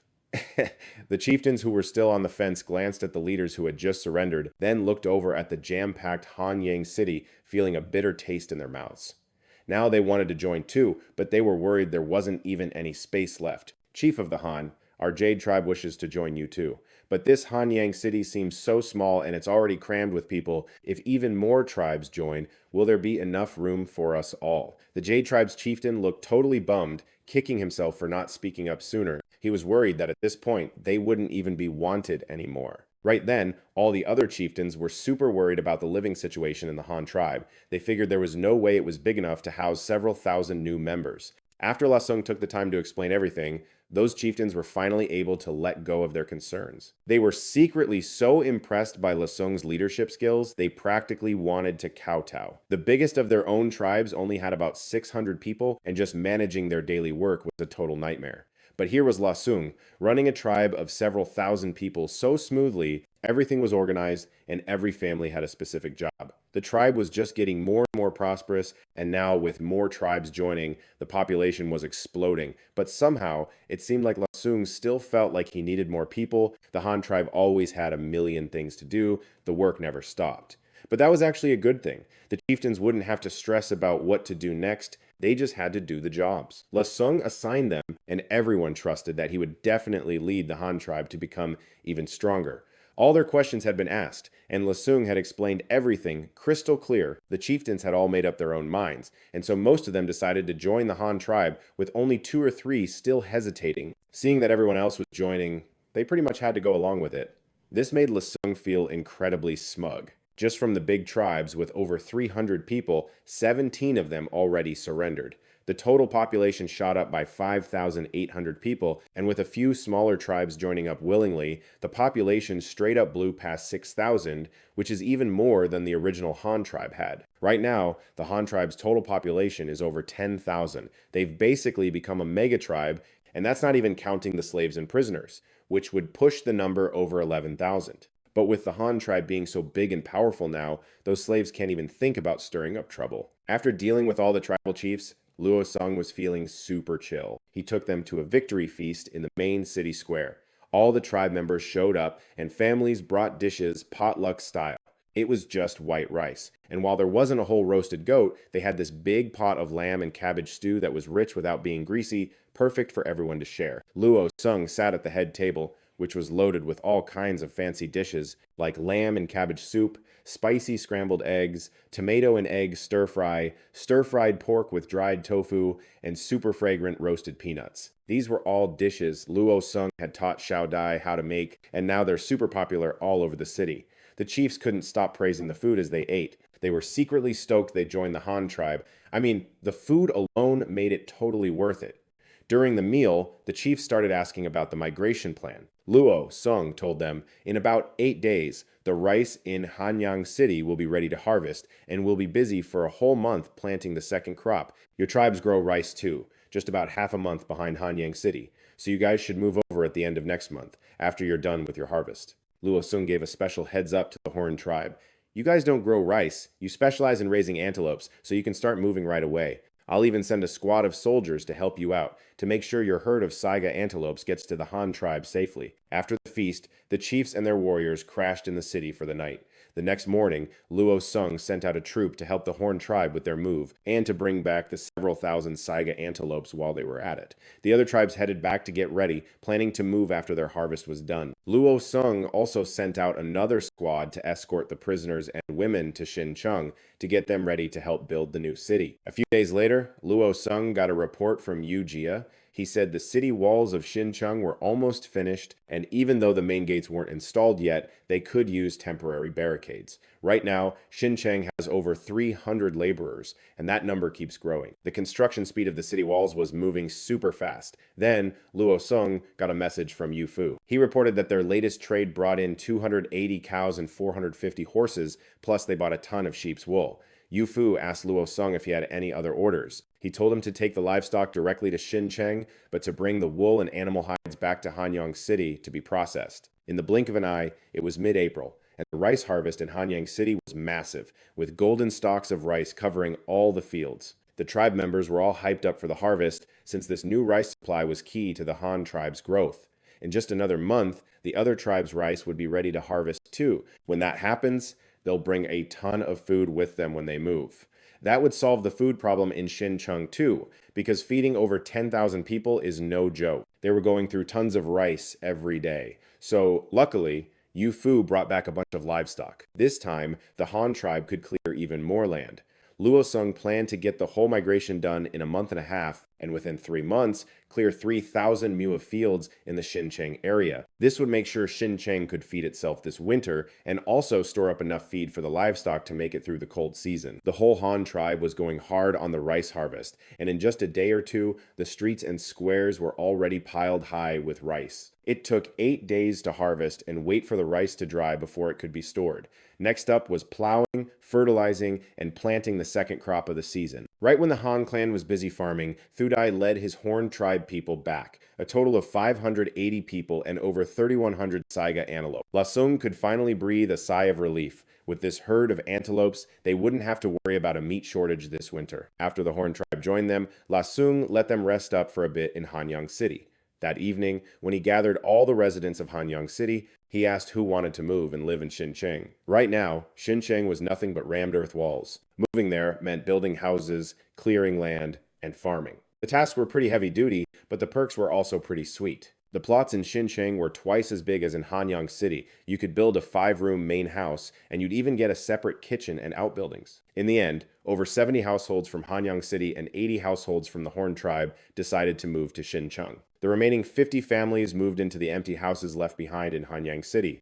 Among those moving to Xincheng were quite a few craftsmen from the workshops. Once they arrived, they could quickly organize the new tribe members to start construction and get Xincheng up and running as soon as possible. La Sung also had the carpentry workshop rush to build a set of components for a wind-powered sawmill so they could take it to Xincheng and set up their own workshop. That way, Xincheng could process its own lumber and wouldn't need shipments from Hanyang City anymore. At the same time, they brought a huge amount of rice seeds and farming tools to get ready to cultivate the fields. After this group set off, La Sung sent Thu Na, Thu Dai, and Hu Ye Du to lead teams out to the other tribes. handing out sickles to help them harvest faster. After all, these tribes couldn't afford sickles before, and harvesting by hand was way too slow, which would just delay Lasung's migration plans. With Xincheng's population growing and tasks piling up, he felt that he needed to appoint a general manager over there. After thinking it over for a long time, Lasung decided to recall Dai Thu, who was currently mining at Eight Treasures Mountain.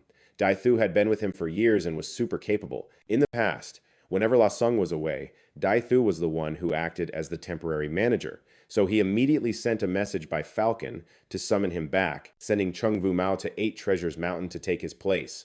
When Dai Thu returned, Lasung planned to make him the general manager of Xincheng, and while he was at it, bring Duda back. He had other plans for Duda, who was like a big brother to him and had a wandering spirit. At first, when he was assigned to build the market, Duda was all hyped up, but over time he got bored with just supervising workers and handing out pay. Since he wanted to leave, Lasung granted his wish. After several attacks from the cannibals, Lasung could feel the danger lurking around them. He decided to send an elite squad to scout the north, find their nest, and see if they could stir up some trouble for them. Wiping them out completely would be even better, but that was a huge ask. The immediate goal was to get a clear picture of the enemy situation. This advanced team wasn't just on a recon mission, they also had to draw maps. Lasung realized that the Han clan still didn't have a single decent map to their name. Making maps isn't a simple job.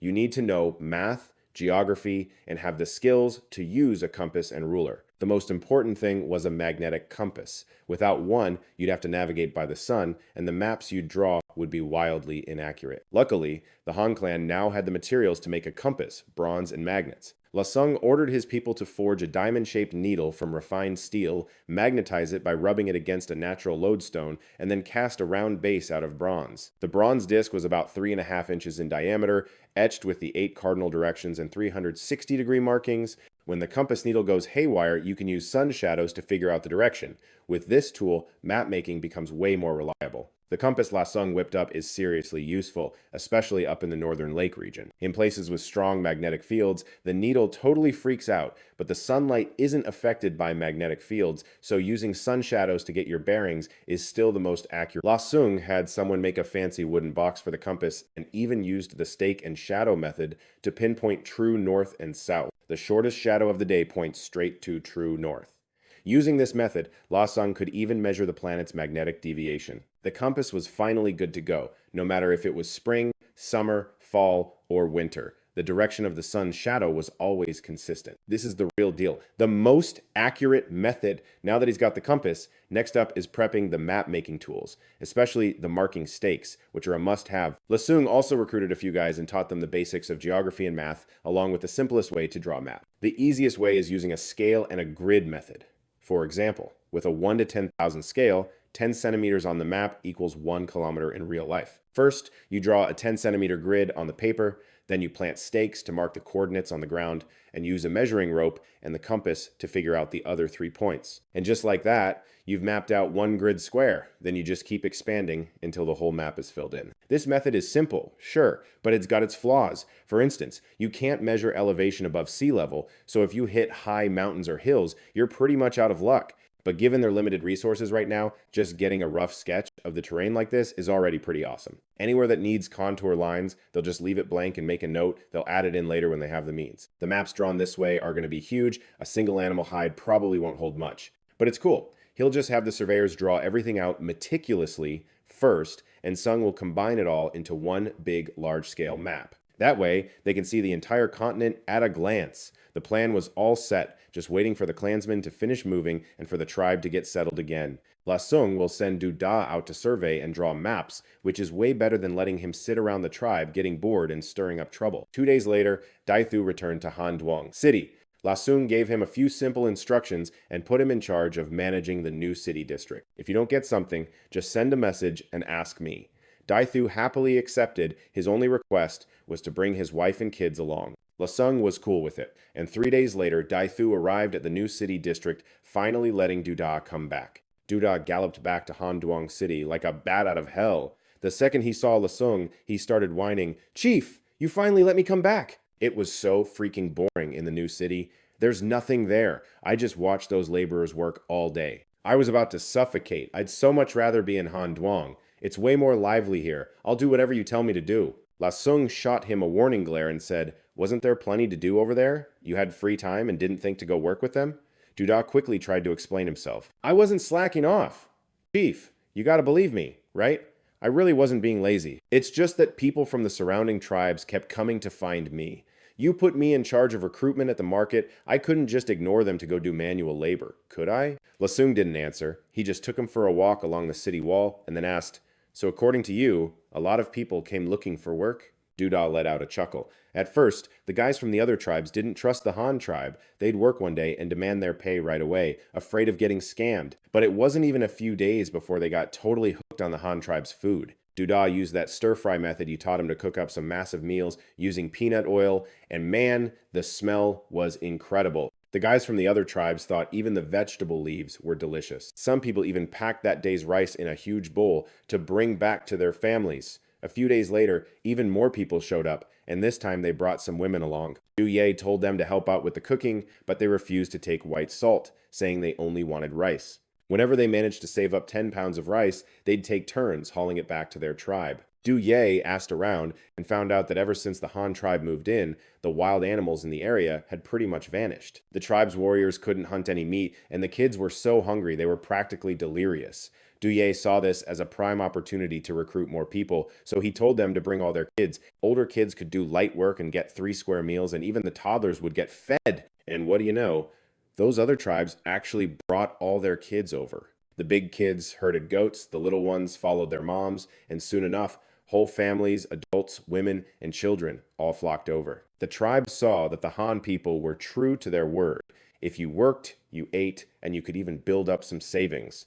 So they just straight up moved their whole lives over. Du Ye smugly reported to Luo Sung that several tribes had completely relocated. They figured that even though the work was tough, it beat starving one day and feasting the next. Luo Sung was super happy to hear it, thinking this peaceful method of recruitment was the absolute best. He immediately grinned at Du Ye and said, "Hey, you did a pretty good job, didn't you? So why are you still so against staying there? Maybe I should just send you back?" Du Ye heard that and immediately started shaking his head like crazy. "No way, Chief. Your boy here just can't sit still in one spot. How about you let me tag along with you to the grasslands, big bro?" Luo Sung shook his head. "Your brother leading the charge in the grasslands is enough. I've got a new mission for you, but fair warning, the conditions are gonna be kinda harsh. And it's a little dangerous. I'm worried you won't have the guts for it." As soon as Du Ye heard that, his eyes lit up. "Chief, I'm not afraid of a little hardship, and danger doesn't scare me." "Spill it." "What's the mission?" Luo Sung answered. "I need you to go scout out the cannibal tribes up north and map the area while you're there. Are you up for it?" Du Ye scratched his head. "Scouting the cannibals? No problem. But, what's this about drawing a map?" Luo Sung explained. "A map is basically a drawing of the terrain, mountains and rivers, on an animal hide. You mark down where the different tribes are.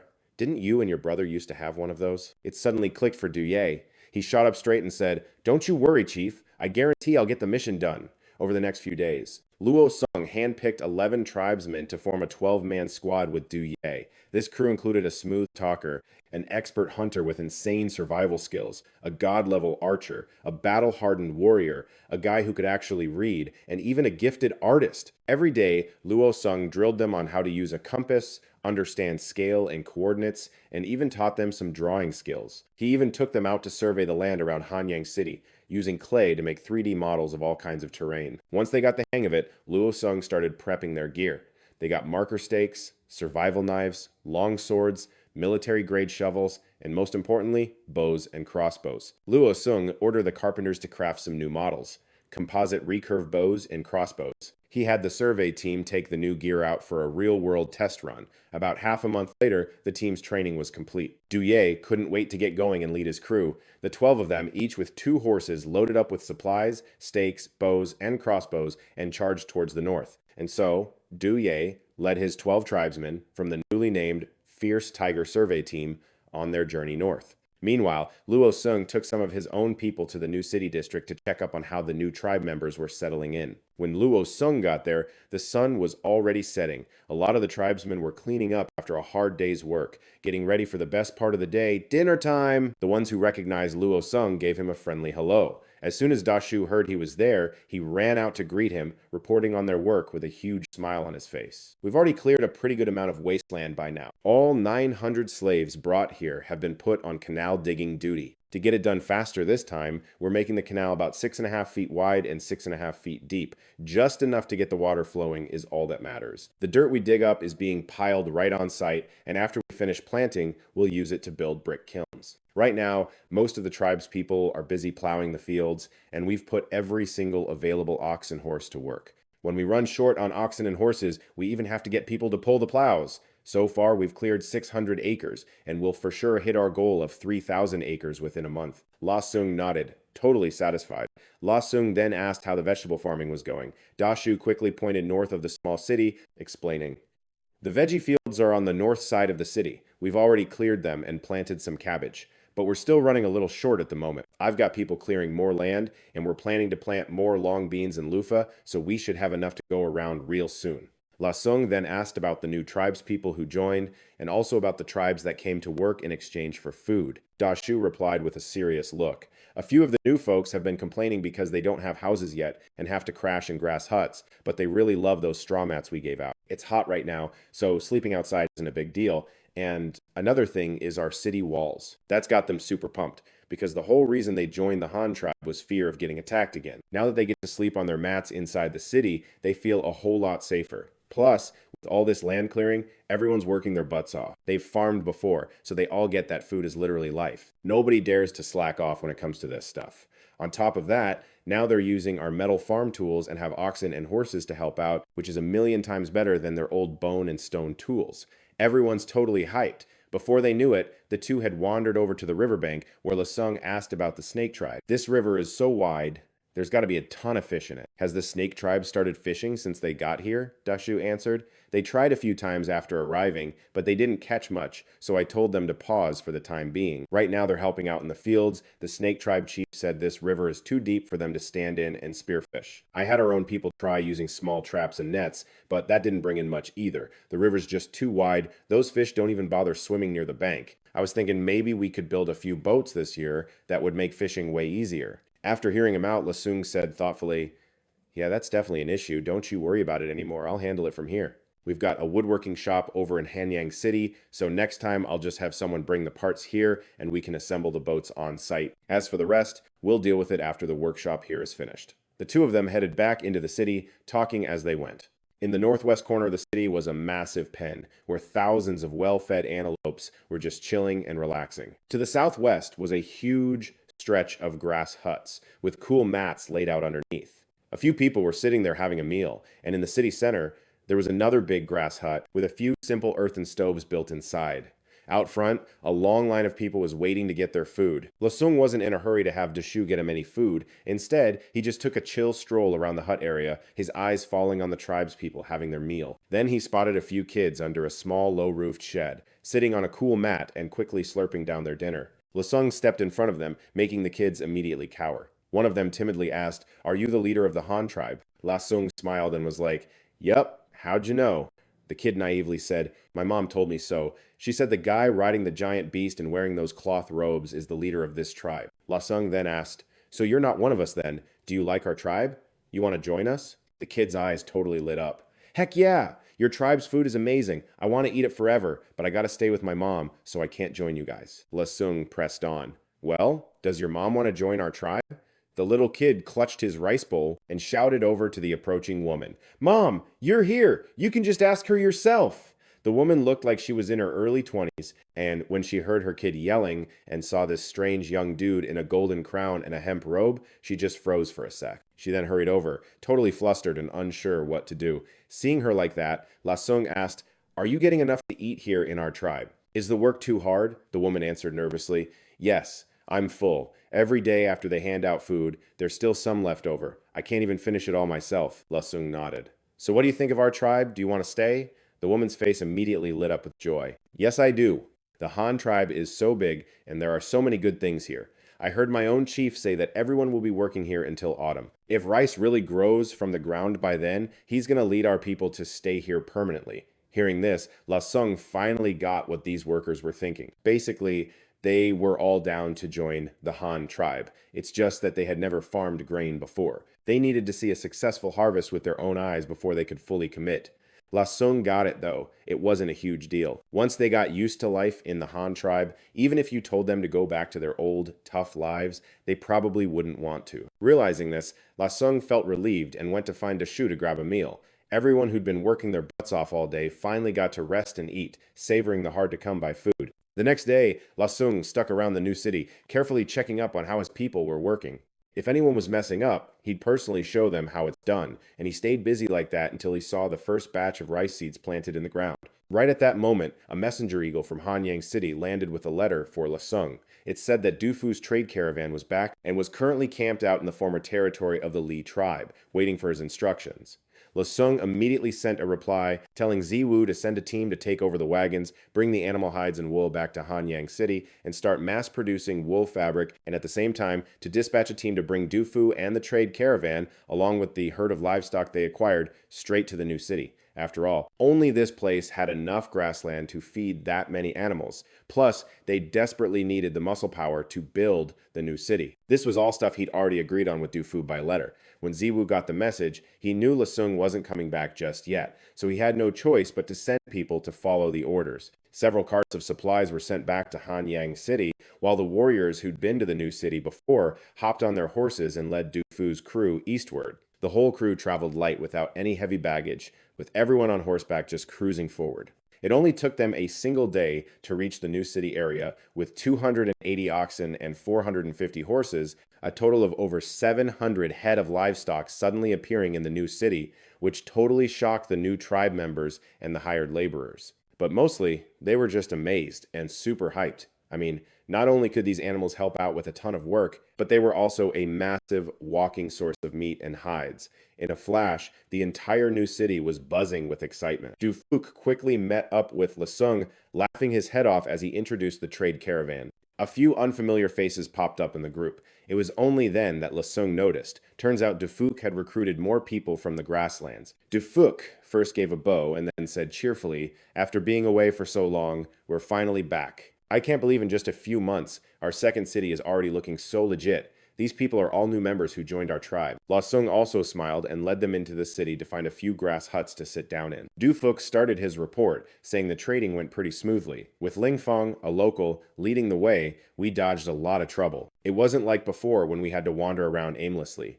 Ling Feng led us to all the tribes we traded with this time. These dozen or so people are friends of Ling Feng, and their situation is pretty similar to his. They know Ling Feng joined our Han tribe and is living really well, so they tagged along, wanting to join our tribe. This group has both men and women. When Du Phuc told them the young man in the golden crown was the chief, they quickly stood up and bowed, calling him chief in their broken Han language. They probably crammed on the way here and don't know much. La Sung also quickly greeted them, said a few words of welcome, and invited them to sit to one side. As he continued to listen to Du Phuc's report, La Sung took a sip of plain water and asked, "Did anything else happen on this trade run? Did those nomadic tribes have any feedback on our goods? Or did they say what they wanted? We're not close to the grasslands, and making a trip is a pain, so next time we can bring more stuff, expanding the variety of goods, and we can get a better haul in return." Du Phuc's eyes lit up as he suddenly remembered something. He said quickly, "They want a lot of stuff. The most important things are our horse gear, especially the stirrups and saddles, and next up are our ox carts. The nomadic tribes have to move around a lot, so if they had a few big carts, moving their homes and hauling their stuff would be way easier. Also, while they haven't used our long blades, they went absolutely nuts for the iron scissors we sold them. They're obsessed with these iron weapons. The iron pots we brought this time were also a huge hit. Even though they weren't cheap, they sold out completely. I think we should bring more next time." After listening, La Sung fell into deep thought. Horse gear, carts, ironware, he definitely couldn't just hand those three things over to them. Just then, Du Phuc suddenly remembered something, and his expression turned gloomy. "Oh, right, Chief. We ran into a problem on this trade run. I'm worried that trading in the grasslands is going to be tough from now on." Seeing him like that, La Sung immediately frowned and quickly asked what was wrong. Du Phuc said, "We traded with 7 tribes this time. When we were dealing with the tribe in the far southeast, we offered them our white salt, along with clay pots and bowls. They turned all of it down. They took the iron pots and scissors, but in the end, we only managed to trade for a few animal hides and some sheep's wool. We only got a couple of buffalo and horses too." Hearing what Du Phuc said, La Sung's frown deepened. Du Phuc didn't beat around the bush either. He rummaged through his animal skin bag, pulling out items one by one and placing them in front of La Sung, which almost made him gasp out loud. The first thing was a wrist-sized yellow bamboo tube filled with tiny white granules. He lifted it to his nose, and the smell of the ocean immediately hit him. La Sung took a tiny pinch to taste and then suddenly spat it out. If that ain't sea salt, what is? Before La Sung could even say a word, Du Phuc whipped out another object, which nearly made his jaw hit the floor, because what he pulled out was clearly a shiny, white metal bowl. That thing was massive, with a super smooth, polished inside. It was so polished you could literally use it as a mirror, and the outside had an embossed picture along with some hieroglyphic characters that La Sung couldn't read. The picture had a few figures in it. One person was holding a big bowl up towards the sun, while another held a torch in front of the bowl. The other people were kneeling on the ground, totally worshipping the scene. La Sung, of course, got it right away. This was clearly a scene of making fire by reflecting sunlight, just a simple optical reflection phenomenon. Setting aside the drawing of summoning heavenly fire, the bowl itself was extremely reflective. It felt heavy in his hands, so La Sung went ahead and bit the rim to test it. Pretty soft, so it was definitely a silver bowl. Now, just from this one item, La Sung concluded that there's a tribe near the sea that knows how to make sea salt. Their land also has a lot of bamboo, which they use for containers, and they've got a huge silver mine, meaning they're masters of metallurgy and casting. Looking at the quality and style of the bowl, their craftsmanship was on a whole other level. This wasn't too surprising since silver is chemically stable and can be found in its pure form in nature. That means you can find natural silver nuggets or veins directly. However, that's ultimately pretty rare. In reality, most silver still exists as ore, stored in silver mines. Plus, silver's melting point is really low. It only needs to be over 960 degrees to liquefy, so as long as they know how to burn charcoal, hitting that temperature is a piece of cake. Or maybe they even have their own coal mine. You gotta remember, the Han tribe needs a minimum temperature of 1,500 degrees to smelt red copper. Meanwhile, with a melting point under 1,000 degrees, it's obvious why primitive people would find and learn how to use silver so easily. This was all pretty normal stuff. The real problem was that this was a tribe that worshipped heavenly fire. This was La Sung's guess. After all, they drew the whole process of getting fire from the sky on the bowl. If it wasn't super important, why would they bother carving it? Just like how the Han characters are super important to the Han people, they already know how to make sea salt by themselves, and they use bamboo tubes to carry it all the way to the grasslands to do business with us.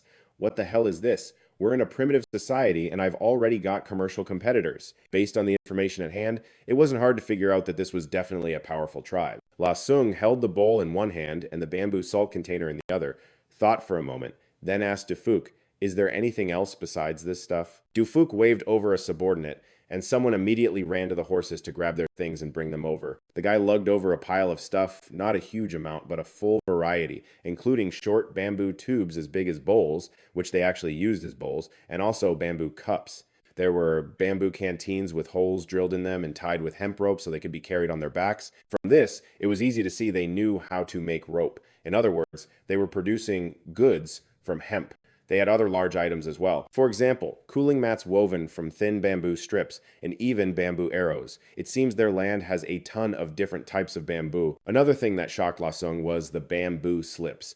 Wide strips of bamboo were tied together with thin hemp rope, with characters and pictures carved on them. Du Phuc asked doubtfully, "Chief, do you know what these things are? This tribe is pretty awesome, to be able to make so many treasures." La Sung patiently explained, "This stuff is nothing strange. The salt in here is sea salt. In fact, you've probably seen it before. It's like the salt lake where the Eagle tribe lives. When salty water dries under the sun, it crystallizes into salt.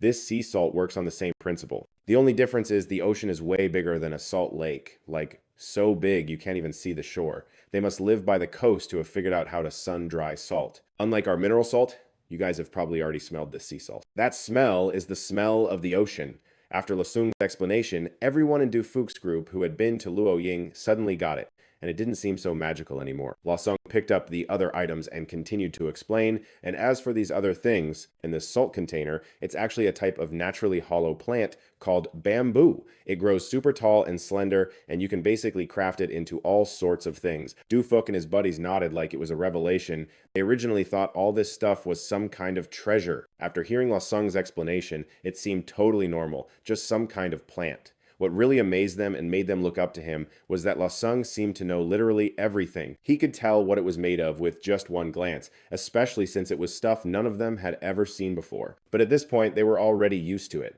Phuc couldn't help but ask, "Chief, what else can this bamboo plant be used for? Can you eat it?" La Sung replied, "This plant grows new shoots from its roots every year. They're called bamboo shoots. You can eat those, but they can't be your main food source.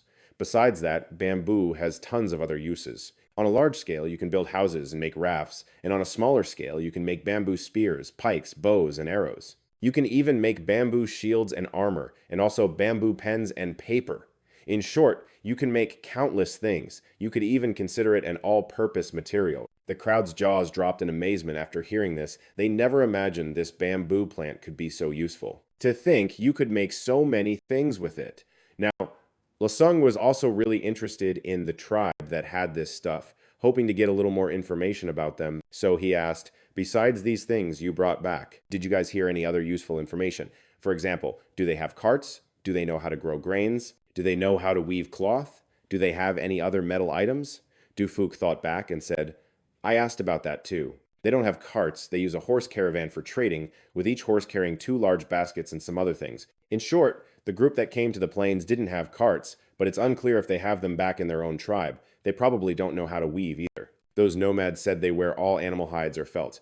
They probably learned how to make felt from the nomadic tribes, and they almost certainly don't have other metals. The only thing they brought to the nomadic tribe was this type of bowl, but I heard it's not even used for eating. I have no idea what its purpose is. But they probably do have grains. I heard from that nomadic tribe that they saw those people eating something round. It's very dry and hard, but it lasts for a really long time, and there's also a type of yellow grain that I've never seen before. This is just what I heard them say." Hearing that the other party had food, La Sung's eyes immediately lit up, and he quickly asked Phuc, "Don't those other nomadic tribes have any? Did you trade for some with them?" Phuc flatly shook his head, a look of regret clearly visible on his face. He knew how important food was. Otherwise, he wouldn't have brought back the wild barley last time. But right at that moment, among the plains wildmen that Phuc brought back this time, one of them timidly raised his hand, looking like he wanted to say something but was hesitant. La Sung saw him raise his hand and immediately gestured, telling him not to be afraid and to just speak his mind. When the newly joined wildman saw La Sung smile, he became a bit bolder, took a felt package out from his chest and held it up, saying,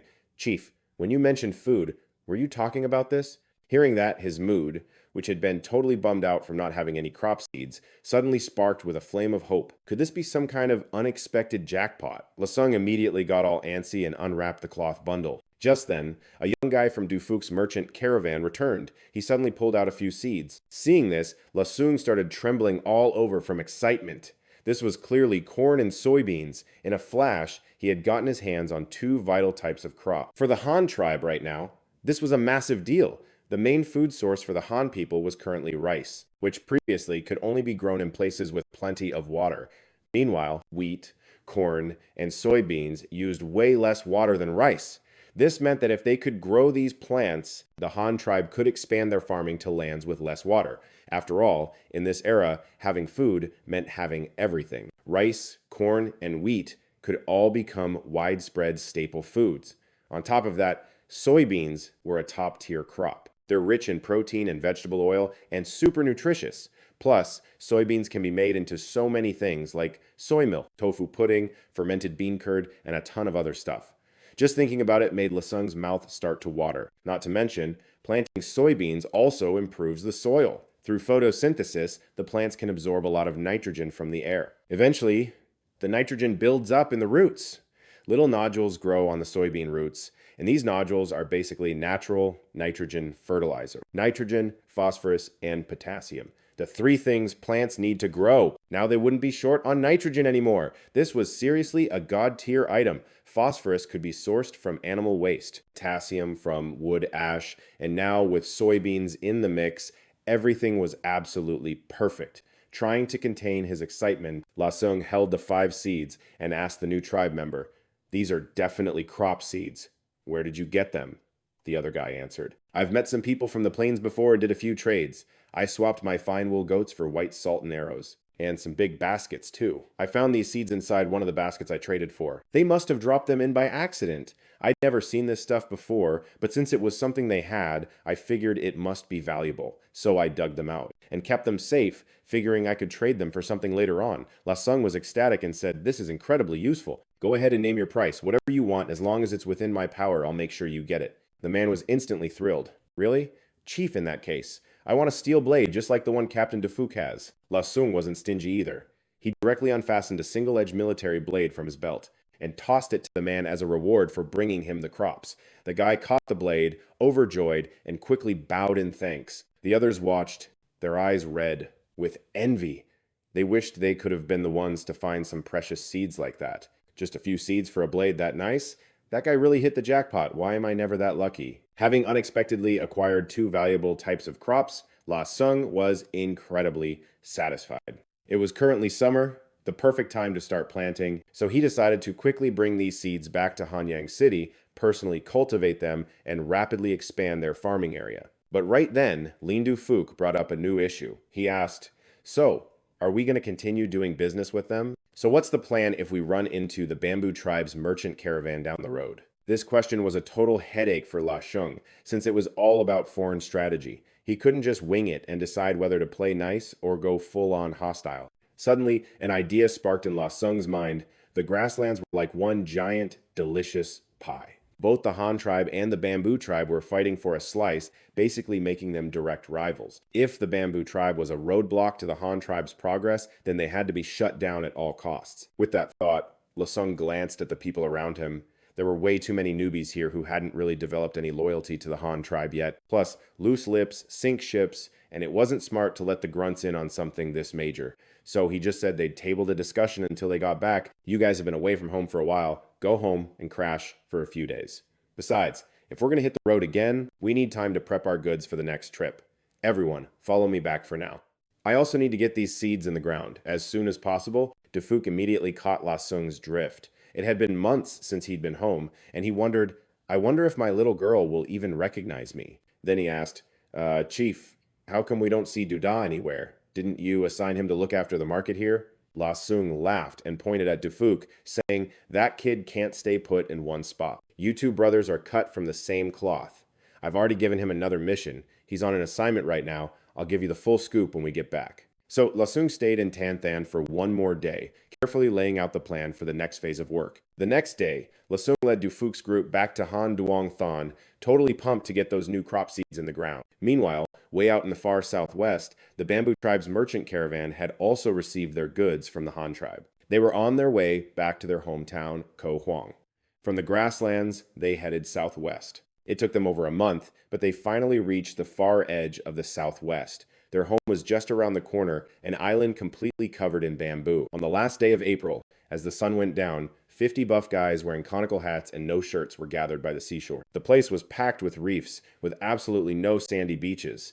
The horses and cattle they had bought were casually grazing on a nearby hillside. The evening sea breeze was nice and gentle, stirring up small ripples across the bay in front of them. The sunset reflected on the water, making the entire ocean look like it was dyed a deep red. Tons of seagulls were circling just above the surface, occasionally diving into the waves to snatch a fish and swallow it whole.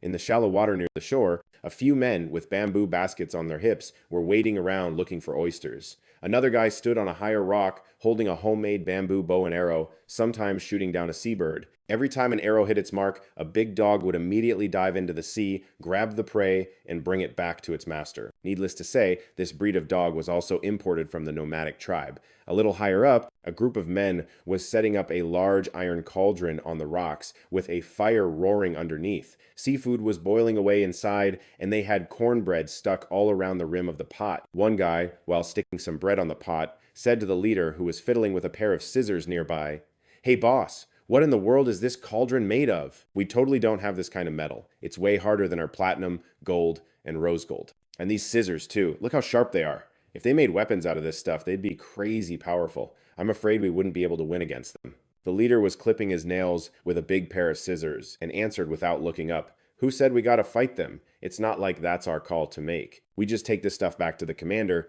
and let them figure it out. Personally, I don't want to throw down either." "You're right to sigh. I also think we should be on good terms with them. Man, if we could just learn their techniques, that would be sick." I mean, look at that woolen fabric they weave. You can't even imagine how they make that stuff. They buy up tons of wool from the plains, weave it into fabric, and then sell it right back to the tribes. How many horses and jewels do you think that's worth? After finishing his nails, the leader carefully put away the scissors and then pulled out a piece of wool fabric about the size of a handkerchief. It was something he'd traded 2 jars of sea salt for with a nomadic tribe. Even the chief of that tribe didn't have much, just a sample of a little over 2 yards provided by the Han people. In the end, he cut a small piece off for him. The leader stared at the fabric for a moment, lost in thought. He looked up at the setting sun, then turned to ask a middle-aged man behind him, "What day is it? Is it the converging moon? Why hasn't the tide receded yet?" The older man pulled out a bamboo scroll he kept on him. He calculated for a bit, then looked toward the rising moon, checking and double-checking several times. Finally, he nodded and said, "That's right. Today is the day of the converging moon. The tide will for sure recede tonight." The leader put the wool fabric away. He pulled out his bamboo bowl, started dishing out rice, and called everyone to come back, eat early, and get some rest. "First light tomorrow, we're heading home." The other members called out to one another and quickly gathered for their meal. After eating, they rested in 2 bamboo shelters not far from there. They were structures they had built there a long time ago to use as a landing base, with some extra supplies stashed inside. As the sky darkened, the sea breeze picked up, getting stronger than it was during the day, churning up waves in the bay and blowing all the clouds from the sky. 2 bright moons hung high in the sky, slowly converging from different directions to a single point, forming a gorgeous jade-like ring in the air. At that exact moment, the water in the bay began to churn violently. Under the influence of the moon's gravitational pull, a massive tide formed.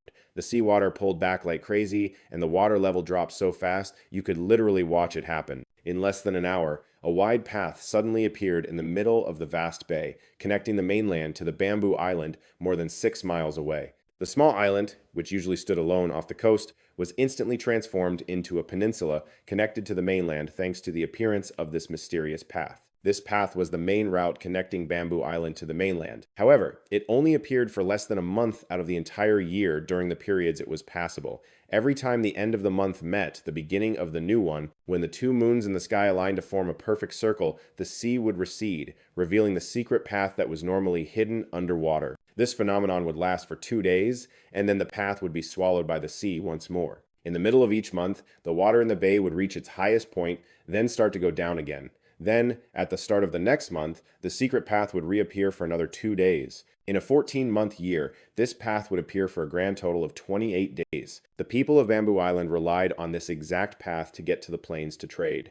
Of course, they could also just build bamboo rafts and cross the sea. The narrowest part of the bay was only about 7 or 8 miles wide, so crossing it wasn't a problem at all. But the huge amount of livestock they traded for on the plains couldn't be brought back on bamboo rafts. That's why they had no choice but to use the secret path. It only shows up once a month, and the very next morning, right at the crack of dawn, that mysterious path popped up more than 3 feet out of the water. The Bamboo Island merchant caravan started making their way onto the path home. Man, they'd been gone for a few months already. At this point, they were all dying to get back home. But the road was no joke. The ground was all jagged, uneven rock, and it was covered in gross slime from shellfish and seaweed. It was super slippery, so they had to be extra careful leading the cattle and horses forward, scared that one wrong move would mean a twisted ankle. If any of the cattle or horses got hurt, they'd be totally useless. They were counting on these animals to plow the fields when they got back. The crew walked from sunrise all the way till noon just to reach the mainland on the other side. Then they had to ride for another 2 hours or so to finally get back to their tribe. That's the Tan tribe, also known as the Three Metals tribe, famous for being master producers of 3 types of metal. Basically, what they call white metal, yellow metal, and red metal. Or, as Lasung would put it, that's just silver, pure gold, and red copper. Bamboo Island is actually pretty big, roughly the size of a small state, and it's shaped like a long loaf of bread, stretching from the southeast to the northwest. The northwest side is where that secret path connects to the mainland, and it's also the Tan tribe's home turf. It's not just the Tan tribe on the island, it's actually ruled by 6 major tribes together. The island's population is almost 80,000, and the Tan tribe alone makes up about 30,000 of that, solidifying their spot as the top dogs on Bamboo Island. The other 5 tribes? The biggest one has just over 10,000 people, and the smallest only a few thousand, all of them basically vassals to the Tan tribe. You could even call them dependents, since they all look to the Tan tribe as the boss. And there's a good reason for that. See, the Tan tribe holds down the northwest part of Bamboo Island, which not only connects to the mainland for all that sweet, sweet trade, but all the key resources are packed into that northwest tip. I mean, the gold, silver, and copper mines are a big deal, but the most important thing is that the island's only source of fresh water is also up there. So yeah, whoever controls the water controls all of Bamboo Island. The Tan tribe has a huge population and their territory basically monopolizes one whole end of the island. Plus, they control the source of the only freshwater river and they can smelt their own metal. Through trade with the mainland, they get cattle and horses, stuff you can't find on the island. So if the other 5 tribes want metal farming tools or draft animals, they have no choice but to trade with the Tan tribe. On top of that, with their crazy numbers, the Tan tribe pretty much gets whatever it wants. Nobody dares to cross them. The islanders make a living by growing corn and beans. Most of their houses are made of bamboo. Built on stilts, they live upstairs and keep pigs downstairs. Pigs are a native animal here that they've domesticated. As for any other cattle and horses, they have to be bought from the mainland. They also raise their own goats on Bamboo Island, but they're the black-furred mountain goat type. Right now, they've got a few sheep that they also got from trading with the folks from the grasslands, but lately, they haven't had to trade for many sheep. Those things breed like crazy. Plus, they get a huge new batch every year. They use corn for animal feed, so sheep on Bamboo Island have become the second most farmed animal right after the native pigs. They've even managed to create a hybrid by crossbreeding sheep with the local goats. What's messed up, though, is that the Tan tribe only sells cattle and goats to the other 5 tribes, but horses? They're kept under total lockdown by the Tan tribe. They also picked up horseback archery from the grassland folks and even have their own cavalry unit. That's the real ace up their sleeve that lets them stay in charge. So, in the second month of summer, on the afternoon of May 1st, the Tan tribe's merchant caravan finally made it back to the heart of their territory. It's a small town where their chief lives. The town is tucked away in a valley, also known as Clear Spring Valley, which is the source of the freshwater river on Bamboo Island. The whole valley is packed with bamboo houses, home to over 4,000 people. The second the merchant caravan entered the valley, tons of tribe members rushed out to greet them. Every time the trade caravan returned, it was a full-on celebration for the Tan tribe, because they always brought back precious goods, so who wouldn't be thrilled? But this time, because of the whole Han tribe situation, the caravan leader couldn't even crack a smile. He had something important to report to the chief. The moment he entered the valley, the caravan leader shouted, "I have an emergency! Take me to see the great chief immediately!" The tribespeople who were celebrating the caravan's return heard that and quickly made way. Someone immediately led him to the great chief. The leader of the trade caravan held a very high position in the tribe, so the average tribesperson didn't dare to mess with him, but they still respected him. After all, it was the caravan that braved the dangers of faraway lands far from the tribe, just to bring back so many valuable treasures. The leadership structure of the Tan tribe was similar to other tribes. The great chief was the main leader, and also the head of the 6 major tribes of Bamboo Island. Below the chief was the council of elders, with a total of 10 great elders. 3 elders were in charge of metallurgy for gold, silver, and copper. Then there were the 2 rice and bean elders in charge of growing corn. The bean elder was also responsible for raising livestock. The bamboo elder handled construction projects. The tech elder was in charge of research and development. And the military elder commanded all the warriors. The trade elder managed foreign trade. The Tan tribe had a clear division of labor and a distinct class system. For real, they had the makings of a great tribe.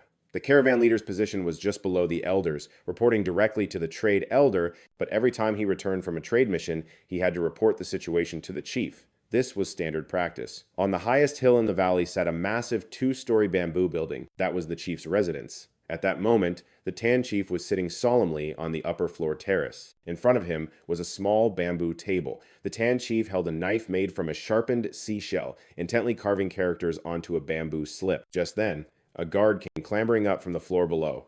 Reaching the terrace, he knelt on one knee, clasped his hands, and reported, "Chief, the caravan has returned from the grasslands. The leader says he has an urgent matter to discuss and is waiting outside for an audience." Hearing that the caravan was back, the Tan chief was overjoyed. He quickly put away his bamboo slips and said, "Bring him to the main hall on the first floor." Right after that, the Tan chief hurried down to the hall. The caravan leader was already waiting by the long bamboo table in the center of the hall.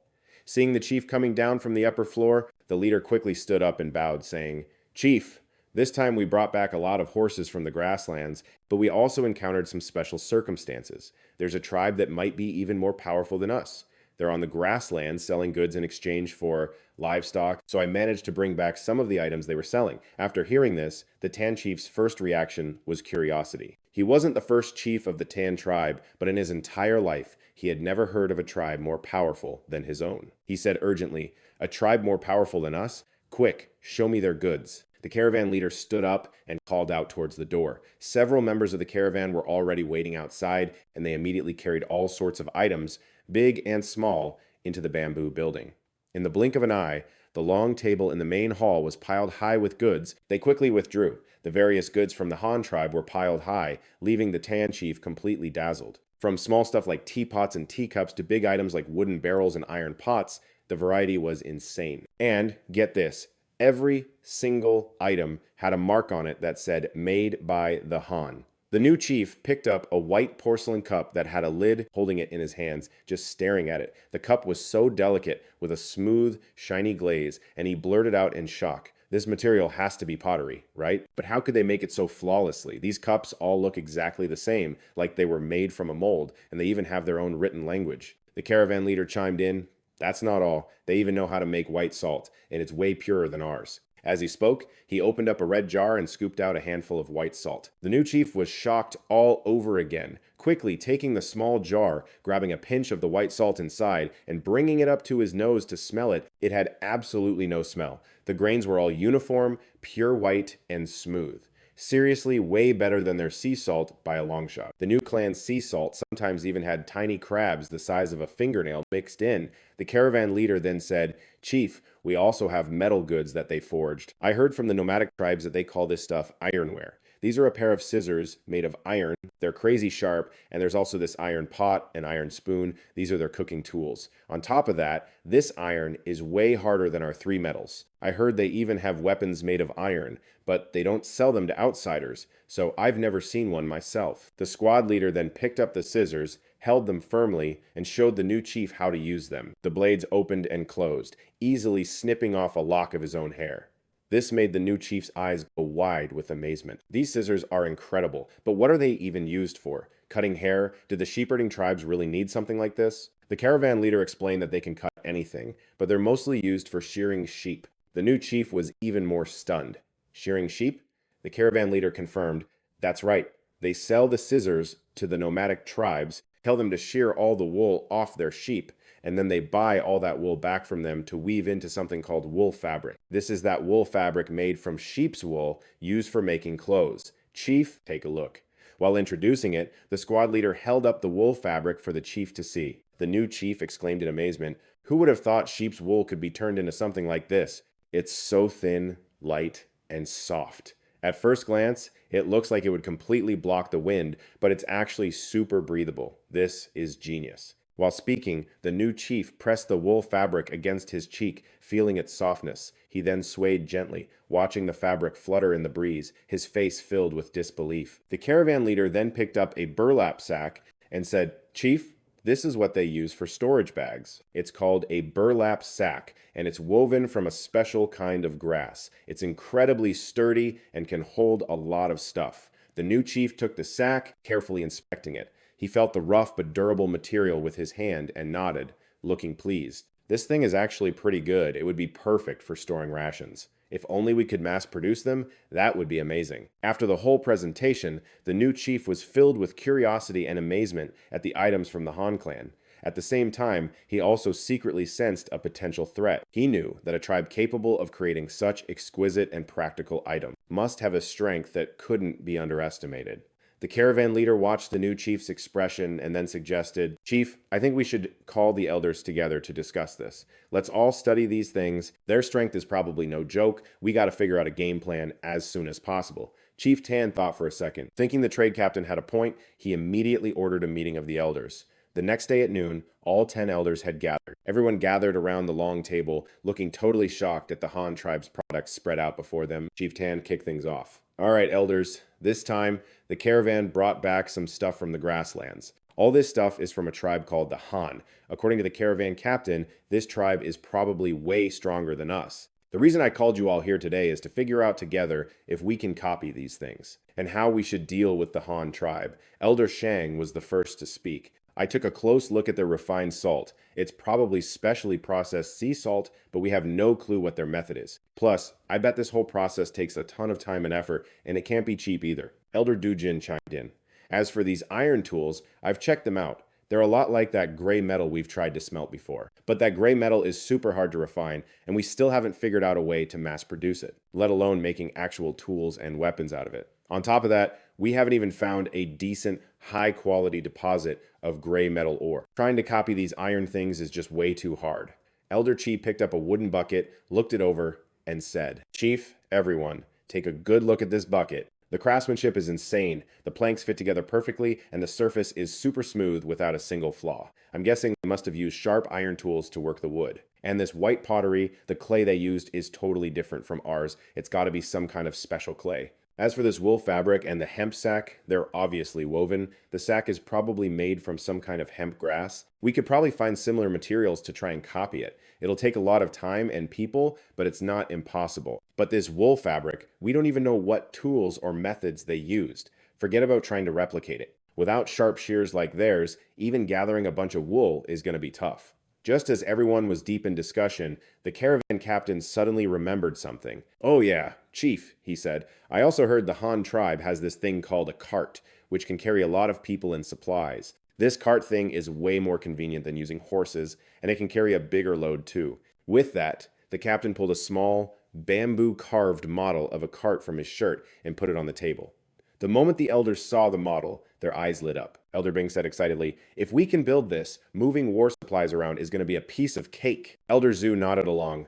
Yeah, with this thing, hauling construction materials would be way easier too. The tribe's construction speed would totally skyrocket. Chief Tan stared at the model cart. Feeling a rush of excitement, he immediately turned to Elder Chi and said, Elder, you figure out how to make this thing. The rest of you elders will give him your full support. Caravan captain, you're staying behind to help too. We need to get this cart built as soon as possible, no matter what. The caravan captain looked awkward. Chief, I don't know the first thing about building carts. Besides, I have to head to the grasslands for trading next month. If you ask me, how about we just buy a cart from the Han tribe to use as a model? That'll make our research way easier. Elder Shang chimed in to agree. The trade captain makes a good point. We can totally use crop seeds for trade. The Han tribe has a huge population, so their demand for food must be insane. Our corn ripens in just 3 months, and we can even rotate it with soybeans. That's 2 harvests a year. They'll totally need a high-yield crop like this, and we might even be able to use this opportunity to trade for their cart-making methods. The new chief mulled it over for a sec, figured the plan was solid, and then declared, all right, let's do it that way. Elder Shang, next month you'll personally lead a team to the grasslands, bring a ton of crop seeds, and no matter what, you have to trade for one of their carts. And any other top-tier stuff you can get your hands on, try to bring back as much as possible. Elder Shang accepted the order, vowing to give it his all. After the meeting wrapped up, the elders headed back one by one to get ready. And just like that, because of this mysterious Han tribe, a whole bunch of changes and actions were set in motion, and it felt like a silent competition between the two tribes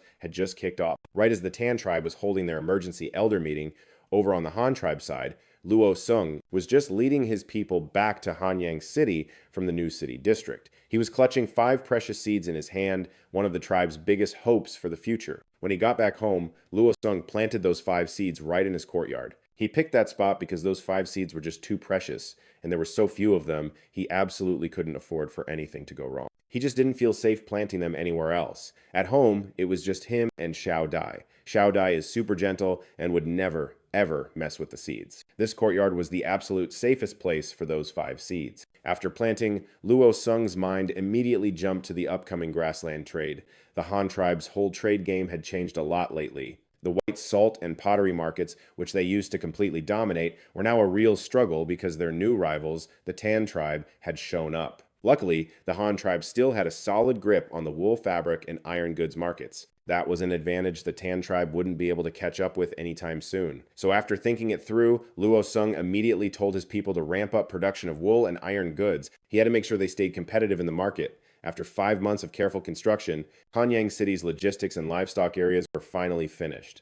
Looking at these 2 brand new zones, Luo Sung felt a huge sense of accomplishment. Next up, Luo Sung assigned 200 slaves to start building a 3-story school. They got to work right away, starting on digging the foundation. Meanwhile, Asim picked out 2 of the new warehouses to turn into textile workshops.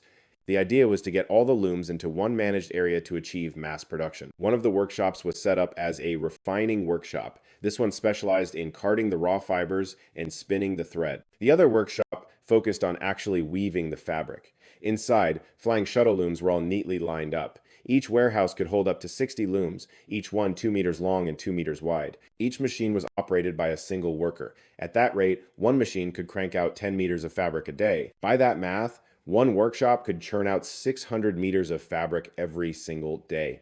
Luo Sung was seriously pleased with that production speed. Weaving usually takes a ton of workers, but luckily the Han tribe's population was booming after taking in several thousand new people. So assigning 180 people to the weaving industry was a piece of cake. After getting the whole weaving operation sorted out, Luo Sung went to find Da Chui and told him to get another round of iron smelting organized. The last time they did it was in the dead of a freezing winter. This time, after a solid 6 months of prep, the Han tribe had enough materials to fire up 3 pig iron furnaces. But here's the kicker. The tribe's iron ore supply was about to totally run dry. So, Lasung decided that 1 month after all the farming work in Xincheng was wrapped up, he'd send 300 slaves from there to the mines to restock their dwindling iron ore. Right now, with the population blowing up non-stop, construction in Xincheng was also going nuts. The tribe's demand for iron was getting bigger and bigger. They needed iron pots and all kinds of iron tools and weapons. Plus, to keep trade with the grasslands flowing, they had to keep a stash of iron goods on hand. I mean, stuff like iron pots and shears ate up a ton of iron when they sold them to the grasslands nomads. Luckily, Big Hammer and his crew had gotten the hang of smelting iron. This time, La Sung didn't even babysit them and instead shifted his focus to the woodworking squad, telling them to crank out some 2-wheeled carts. These babies were set to be sold to the nomadic tribes. Making these 2-wheelers was a piece of cake, basically just a pair of wheels, a frame, and a wooden deck. Thanks to the wind-powered sawmill, building them was way easier. Plus, compared to 4-wheeled carts. This type of cart not only saved on manpower and materials, it also used way fewer metal parts, making it cheaper to build and giving it some serious bang for its buck. Yeah, it couldn't carry a whole lot, but from a business angle, it meant they could sell way more of them.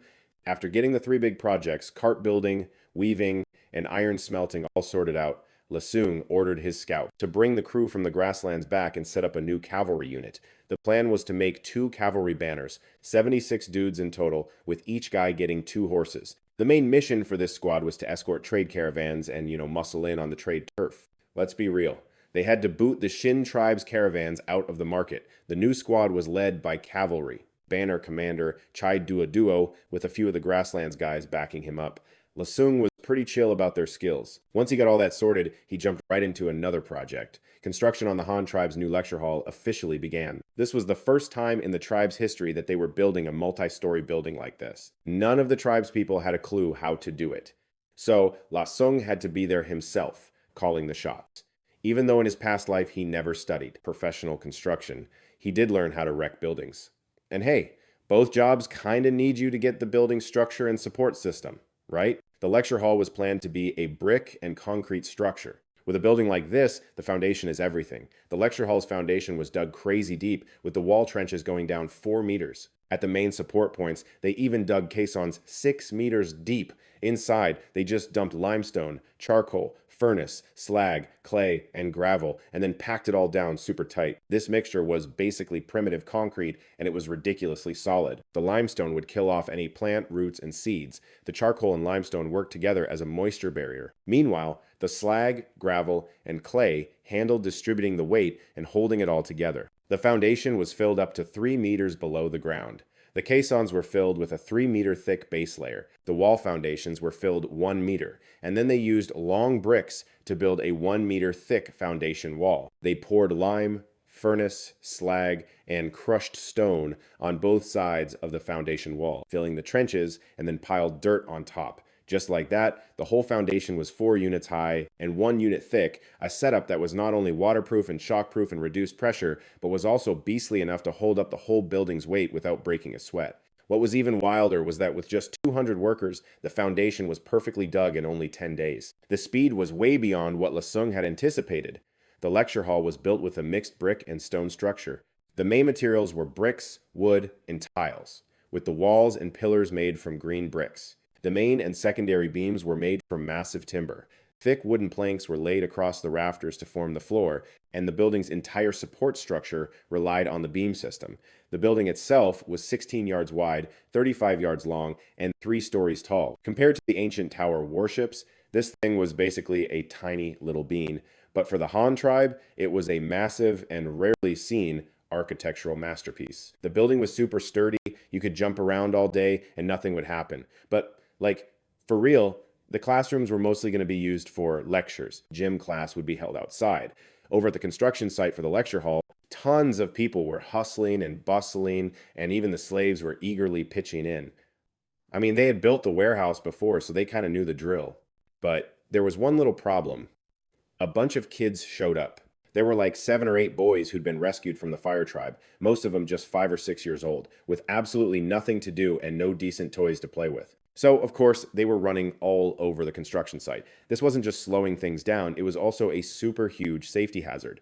Lasung watched for a minute and figured it out. The kids were just bored out of their mind. So he called over one of the kids playing in the dirt, told him to get all the little ones to the main square, and said he'd teach them a cool game. The kid was ecstatic when he heard that. He immediately took off to round up his friends. Lasung had already prepped some toys for them, making beanbags and jump ropes. These toys were super simple and dirt cheap to make, but they brought the kids endless amounts of fun. Before you knew it, a few hundred kids had gathered in the square. Lasung came over carrying a basket of beanbags, with a few women behind him helping with the ropes. He meticulously explained how to play with the beanbags to the kids. After watching Lasung show them how it's done, they all got super hyped, scrambling over each other to grab a beanbag and start playing. So many kids were playing that pretty soon, they ran out of beanbags. So for the kids who didn't get a beanbag, Lasung taught them how to play group jump rope instead. 2 people would hold the ends and swing the rope, while the other kids lined up to take turns jumping in. The kids played on and on without getting bored, and the square was filled with the sound of their laughter. Seeing the kids having so much fun made all the adults happy too. It got Lasung thinking that the adults needed some fun activities to unwind too. That's when he got the idea to introduce Kuju, the ancient form of soccer. Kuju originally came from China, where it was called hand back. It wasn't just cheap to make, it was also great for physical training, and could even be used to train soldiers. On top of that, board games were another solid choice. Playing them isn't just relaxing, it also sharpens your strategic thinking, which would totally help the tribe grow. Lasung gathered all the pregnant women and the babysitters and asked them to help make the balls. The balls were sewn from animal hide and stuffed with chaff and hemp fibers. They could just use the leftover scraps from the armor workshop for the materials. At the same time, he got 2 apprentices from the carpentry team and told them to make some game boards. In no time, the tribe had cranked out over 40 balls. Lasung gave 30 of the balls to the kids and handed out the rest to the cavalry and the trade caravan. After that, on the grassy field outside the west gate, he measured out a Kuju field, set up goalposts, drew the boundary lines, and explained the rules of the game to everyone. Everyone was super pumped about this new sport. They all jumped in eagerly, but just when everyone was having the time of their lives, Dudah's scout team sent word back via Hawk. Their mission was to survey and spy on the cannibal tribe. The crossbows they had this time were seriously OP, firing way more arrows than a regular bow, plus they were lighter and a breeze to aim. The squad set off from Hushan, north of Hanyang City, and headed through the valley. They crossed the plains, following the trail left by the cannibal tribe and tracking them upriver. Most of the upstream region was totally empty of any tribes. They only found a few abandoned settlements, and all of them were completely trashed. They kept pushing north, over mountains and hills, until they hit a plain.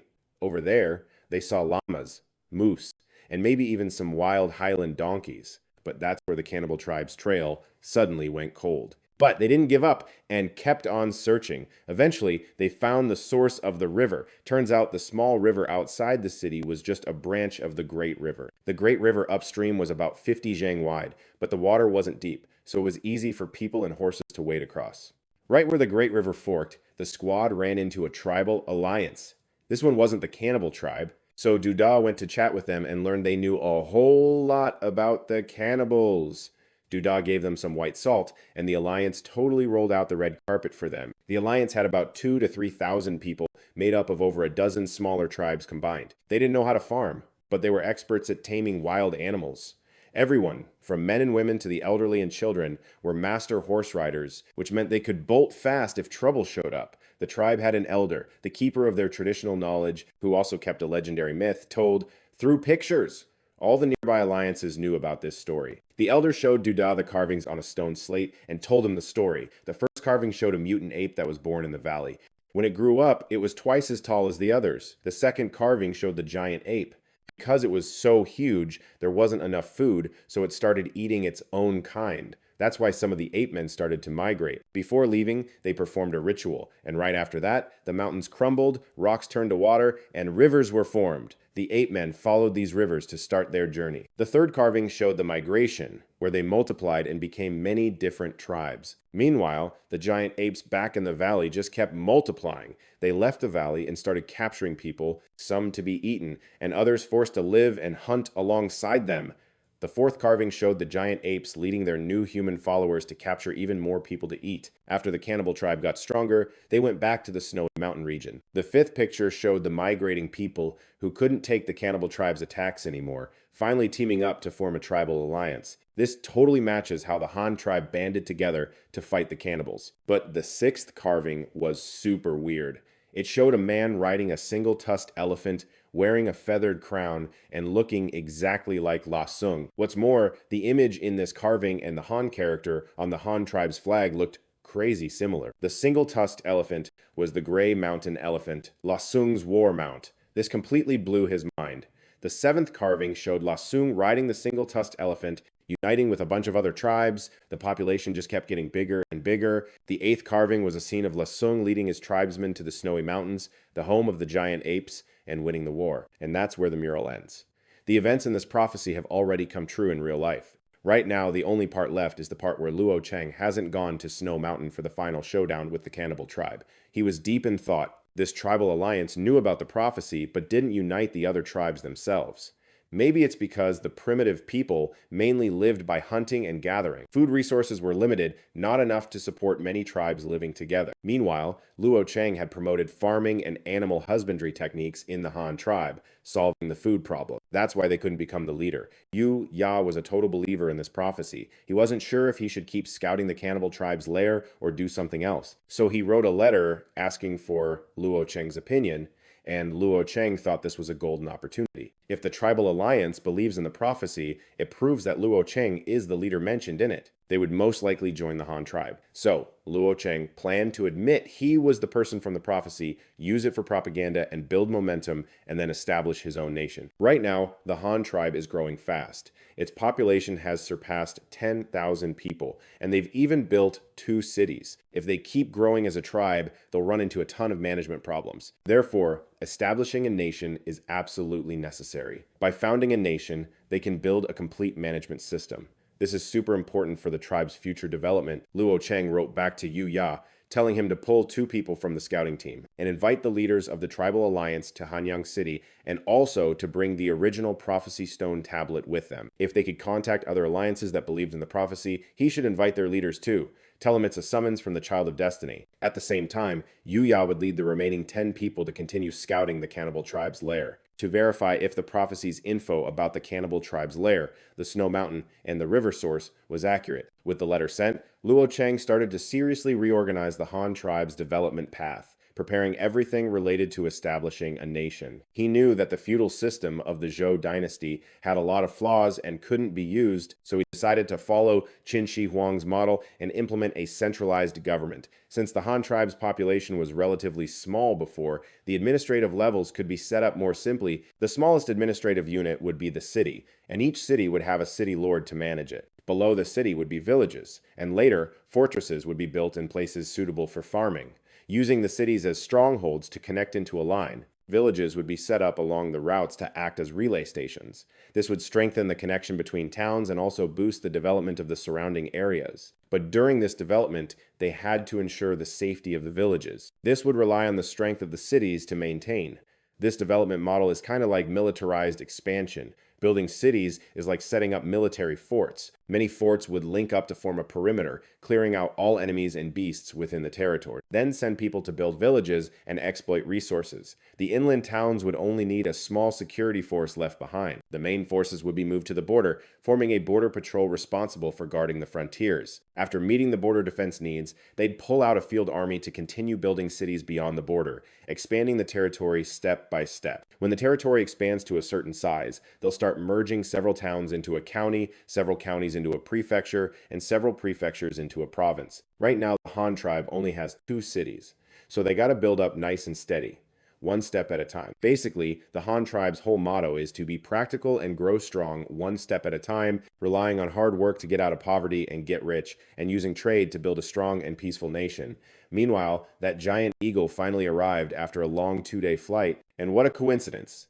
It ran into another eagle that was carrying a small deer back home. Duda took the letter and items from the eagle, then read the message out loud to the leaders of the tribal alliance. He also showed off the Han tribe's flag, an exquisite crown, and some ornaments. He explained in detail that La Sung's war mount is a single-tusked elephant, and also mentioned that the surrounding tribes were joining the Han tribe, meaning a whole series of prophecies were slowly coming true. Hearing Duda's story and seeing these items, the leaders were totally shocked, with disbelief written all over their faces. Some of them were still skeptical of Duda's words, thinking it could all just be a coincidence. Seeing this, Duda didn't panic at all and calmly explained. He pointed out the similarity between the Han character on the flag and the drawing in the prophecy painting. He emphasized that the crown and ornaments were unique items created by La Sung. He even proudly stated that La Sung had invented the Han characters, a script that can express everything in the world. You guys are using Han characters to exchange letters right now. Everyone curiously looked at the Han characters on the animal hide.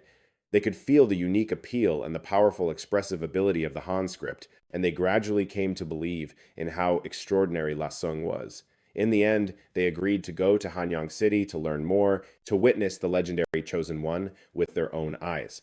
At this point, a few leaders of the tribal alliance decided to go to the Han tribe themselves to check out the situation. But Duda didn't plan on returning with them, intending to continue deeper into the snowy mountains to find the cannibal tribe. The burly man was impressed by Duda's courage. He immediately offered to be a guide for Duda's group. Hearing this, Duda was overjoyed because he knew that having a guide familiar with the routes would save them a lot of time on detours and help them quickly complete the important mission the chief had given him. The next day, Duda split the 12-person team into 2 groups. 2 people were assigned to lead the Tribal Alliance's inspection party back to the Han tribe. One of them was a former member of the Eagle tribe. He could use the Eagle Azuka to maintain contact. The other person was skilled with a compass and was in charge of navigation. They also had to detour through the highlands to find a tribal alliance that was skilled at hunting and believed in the prophecy on the stone tablet. This alliance was located nearby, making it convenient for future contact. As for Duda, he led his team of 10 and added 3 local guides. This made them more confident about finding the enemy's lair. At the same time, in the distant Hanyang City, the second rice season was approaching the transplanting stage. The young green seedlings were already about a foot tall. Construction on the lecture hall had slowed down a bit as most of the tribe members went to participate in the rice planting, leaving only the foreman to supervise the slaves. But La Sung's efforts finally yielded some exciting results. 5 seeds planted indoors had sprouted, 2 of which were soybeans and 3 were corn. Corn is a staple food with a ton of potential, as it only takes 3 months to ripen when planted in the summer, which is 10 days shorter than the growth cycle of rice. On top of that, the wheat they planted in the spring was finally ready to harvest 5 months later. At the start of spring, Luo Sung had planted 5 plots of wheat. He did it in the newly cleared area on the east bank to figure out the perfect planting density. He even specifically divided these plots of land. He set them up with different row spacings and densities. The crazy part was that these 5 plots of wheat ended up producing 3 different varieties. One type had super long awns, just like the original kind that Du Fu brought back. Another had shorter awns, and the last one had no awns at all. Luo Sung got to work on seed selection for the next crop, carefully picking out the healthiest plants that produced the most heads of wheat. After he was done with selection, he started harvesting and storing the 3 varieties separately. He wanted to run an experiment to tell the difference between barley and wheat. Luo Sung had someone take about 3 pounds of each type of wheat to the workshop to be ground into flour. Meanwhile, he went to prep the ingredients to get the dough to rise. Since they didn't have any honey, Luo Sung sent his people to gather syrup from the roots of a carnivorous plant. Xiao Di came back with the flour and curiously asked Luo Sung why they had to grind it up. He patiently explained. Wheat doesn't need much water, so it's perfect for growing in dry soil. Plus, you can make all sorts of delicious food with it. As he kneaded the dough, Luo Sung added the syrup they had just collected. After prepping 3 balls of dough, he covered them with animal hides to let them rise. After a long wait, he nervously lifted the animal hide to check on the dough. The dough in the first bowl had ballooned to 2 or 3 times its original size, and its surface was covered in tiny air pockets. This was the one made from the wheat with medium-length awns. That's how he confirmed it was true wheat. The dough in the second bowl had barely risen at all. So, the wheat with the longest awns was determined to be barley. The dough in the third bowl also fermented perfectly. This came from the awnless variety, which turned out to be wheat too. But it was different from the first one. One had a fluffy texture, and the other was denser, corresponding to high gluten and low gluten flour. The high gluten flour would be perfect for things like dumpling wrappers and noodles. And the low gluten flour was great for making pastries and bread. When the rest of the tribe heard that the dough experiment was a success, they all came running to get a taste. Unfortunately, there was only a little bit of dough, not nearly enough to share with everyone. Luo Sung even used the barley dough to whip up some stir-fried noodles with egg. Everyone who tried it thought it was something totally new and awesome, and they all gathered around, buzzing about all the new ways to eat wheat. Seeing all this, he was overjoyed, realizing the huge potential of wheat.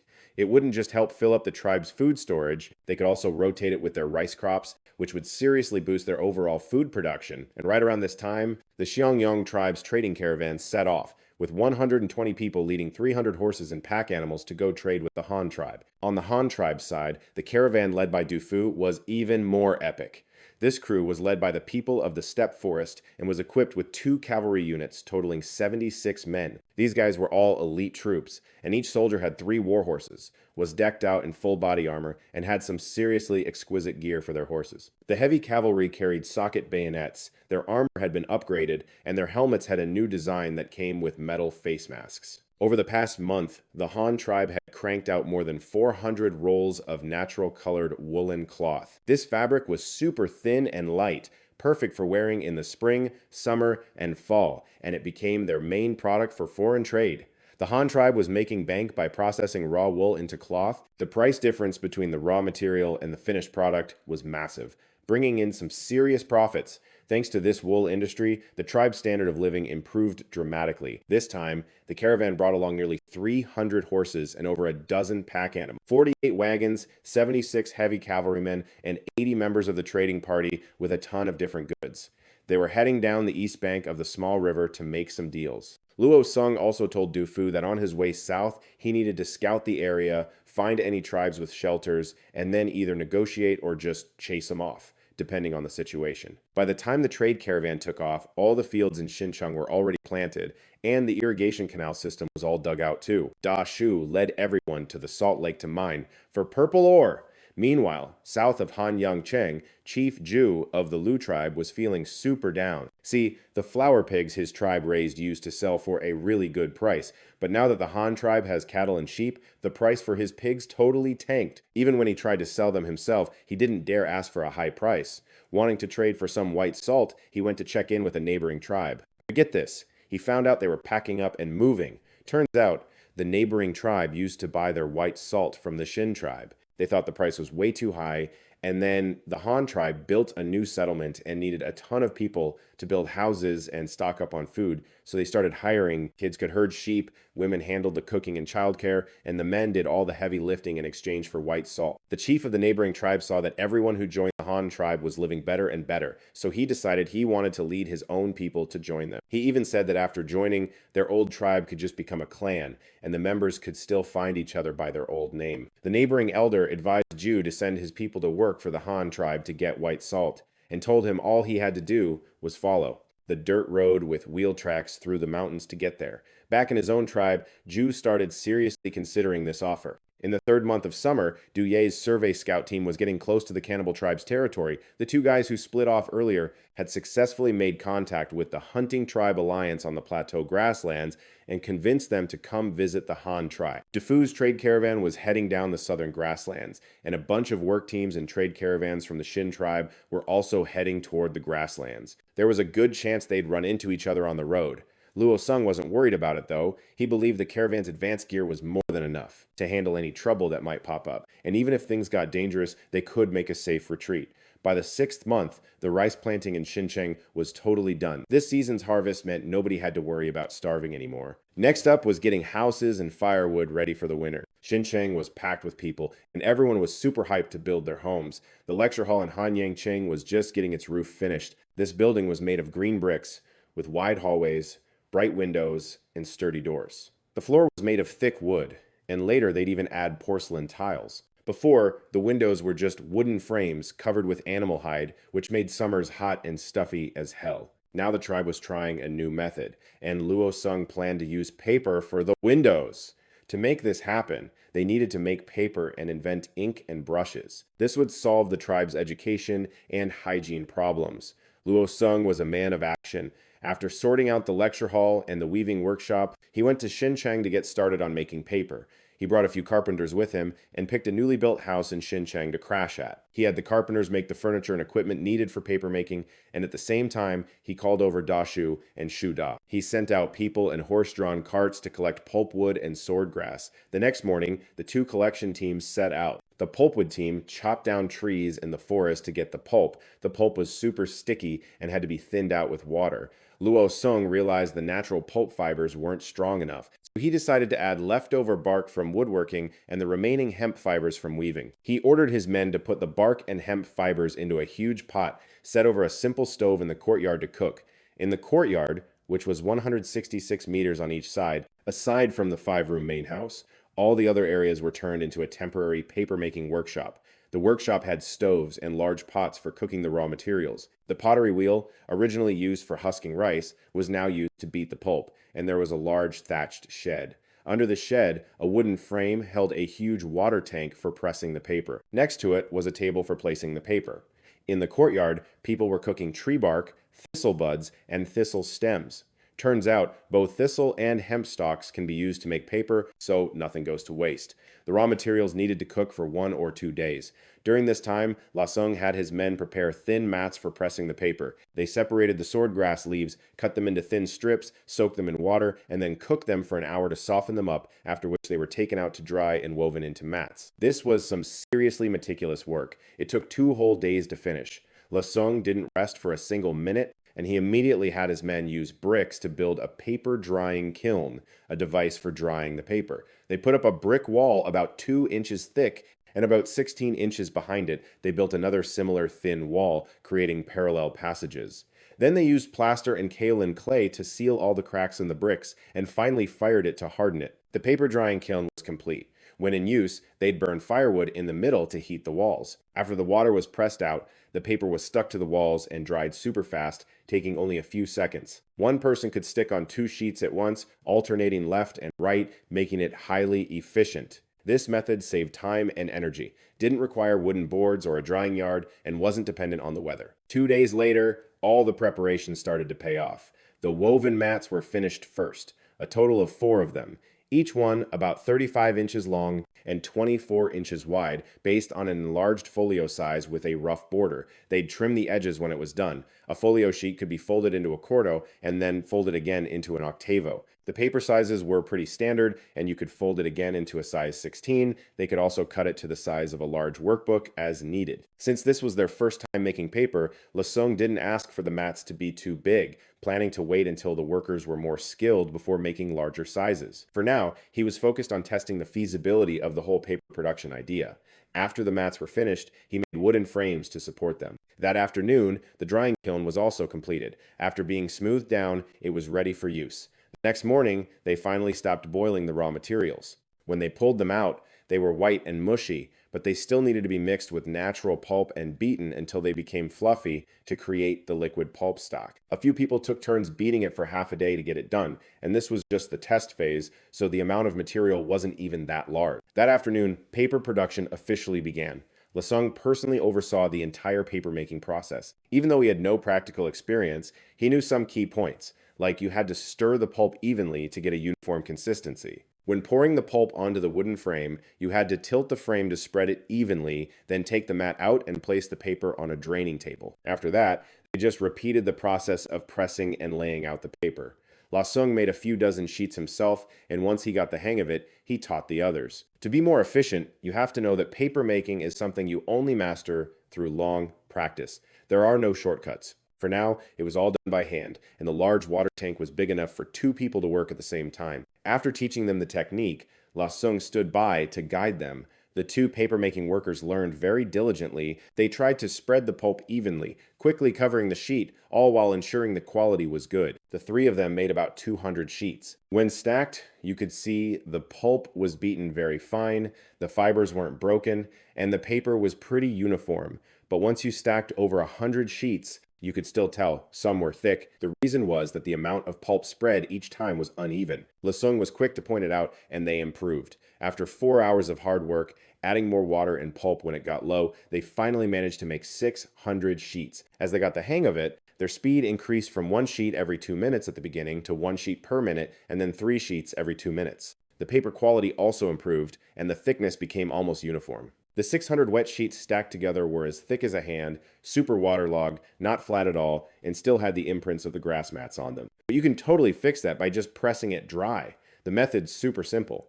You just slap a wooden board on the wet paper and then either crush it with something heavy or tie it up tight with ropes. Some people were worried the sheets would all stick together. But that's a total non-issue, because when you lay out the pulp, the fibers link up super tight horizontally.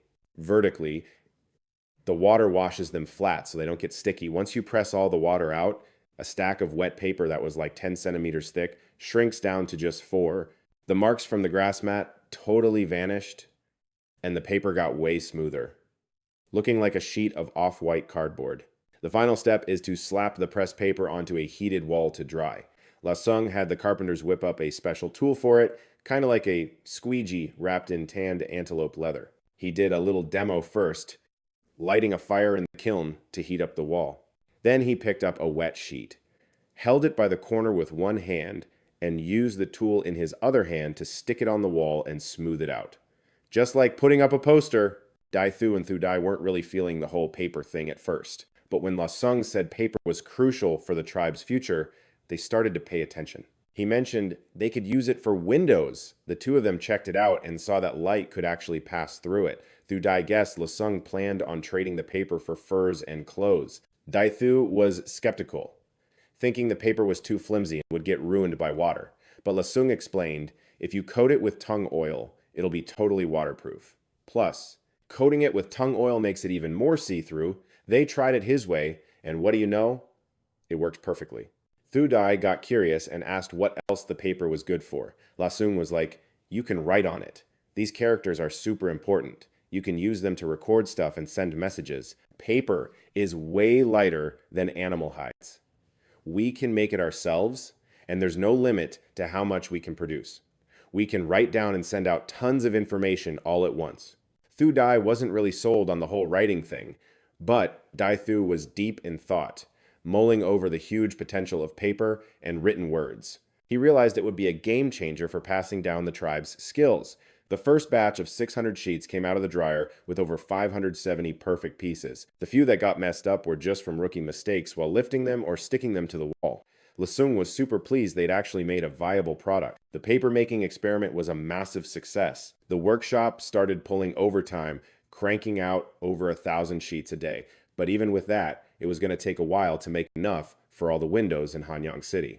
With some free time on his hands, La Sung started a new research project. The paper was basically sorted. At their current pace, they'd have enough in about a week to cover all the windows, and they still had leftover materials. So they just kept making more paper, okay? So they had paper. Now La Sung had to figure out what to write with. Steel pens and ballpoints were obviously out of the question at this stage. The real options were European-style quills, classic Chinese brushes, or pencils. He nixed the idea of the big brushes since they'd write too large and waste a ton of paper. That left quills and pencils, which were perfect for writing small. But the materials for quills were kinda scarce. The Han tribe mostly used large feathers for arrows, and quills were a total pain. You'd have to constantly resharpen them, so not very practical. Pencils, on the other hand, just needed wood, clay, and graphite. Wood and clay were easy to find in the tribe. And as for graphite, even though they didn't have any here, La Sung had bought some. Plus, after the Hang tribe merged with the Han tribe, they gained control of a graphite mine and a borax mine. So Lasung called over Thu Dai and the former leader of the Hang tribe and sent them off with a crew to start mining that graphite and borax. Thu Dai even arranged for an escort, prepped all the tools and food, and brought along some falcons for sending messages. So, pencil materials? Check. But Lasung still needed to pick a proper pen for official documents. Pencil was a no-go since it could be erased, which is not great for important records. He considered using an ink pen, but quills were too fragile. So he landed back on using brushes. Lasung knew how to use a brush, even if he wasn't exactly a pro, back in the modern world. You had fountain pens that combined the best of both worlds. The sharp, hard tip of a steel pen with the flow of a brush. You could write in small, neat script with them and save a ton of paper, of course. He wasn't delusional enough to think he could make a fountain pen here. So he decided to just make a regular small-tipped brush that you had to dip in ink. Big old brushes are pretty much just for kids to practice their writing, and the Han tribe has tons of materials to make them. The brush handles could be made from the sharp thorns of that hanging pitcher plant, which they used to just chop down for firewood, but now they're putting it to good use. The brush tips are split into sheep's wool, wolf fur, or a mix.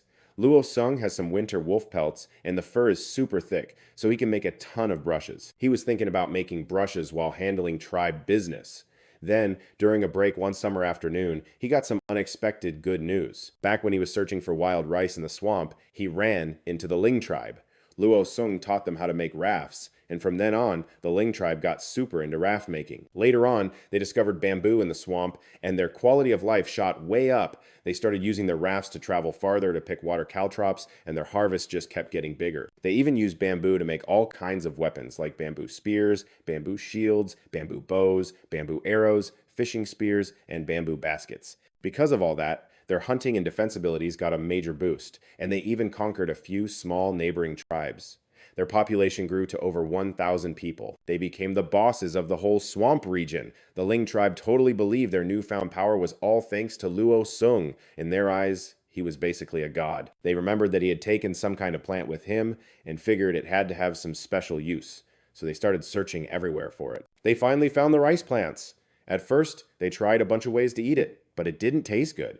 That is, until one day someone put rice and fish into a bamboo tube to cook and accidentally created this delicious bamboo tube fish porridge. From that point on, they discovered the unique charm of rice. After a bunch of experiments, they realized that rice was good no matter how you cooked it. Steamed rice, especially, became their staple food.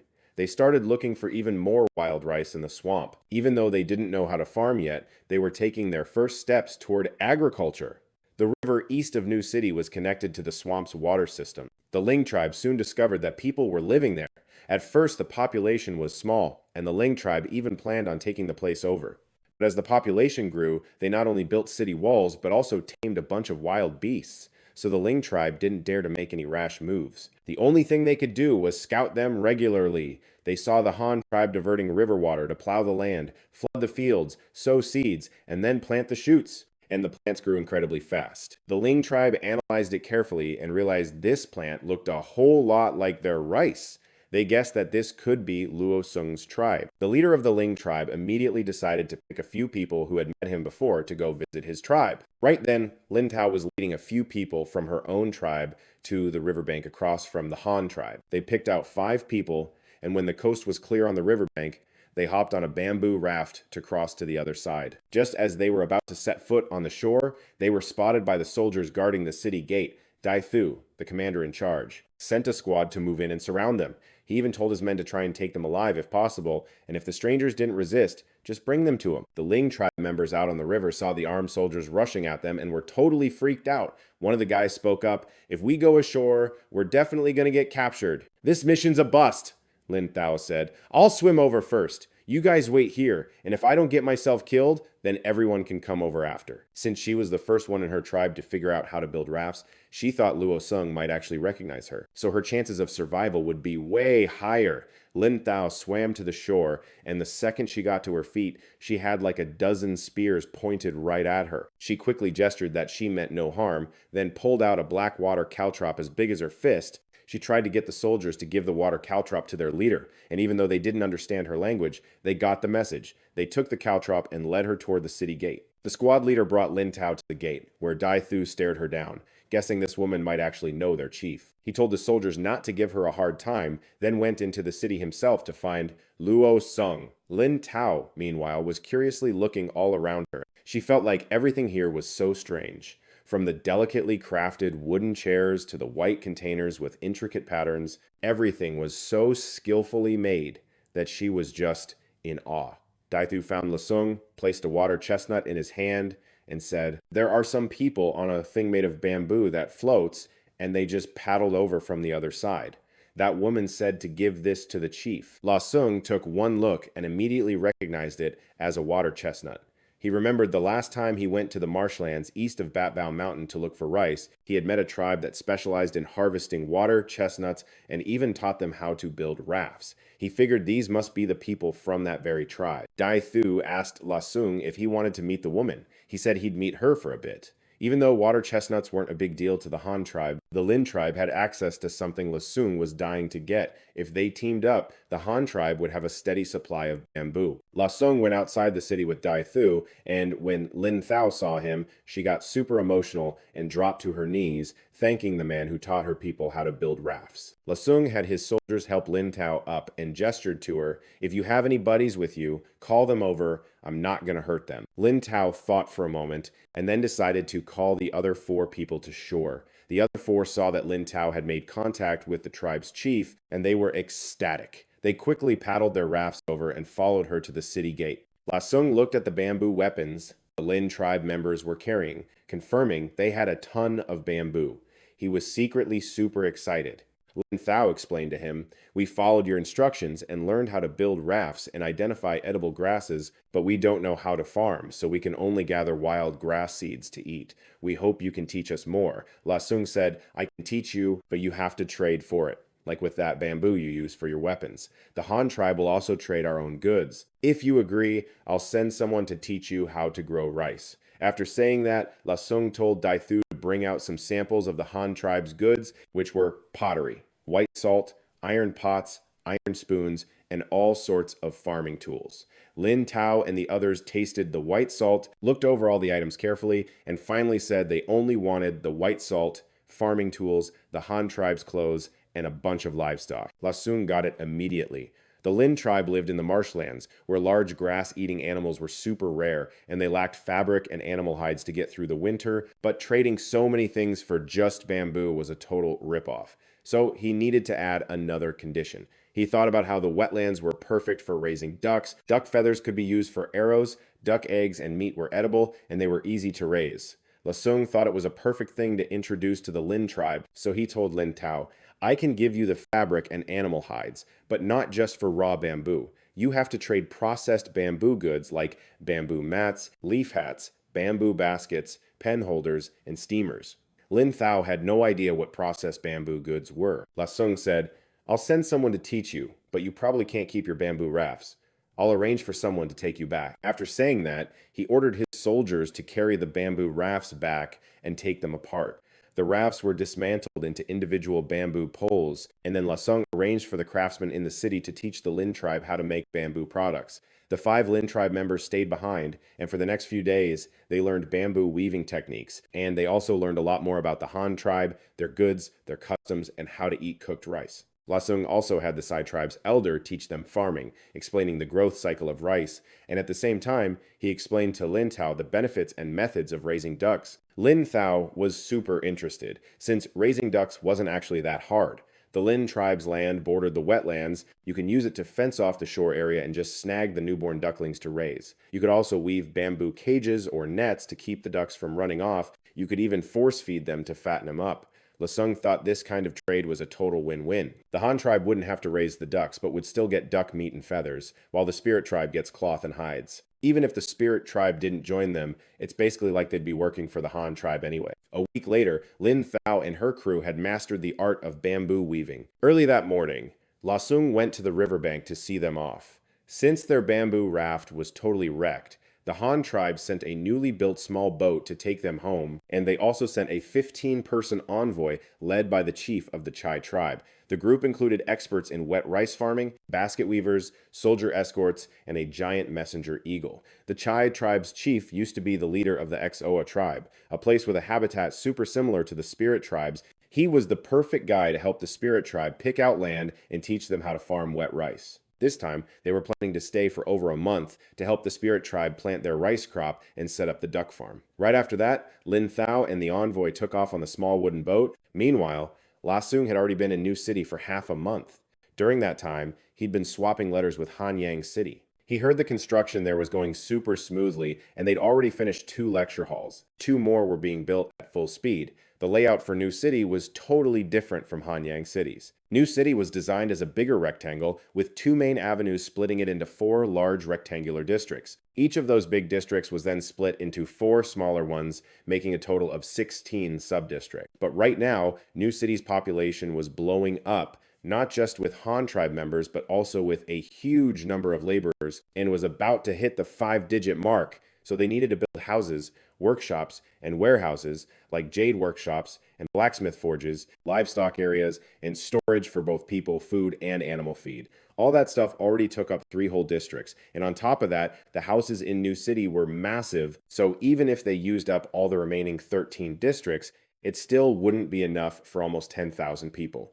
Because of this, La Sung had to rethink the whole city layout. He'd originally planned to build a way station between New City and Hanyang City, but the spot had no water source, so they couldn't grow rice or be self-sufficient with food. They'd have to wait until they successfully grew corn and soybeans and made those 2 low-water crops common before they could even think about building that way station. For now, the only option was to stick to the old plan and build another district to the north of the current area, roughly the same size. The new district would also be split into 16 zones to take some pressure off the housing shortage. La Sung assigned the job of building this second district to Da Shu, then went back to his research on papermaking. He was trying to figure out a mechanical way to replace the manual labor. To speed up production, he had a light bulb moment. He could weave a long bamboo screen to act as a conveyor belt, with a furnace underneath to dry the pulp as it moved along, but he still needed to figure out how to spread the pulp evenly onto the belt. Plus, it had to be super fast and couldn't stop halfway through. Right then, an eaglegram flew in from Hanyang City, reporting that a delegation from the alliance of 2 northern tribes was on its way. This group had 37 people, all of them big shots from the 2 great alliances, and they brought with them a ton of wild plateau donkeys, carrying legacy stone tablets carved with their mythology on their backs. When the delegation reached the outskirts of Hanyang and saw the city made of green bricks, they were totally stunned. The perfectly aligned bricks looked like they could only have been made by the gods themselves. As they got closer, they saw kids herding sheep and messing around on a soccer field, and then they came around to see a crystal clear moat. They figured this city was so freaking fortified that even man-eating soul demons would show up and just have to throw in the towel. At the city gate, the elders and the Thudai clan were there to greet them. The 2 members from the survey team acted as their interpreters as they headed into the inner city. They saw carts hauling bricks and stones toward the city center. The streets were paved with these crazy, smooth green bricks. And get this, under the perforated ones, there was a whole drainage system with water flowing through it. Smoke was curling up from the chimneys of the houses lining the streets, and the whole place smelled amazing, like someone was cooking up a feast. In the city center, they spotted 2 3-story cylindrical towers, and right across from them, another one was being built. The place was buzzing with so many people. They were totally floored when they found out these massive buildings were all built by hand. An elder then showed them to the place they'd be staying. He told them their leader was in New City and would be back the next day. For today, they were free to check out the tribe. The survey team was super curious about everything. They asked, "So what time is the chief getting back tomorrow? And is it true he rides a giant beast with a long nose?" The Thudai guy answered, "The chief will be back tomorrow on an elephant, and trust me, that thing is fast." Then they asked to see the food, curious about their harvesting methods. The elder told them the food was already on the table in their room and that they'd get their answers after they ate, saying, "This afternoon, I'll give you a tour of the tribe and show you where all this food comes from." The survey team walked into the house and saw a long wooden table loaded with white rice. There was also stewed meat, stir-fried veggies, and tomato egg soup, all served on these fancy white porcelain dishes with ceramic spoons. They thought sitting on chairs at a table to eat using such fine dinnerware was seriously next-level fancy. One of the old guys asked, "Are these stone bowls something only the chief gets to use?" A team member explained, "Nah, This is pottery. Everyone in the Han tribe can use it. We even sell it to other tribes. The survey team was super impressed, and now they were even more eager to meet Luo Cheng. Then they dug into the delicious meal. The rice was so fragrant and fluffy, the egg soup was packed with flavor, and the stir fry was amazing, especially the loofah with green chili. It had a kick, but everyone loved it. The Northeast-style braised goat was something else, a flavor they'd never experienced before, and they couldn't stop saying how good it was. They asked, "So, what do you Han people eat every day?" The team member answered, "It's rice, grown from grains. You just plant the seeds in the ground and they grow, but it's not that simple. You need paddy fields. Our Han chief knows how to prep the fields for it." The survey team was blown away. As soon as they finished eating, they were itching to go see the rice fields. The two team members started the tour. First, they took the group out the east gate to see the rice paddies and the man-made canal. They were completely shocked when they heard the canal was dug by hand. The old man just stared at the rice paddies. He was lost in thought, wondering if his people could ever farm like this.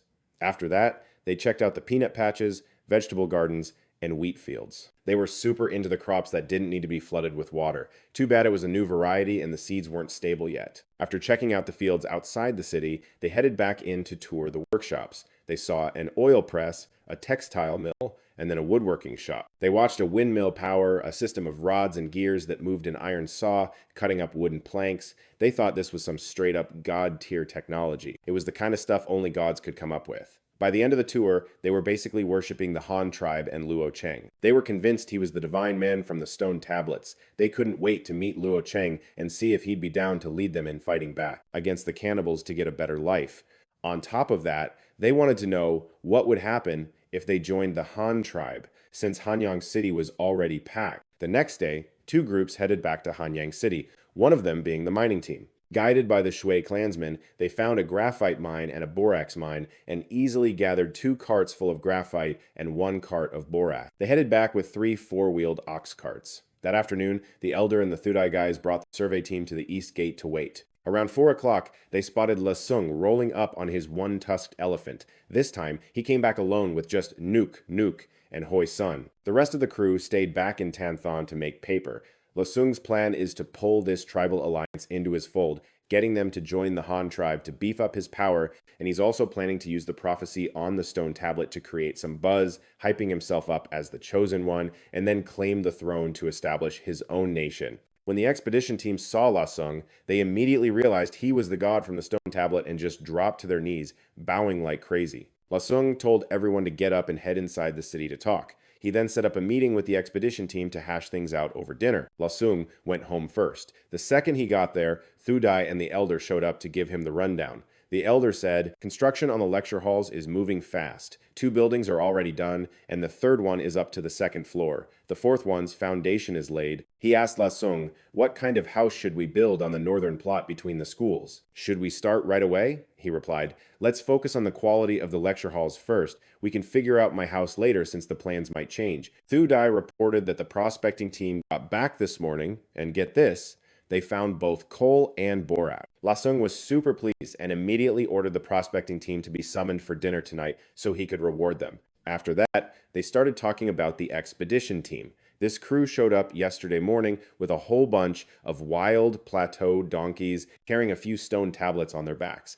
They'd already been given a tour of Thien Duong City, and they seemed super interested in farming, probably hoping the Han tribe would teach them how to grow crops. Lasung was like, "If you want to learn to farm, you got to join the tribe first." Everyone there just laughed, totally on the same page about expanding and growing the tribe. Dinner was served up on the city wall. It was the expedition team's first time on the ramparts, and seeing the fields and the river below, they thought the view was absolutely magnificent. At the same time, they were also wondering about the real purpose of the city walls. Lasung sat at the head of the table, and with his first sentence, he steered the conversation straight to the cannibals, thanking the expedition team for helping his men scout their lair. He even pointed out a path for a counterattack. Hearing this, the expedition team members immediately snapped out of their sightseeing mode and got serious. Because this whole thing was tied to the prophecy on the stone tablet, and the Lasung sitting right in front of them was the leader from that very prophecy, the one who could lead humanity to defeat the giant apes. One of the elders voiced his doubts about Lasung's plan to counterattack the cannibals, worrying that they were just too strong.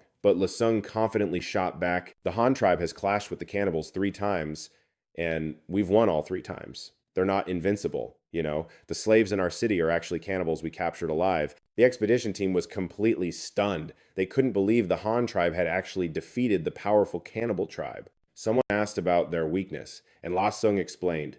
They're incredibly strong and super fast, especially in the forest. So when you fight them, you have to avoid jungle terrain to take away their climbing advantage. Then someone else pointed out, but they're also crazy fast on flat ground.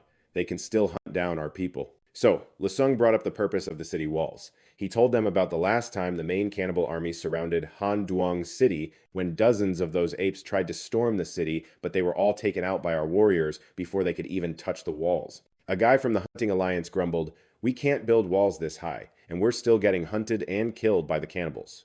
Thu Dai quickly jumped in. "Just join the Han tribe, and our leader will guide you all to a better life. Not only do they have solid walls, but they're also given deadly weapons to fight off enemies on their own." A young man asked about the Han tribe. "Are you for real about taking us in? Where would we even stay? And what about food? Do we got a farm or something?" Lasung thought it was a little weird. He was the one trying to get them to join his tribe, so why were they so eager? But Lasung quickly figured it out. These tribal alliances totally bought into the prophecy on that stone tablet. Once they confirmed he was the god from the prophecy, they gave him their complete trust and loyalty. Plus, for real, the Han tribe's power and success was what really got them. They could grow grass for food, use machines to make cloth, and had all kinds of other insane tools. Lasung flipped the question back on them, asking if they all wanted to join the Han tribe and attack the cannibal tribe's den. The inspection team members got real quiet and thought it over. They definitely wanted to join the Han tribe because at least they'd be safe. But attacking the cannibal tribe's den, yeah, they weren't too hyped about that. The enemy was way too strong, but then they remembered the first part of the prophecy was already coming true, so in the end, they decided to trust Lasung. Everyone agreed at once to follow him and attack the cannibal tribe's den. Lasung stood up and gave a hype speech. "You're not fighting for some god or just for me. You're fighting for yourselves and your kids so they can grow up without a care in the world, not afraid of starving, or the cold, or getting wiped out by enemies. I'll lead you all to the final victory." That speech totally hit the mark.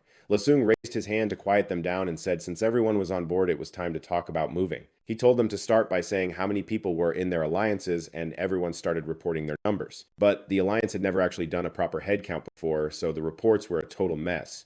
Lasung patiently listened to all of it. After putting it all together, he realized two things. This tribal alliance didn't even have a name. It was just a random bunch of tribes hanging out together. They didn't even really get what an alliance was. That was a word Lasung came up with, so to make planning easier, he gave them some temporary names. One of the two alliances was located where the plateau forest and the grasslands meet, so he called it the Plateau Forest Line. This alliance had the most people. It had about 2,400 people, made up of 16 smaller tribes with an average of 150 people each.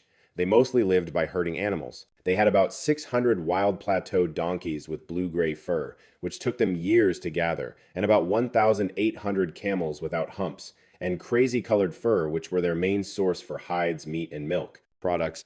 They also had less than 200 moose. This alliance was great at taming animals, but they weren't strong fighters. Luckily, they were good at running away when they couldn't win, so the cannibals hadn't wiped them out yet. Lasung named them the Three Lives Alliance. The other alliance was smaller, with about 1,600 people made up of 11 small tribes. The average size of their tribes was about the same as the Three Lives Alliance. They hung out in the area where the plateau grasslands met the southern mountains. They lived by hunting and only kept a few animals. They hunted stuff like saiga, antelopes, argali sheep, humpless camels, and wild donkeys. This alliance that was all about hunting argali sheep got named the Argali Alliance by Lasung. They had over 200 wild donkeys that they got from marrying into and trading with the Three Lives Alliance. After crunching the numbers, Lasung figured out the two alliances had a total of 37 tribes, which was the exact number of people in the inspection team, since each tribe sent one high-ranking person.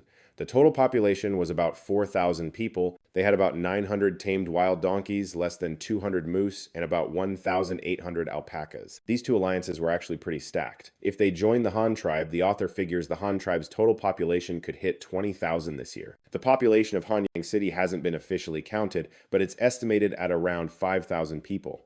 Tan City had over 7,000 people when it was first founded, and in recent months, after taking in neighboring labor tribes, the population quickly shot past 10,000 and is now estimated to be around 11,500 people. That's not even counting slaves. So if we add these two alliances, hitting over 20,000 people is no problem at all. If you also count the Spirit Tribe and the labor tribes south of Tan Than, the number is even higher.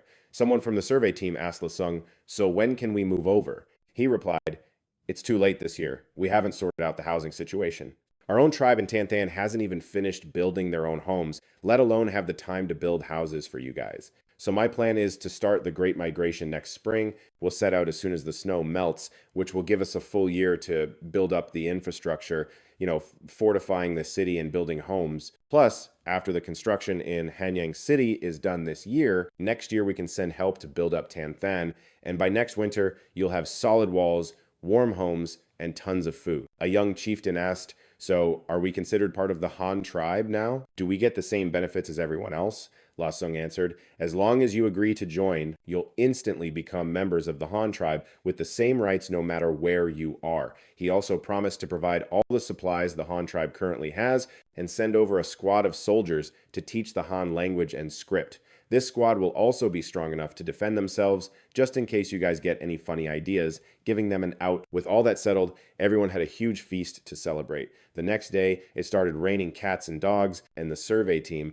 who were still getting supplies together, decided to just chill and wait out the storm. But this insane storm spelled disaster for the Northern Scout team. Duda and his squad, led by a guide, had crossed the Tam Hot Pass and were heading north into the Highland foothills. Yesterday afternoon, they saw the dark clouds gathering and knew a storm was coming, so they looked for shelter and luckily found a cave, but it turned out to be a den for a pack of wild wolves. Fortunately, they had a decent-sized crew armed with composite bows and crossbows. It didn't take long for them to wipe out the whole wolf pack and claim the cave for themselves. That night, the rain was insane, and being so high up, the thunder and lightning were absolutely terrifying. They were caught in a massive highland thunderstorm, with thunder so loud it felt like the whole world was shaking. Even the cliff walls, countless lightning bolts struck the very mountain they were hiding in. Inside the cave, debris kept falling from the ceiling, and it felt like the whole place was about to collapse. Right then, one of the guys noticed that the river water seemed to be going down. Duda couldn't believe it. With all this rain, the river should be rising, not falling. But when he turned and looked out the cave entrance, the color drained from his face. This wasn't the river receding at all.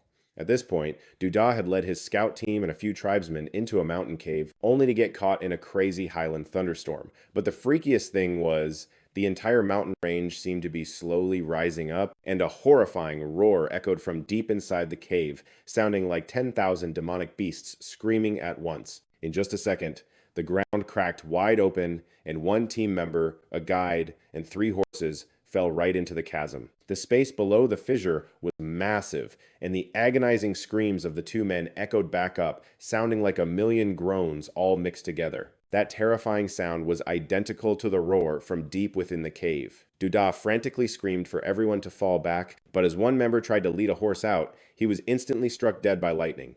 Man, they were totally stuck between a rock and a hard place. Luckily, the cave was pretty big, so they were safe for the moment. Duda ordered everyone to get away from the fissure, pile up firewood to block the entrance, and then split the team into 2 groups. The crossbow squad guards the inside, while the shortbow team defends the outside. Once the storm dies down, they can finally make a break for it. Everyone did as they were told, shaking in their boots until dawn. When the sun came up, they noticed that every time thunder cracked, the deep crevice would flash with light, like lightning was exploding right inside the mountain. After about 4 or 5 hours, the thunderstorm finally vanished. Duda immediately ordered everyone out of the cave. Seeing the bodies of their fallen comrades, no one could hold back their tears. Just then, the giant eagle they had released earlier flew back. Duda decided to make a temporary retreat, planning to report to the chief before making their next move. They buried their fallen comrades, then butchered a horse for rations, and retreated behind the mountain to set up a temporary camp. Duda wrote a letter detailing all the weird stuff they ran into, and had the Eagle tribe deliver it to La Sung. That afternoon, La Sung got the letter, and when he learned his tribesmen had died, his heart was completely shattered. These bizarre phenomena sent him deep into thought. First, he ruled out the possibility that the rain was making the mountain rise, and figured the strange noise was probably just the echo of an underground flood.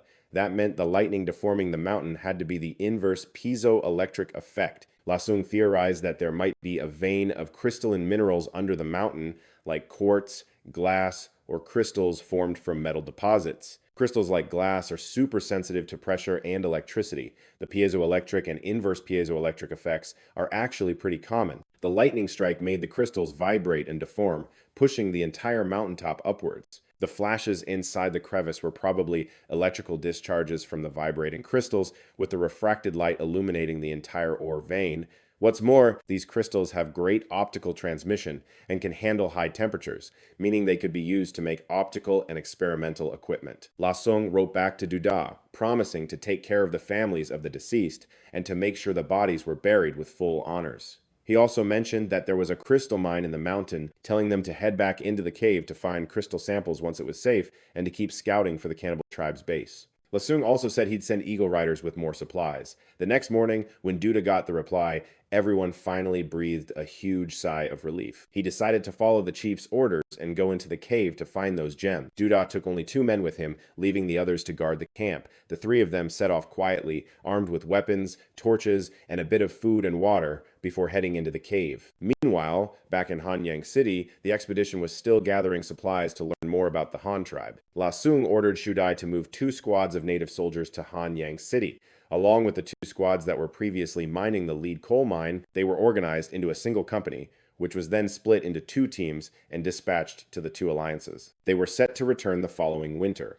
La Sung still had a million things to do. Building the lecture hall could wait, but he personally had to arrange for making window paper and pens. On top of that, he had to oversee the production of pencils, brushes, ink sticks, inkstones, and even movable type printing technology. The work was piling up like crazy. La Sung delegated these tasks to the Bisfang department. Mu Tong and a few others were each put in charge of a specific area. Once all the tasks were assigned, Asung started thinking about the future development plan for the tribe. The Han tribe's population was about to surpass 20,000, so he decided to expand by establishing outposts and building villages in the territory formed by connecting those outposts. The following year, the 2 allied tribes would be joining them, bringing another 4,000 people. La Sung decided to settle them north of Hanyang City at the entrance to a valley on the northern side of the mountain where they would build their first base. This was a natural choke point, so building a wall and a settlement there could block any enemy forces coming from the north, forming a natural shield for Hanyang City. The valley isn't far from Hanyang City, so building a road would totally cut down travel time. The huge stretch of land between them could be absorbed into the Han tribe's territory. They could settle people there, farm the land, and even tap into the forest and mountain resources. Even the man-eating plants are getting protection. Luo Sung decides to call this spot Bomaguan. Those 4,000 people at Bomaguan aren't even all of the 2 newly allied tribes that Luo Sung plans to move there. He's going to mix them in with the current Han tribe members, but that means he has to move some folks out of Hanyang City, so he needs an incentive plan. Families that volunteer to move get a cut of the livestock as their own private property, and they even get bigger plots of land and private estates. Their houses can be passed down to their kids and grandkids. The land is divided up per person. Dudes get a plot that's 40 meters long and wide. They're even giving land to the women to balance out their social status. When they come of age, their land gets merged, and even if they get divorced, they'll still have a place to live. Farmland is handed out based on productivity with the exact amount figured out from this year's wheat harvest. Anyone who gets a field has to pay taxes. It's an agricultural tax to make them feel like they're really part of the Han tribe and have to chip in. Bomaguan is basically the test run for this whole private ownership thing. If it works out, they'll roll it out to the entire tribe. To pull this off, they need supervisors and a whole set of laws for land management, taxes, and keeping track of households. Luo Sung has to get all this planned out before the 2 allied tribes show up. The Sky Empress Giant Eagle brings back some awesome news. Yi and a few others went into a cave and found a survivor from the team, and they even brought back a bag of rocks. Luo Sung also pinpointed the location of a crystal vein.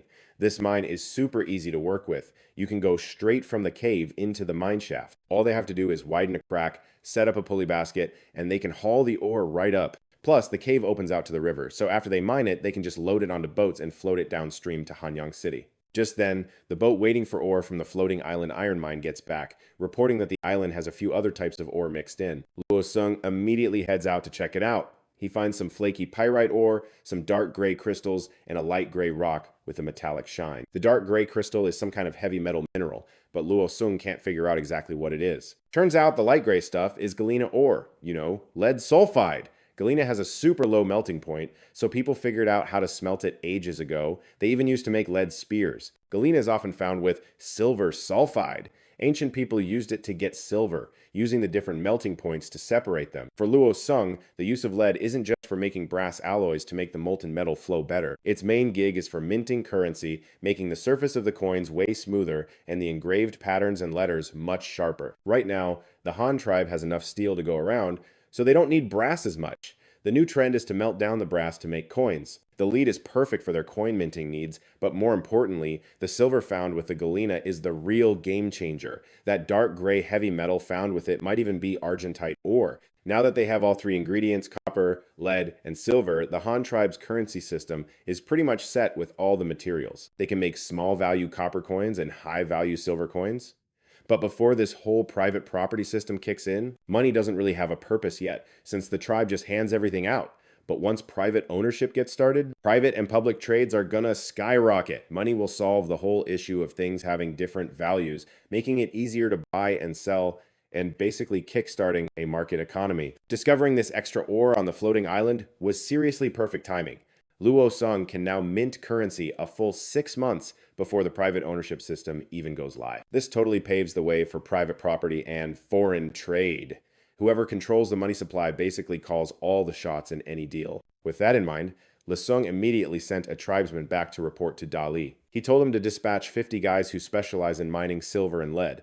The rest would keep digging for iron ore. The guy nodded and took off, while Lesung grabbed a few ore samples and headed back. Down in the southern grasslands, Du Fu was busy hustling for his tribe. After the other tribal chiefs took the two-wheeled ox carts for a spin, they couldn't help but complain to Du Fu. Yo, your ox carts are super convenient, but the price is way too steep. It costs so many cattle and horses for just one cart. Du Fu put on his serious face and started his big scam. This cart ain't easy to make, you know? First, we gotta chop down a huge-ass tree and let it dry for a whole year. We gotta wait till the wood is bone dry before we can make the wheels and planks and then finally put it all together. This whole process takes forever and needs a lot of guys. The cart makers are working around the clock. They don't even have time to farm, so we have to use our cattle and horses to plow the fields for them. So asking you for 2 cattle and 4 horses ain't unreasonable at all. Plus, think about it. One of these carts can haul way more stuff than your 2 cattle and 4 horses can carry on their own. It's a total bargain! Su Ritu heard this and was like, yeah, that actually makes sense.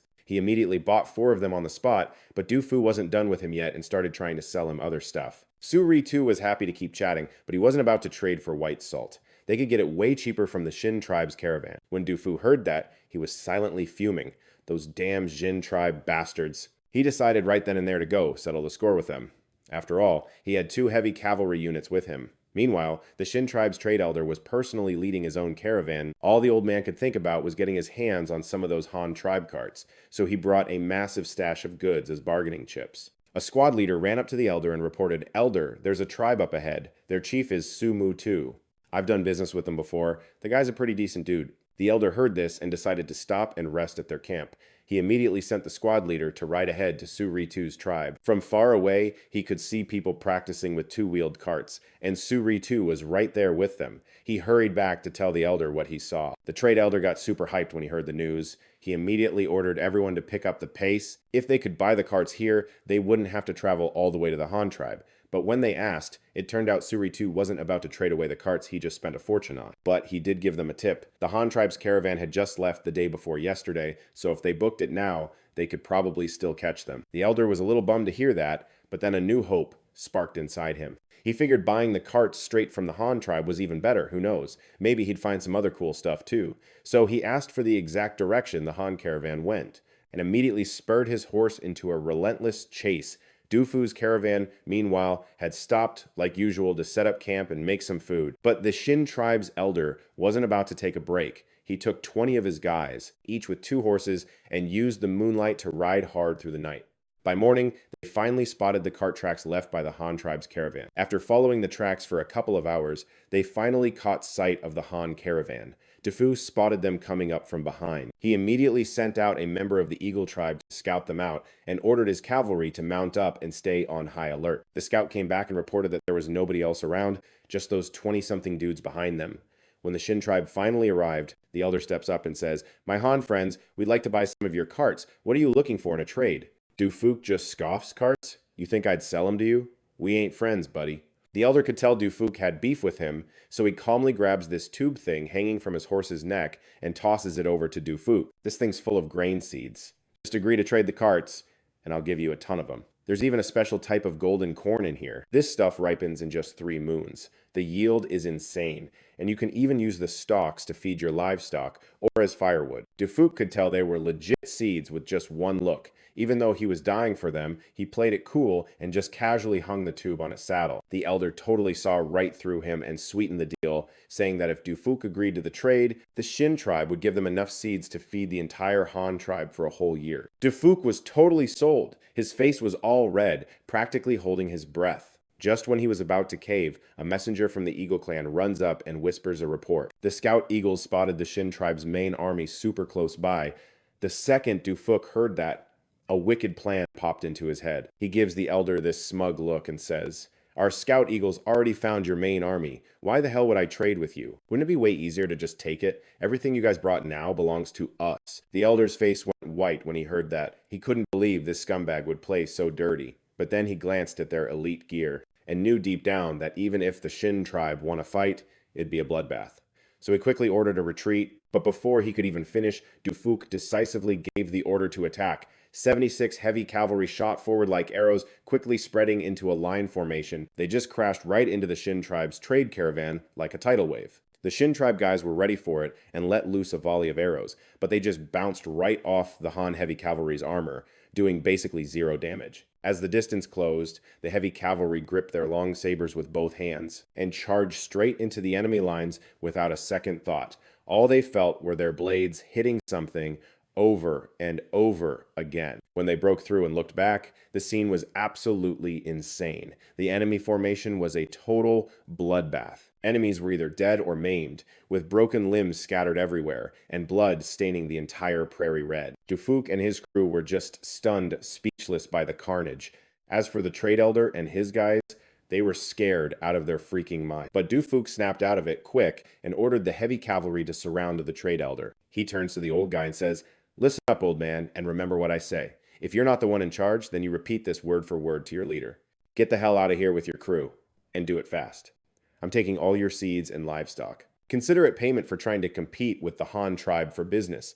The trade elder got dragged away by a young captain named Lei, scrambling like a cornered rat. Phuc and Ling Feng just stood there in the middle of the battlefield, feeling all kinds of emotion. They were both thinking the same thing. The long sabers their leader made and these cavalry tactics were just terrifyingly effective. Phuc then ordered his soldiers to clean up the battlefield, butcher the dead horses for food, bury the enemy corpses, and round up all the livestock. After that, he carefully checked out the loot. In this battle alone, they captured 321 horses, 47 livestock, 528 goats, 260 baskets of seeds, 120 jars of sea salt, over 10,000 bamboo arrow materials, and piles of animal hides, horns, and bamboo bowls, plus 93 bamboo bows, some bamboo arrows, and a few rare metal items. Phuc carefully wrote a letter. He put seed samples and a detailed list of the loot into a bamboo tube, sealed it, and sent it to La Sung by a high-speed eagle. He planned to sell the white salt they'd looted, along with the salt they brought, to trade for more livestock, horses, and goats before heading back to the tribe. From that day on, the caravan used rough cloth to sew bags and pack the seeds onto wooden carts. A small team was sent ahead to transport the seeds back early. The next day, a convoy of 6 carts loaded with seeds hit the road back home, escorted by a whole cavalry squadron, and the group also included a liaison from the Eagle clan and the cart drivers. They also brought along an extra 100 pack horses. Phuc gave a serious order. Horses can be sacrificed, people can be sacrificed, but the seeds absolutely must make it back to the tribe safely. This is the future destiny of our entire clan. Meanwhile, on the very same day in Hanyang City, some major stuff went down. For the first time ever, waterproof oil paper windows made their debut. The first Shao Kai calligraphy brushes, pine soot ink pressed into dry cakes, 1,000 successfully tested pencils, and the first batch of black clay inkstones were also completed. La Sung came back to his mansion with 50 pencils. Xiao Di was happily checking out the new oil paper windows. She excitedly told La Sung, "Now that we have this oil paper, I can still sew in the room with the windows closed. Even when the weather is awful." La Sung smiled and replied, "This paper isn't just for sewing. You can also use it to write and draw." As he said that, La Sung sat down at a beautifully crafted white wood desk and pulled out a blank sheet of paper. He used a pencil to sketch a design for an oil lamp with a glass cover. They now had all the raw materials for glass, so the Han clan was totally capable of making them. Suddenly, La Sung thought about those glowing plants in the dreamlike water valley, and an idea just sparked in his head. What if they planted these glowing plants along both sides of the streets in Hanyang City, creating green strips that would naturally light up at night? Wouldn't that basically be natural streetlights? They could even make glowing potted plants to put inside as night lights. That would seriously boost the happiness of the clan members. With that thought, Lasung decided to send the Serpent Clan to the dreamlike Water Valley. They were to go to the Water Valley to collect saplings and flowers. They knew the terrain there like the back of their hand and were experts in botany, making them the perfect choice for the job. Just as he was about to go find the Serpent Clan chief, the letter from Du Phuc's eagle arrived. Ying Shuo brought him the letter and the bamboo tube. Lasung opened the bamboo tube and saw it was full of crop seeds. There were even dill seeds in there, and he was so stoked he almost jumped out of his skin. He couldn't resist opening the letter to see what was up. In it, Du Phuc detailed his encounter with the Shin clan. The Shin clan wanted to trade seeds for their carts, but Du Phuc shut that down and gave them two conditions. One, force the Shin clan to move their trading spot a whole month's journey to the south, or else they'd get smoked on sight every single time. Two, force them to jack up their salt prices to match the Han clans. Du Phuc also described their heavy armored cavalry tactics and mentioned the problem of armor wear and tear. At the end of the letter, he said he planned to trade all the loot for livestock, horses, and goats before heading. He'd already sent a team to escort the seeds back ahead of time and asked Lasung to send people to back them up. After reading the letter, Lasung immediately wrote back. First, he praised Du Phuc for how he handled things and agreed to send backup. You have permission to return late. This reply was written on white paper with a brush, and once he was done, he put it in a bamboo tube and sealed it up. After sending the reply, Lasung immediately summoned the chief of the Serpent Clan to discuss the plan to go to the dreamlike Water Valley and collect the plants, like bringing back all sorts of flowers and plants to grow inside the city. The Snake Clan chief heard this and thought it was a genius idea. He immediately started prepping, planning to officially head out the very next day, but right as the Snake Clan chief was leaving, Luo Song had just finished, arranging for the Snake Clan chief's team to go to Dreamy Water Valley to gather some glowing plants. Who would have thought the moment the chief left? Shudai came rushing in. He was clutching a beast-skin scroll in his hand and anxiously said, "Yu Fu's merchant caravan got ambushed." Luo Song heard him and immediately motioned for him to keep it down. While doing that, he took the scroll from Shudai's hand. The letter said that the night before last, the merchant caravan was ambushed. Over 20 people were injured, and 3 unfortunately died. The carts carrying salt and livestock were all jacked. Luo Song looked at the letter and couldn't help but mumble to himself, "This thing says last night, but it doesn't give a specific date. Looks like we really need to standardize how we write this stuff." He quietly did the math in his head. Based on the Azuo giant eagle's flight speed, the attack probably happened the night before last. Luo Song suddenly remembered that Yu Fu had assigned a whole cavalry unit to escort the crop seeds. He immediately asked Da Shu about the convoy's location, while his mind was racing. How the heck did the enemy find out the caravan's campsite location? Luo Song couldn't help but get suspicious. He suspected the Shin clan was behind this whole sabotage scheme because the javelins the enemy used were probably from them. Just then, Da Shu came over and reported that the convoy escorting the crop seeds had successfully linked up and was now with the Yu clan. They're probably on their way back as we speak, Da Shu said. Luo Song finally breathed a little easier after hearing that, because those crop seeds were tied to the Han clan's plan for next year to push into the water-scarce regions. The corn, in particular, was super important since it's a high-yield and drought-resistant crop. It's obvious how important that stuff is. Both Da Shu and Shudai looked totally shocked when they heard the caravan got jumped. Shudai was super confused. He couldn't get how the caravan, which is always so careful, could have been caught with their pants down. Luo Song explained that Yu Fu is a seasoned pro. The camp was set up super carefully. He even used the wagons to make a temporary wall. If not for that, things would have been way worse. Luo Song added that. Da Shu then asked, but if they were prepared, how did they still take such a big hit? Luo Song started breaking it down. The enemy must have been shadowing the caravan for a while. They knew their every move. This night raid had a clear goal to jack their supplies. Plus, the enemy came totally prepared to take on the caravan's heavy cavalry. They used javelins to counter them. Luo Song said, even though javelins aren't exactly a cavalryman's best friend, the enemy probably used a special tactic, throwing them from a slanted angle from the front, specifically designed to mess up our Han clan's heavy cavalry. The second Yu Fu saw the enemy attack, he immediately set up a defense. He ordered the 38 heavy cavalrymen to mount up and engage, while telling everyone else in the caravan to grab their longbows and hold off the enemy. The enemy cavalry split into two flanks, holding flaming javelins and charging in like a freaking storm. Their whole plan was to torch the caravan's seeds and cloth and make off with the white salt and livestock. Yu Fu made a split-second decision and ordered the heavy cavalry to charge, because, hey, cavalry is at its best when it's charging full speed ahead.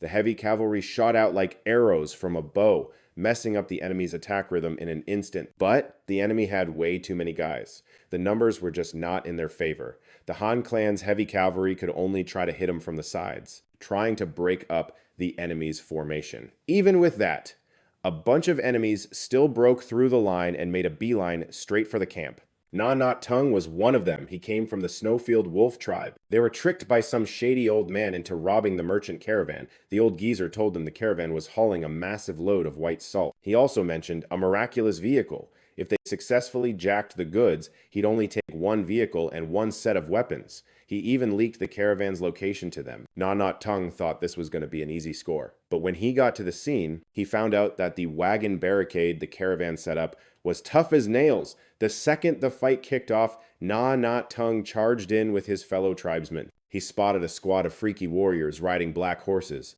wearing black scale armor, and with sallow, demonic faces, charging at them like a tidal wave. The weapons these soldiers wielded were insanely sharp. Wherever they went, they easily sliced through men and horses like butter. Na Not Tung's eyes bugged out as he watched his buddy up ahead, whose head suddenly flew clean off his shoulders, which made him shrink back in pure terror. A second later, a cold breeze zipped past the top of his head, slicing off a chunk of his hair, and right then, a few more of those demon soldiers charged at him. He was so scared, he plastered himself onto his horse's back, not daring to look up. But he still got his thigh sliced by the last soldier's longsword, and blood started gushing everywhere. Meanwhile, Phuc had already placed archers in ambush on both sides of the wagon formation. They waited until the enemy was about 100 to 200 meters away, then the archers suddenly unleashed a volley of arrows. The Snowfield Wolf cavalry had just barely managed to break away from the heavy cavalry. They were so close to reaching the caravan when a surprise rain of arrows took a ton of them down. Seeing this, the enemy's javelin throwers hurriedly launched a wave of flaming spears. In a flash, they set several wagons filled with animal hides and sheep's wool ablaze. The main enemy force quickly split, wedging themselves between the camp and the livestock. They aggressively drove the animals away, leaving just a small crew behind at the camp to start fires and pin our guys down. Phuc instantly figured out the enemy's game plan. He quickly ordered the archers to aim for the rear guard, trying to reclaim the herd. But just then, his forces were spread a little too thin. Luckily, the heavy cavalry made it back.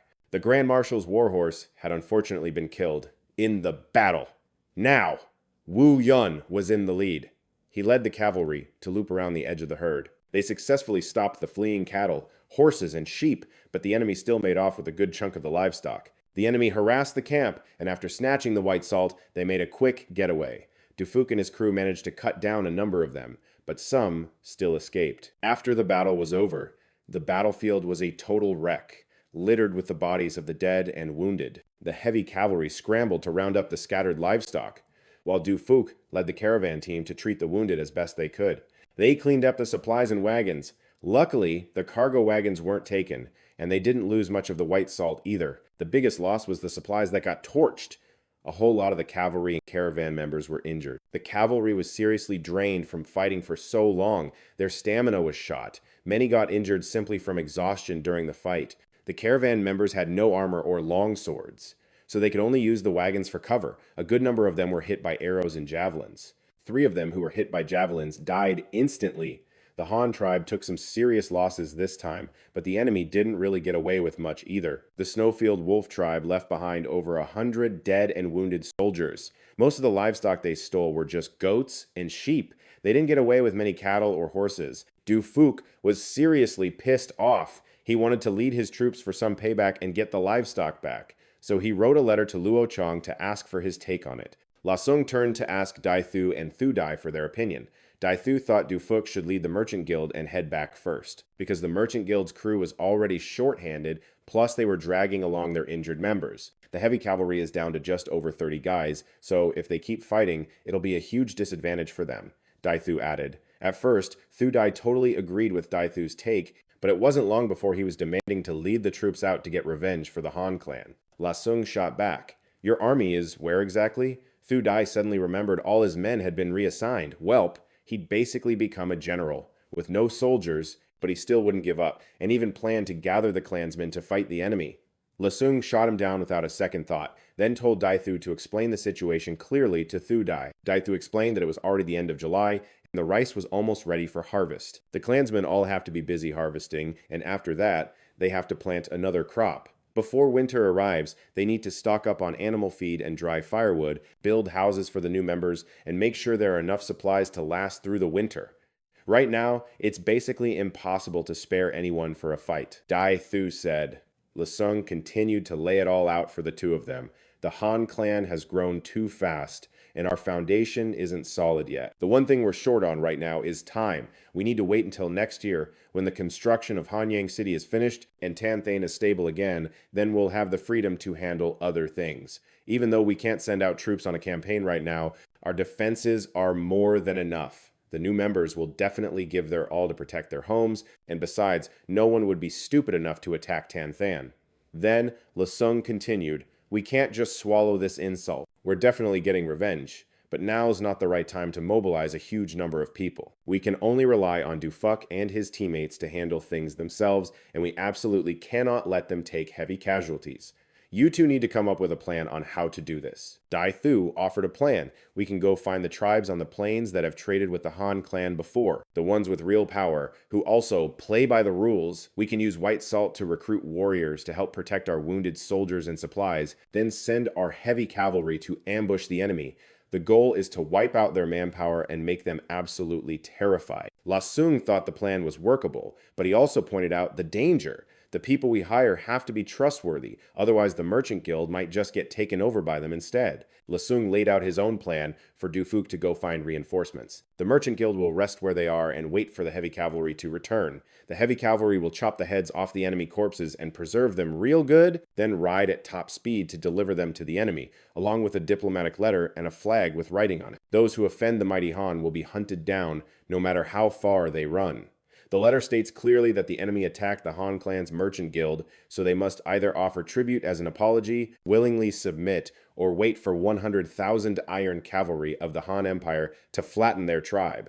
We'll make 2 more flags, one to plant on the Jingguan. A so-called Jingguan is basically a mound made of enemy corpses, covered with dirt to make a tomb, all to show off our power. Thu Dai looked totally confused and mumbled, "Isn't this just a bluff? We don't have 100,000 iron cavalry, do we?" La Sung calmly explained, "It's just to mess with them a bit and strike fear into the enemy's hearts. We have to let them know they messed with the wrong people," Dai Thu asked worriedly. "What if the enemy can't read our language? Besides, we're not even sure they'll pay up." La Sung replied, "If they can't read it, we'll have a soldier read it to them. The important thing is to show them the threat first and make them understand the power gap between them and the Han clan. As for the compensation, it's not really about that. The main thing is to scare the crap out of the enemy. If they get spooked, they might just go vent their frustration on the Tan tribe. And that's exactly what I'm hoping for." Hearing this, Dai Shu and Shu Dai totally got it. Dai Shu immediately ran off to get the banners made. Luo Sung got to work writing a letter, and then he went to check on the paper production line.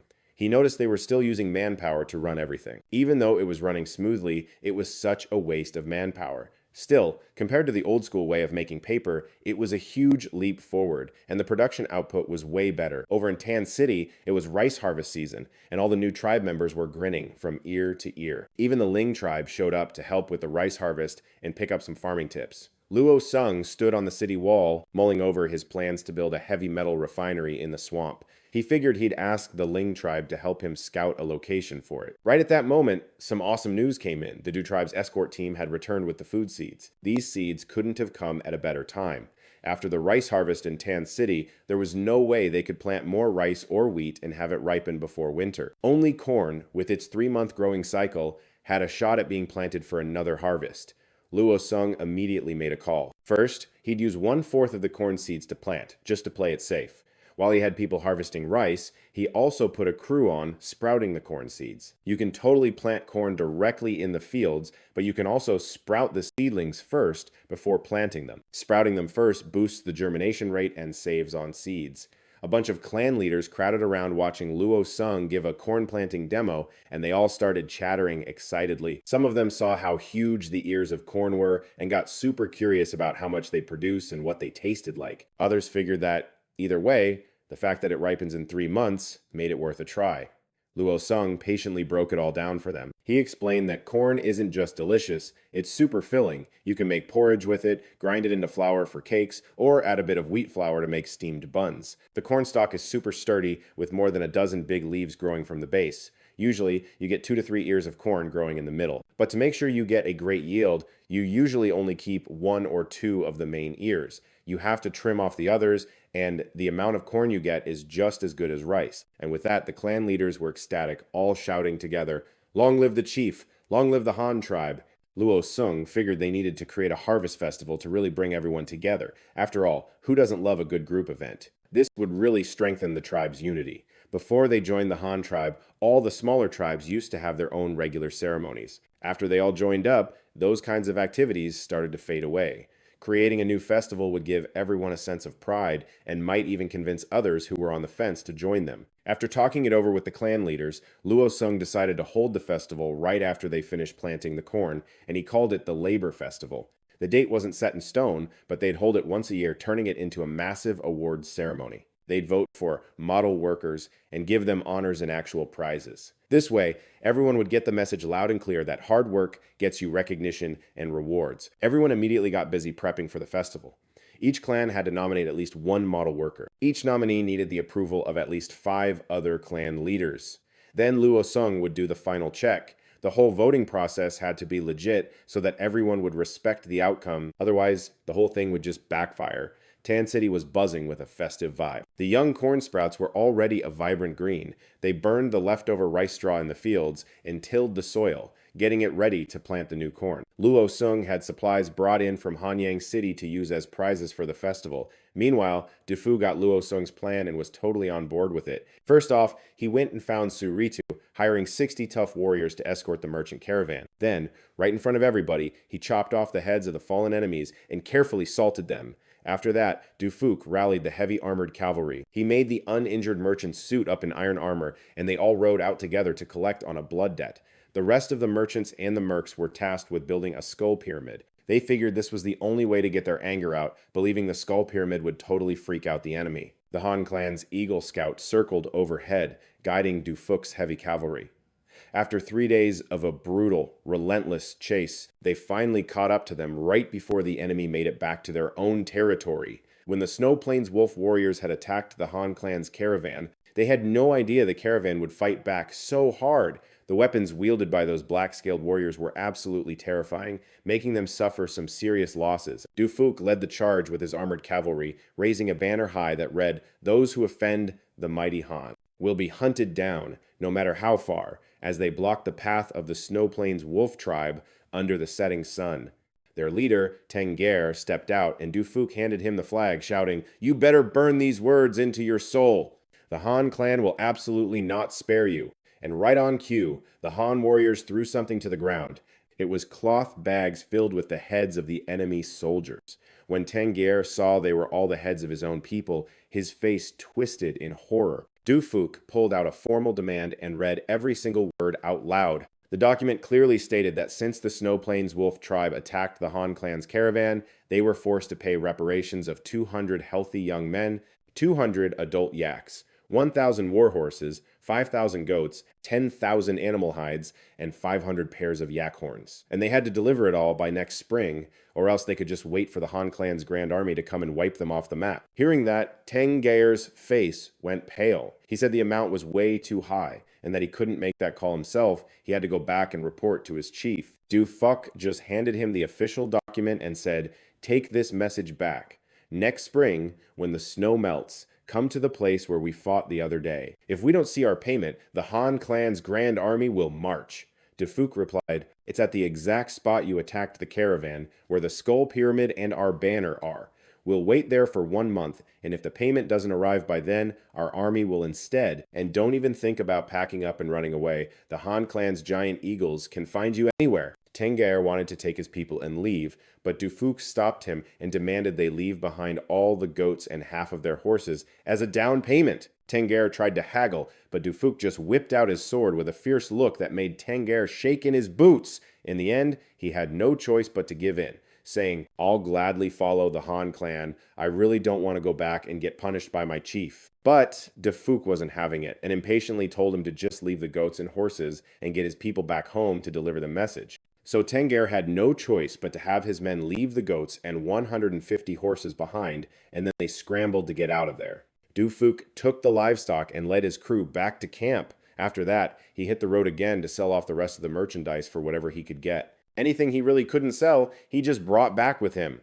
He then wrote a letter to Luo Chong to report the results of his little negotiation. A few days later, Luo Chong got Du Phuc's letter, but that wasn't all. There was more good news. Du Ye had finally located the cannibal tribe's hideout, and it was right on top of a snowy mountain. Just then, Luo Chong received a letter sent back by Du Ye, which came with a crudely drawn map. The stuff marked on the map immediately got his attention. Luo Chong guessed that it could be a sulfur spring, even though he had no idea what a sulfur spring could be used for right now. Still, Luo Chong made sure to file that little detail away for later. The map showed that to the north, there was a massive, endless range of snowy mountains. The peak of one of these mountains was pretty flat, which most likely meant it was a volcano, so the man-eaters don't actually live up on the snowy mountains, but they're camped out at the southern foot of this range. It's like a 2 to 3 day trek from the mountains, and they're super spread out, living in scattered tribes all over the huge foothills. The places they live are more like a bunch of small villages, and the houses in these villages are all over the place, style-wise. You've got tents made of animal skins, grass huts made from branches and leaves, and even caves dug deep into the ground. Heck, they even have some houses built in trees, like bird nests. But despite all that, Duda is sure they're all part of the same cannibal tribe, because they all have these similar human bone totems. Plus, most of the guys have these white totem patterns painted on their bodies. They look a lot like the totems on the cannibal warriors who attacked the Han tribe before, and La Sung's theory is that these villages were probably built by prisoners of war that the cannibals captured. If they were all locals, the houses would probably look way more alike, but this crazy mix of styles is probably because the prisoners just stuck with their own building habits from before they were captured, and when they build new places, they just keep their original style. But there are still some major questions that are totally unanswered.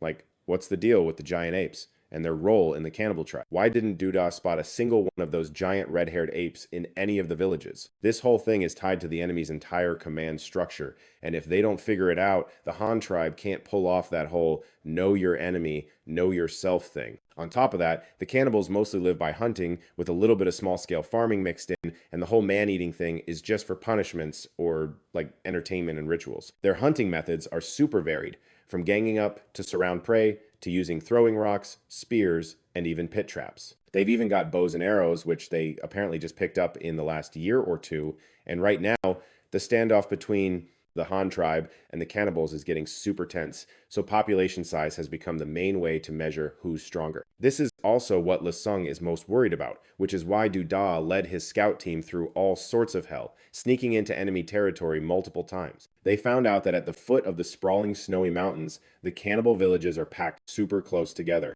Stretching from east to west, there have to be at least 100 villages, and each one has over 200 or 300 people. So if you do the math, the total population of the cannibals is at least in the tens of thousands, though their growth rate is nothing compared to the Han tribe. This population is what they've built up over tens of thousands of years from natural births, the tribesmen who didn't migrate, plus capturing members from other tribes to hit that number. But as for how many adult men they have, it's still super hard to get an exact count. The best guess is somewhere around 7,000 or 8,000. But that's just a shot in the dark based on the little info they have. During this whole scouting mission, Duda and his crew didn't spot any of those terrifying red-furred apes. And this is what's making La Sung totally freak out. Because according to him, if the cannibal tribe was just tens of thousands of regular folks, the Han tribe wouldn't even break a sweat. But if thousands of giant apes jump into the fight, the whole situation would become a total nightmare. Sure, based on how the giant apes have shown up before, there probably aren't that many of them. But at the end of the day, there's no solid proof. It's all just a guessing game. And one of his men worriedly asked La Sung, "Are those man-eating apes going to go out and snatch people again?" La Sung answered with a dead serious look. "We absolutely have to be on guard. We know way too little about how the enemy operates." The first time we ran into the man-eating apes was in the fall when they attacked the Tang tribe, and the second time was in the spring over at the Black Rat tribe's place. The third attack came in late spring, early summer. That time, the enemy mobilized the most troops. Aside from their winter assault, they were pretty much active all year round, so their next attack was a total mystery. Based on this, Lasung made a decisive move. He decided to beef up the permanent patrol force. No way was he going to let the enemy get close to the city before being spotted. Dai Thu suggested setting up patrols just like in Han Duong City, first by placing clever traps in the forests and mountains, then sending out a hunting patrol of about 10 people. They'd ride strong horses to scout, which would not only effectively defend against enemy raids, but also let them hunt animals during patrols, boosting the tribe's meat supply and reducing the threat from wild beasts at the same time. Lasung was totally on board with this idea and immediately put Dai Thu and Thu Dai in charge of building the patrol teams. They had to recruit the most seasoned hunters in the city. Each team would have 10 people, and every single one would be equipped with a fine horse. For now, they'd start with 3 teams, with the patrol area focused on the north, stretching east to the edge of the swamp, and north to the Bat Bao Sun mining area. The western limit was set at half a day's horse ride, and team members had to be back by noon sharp.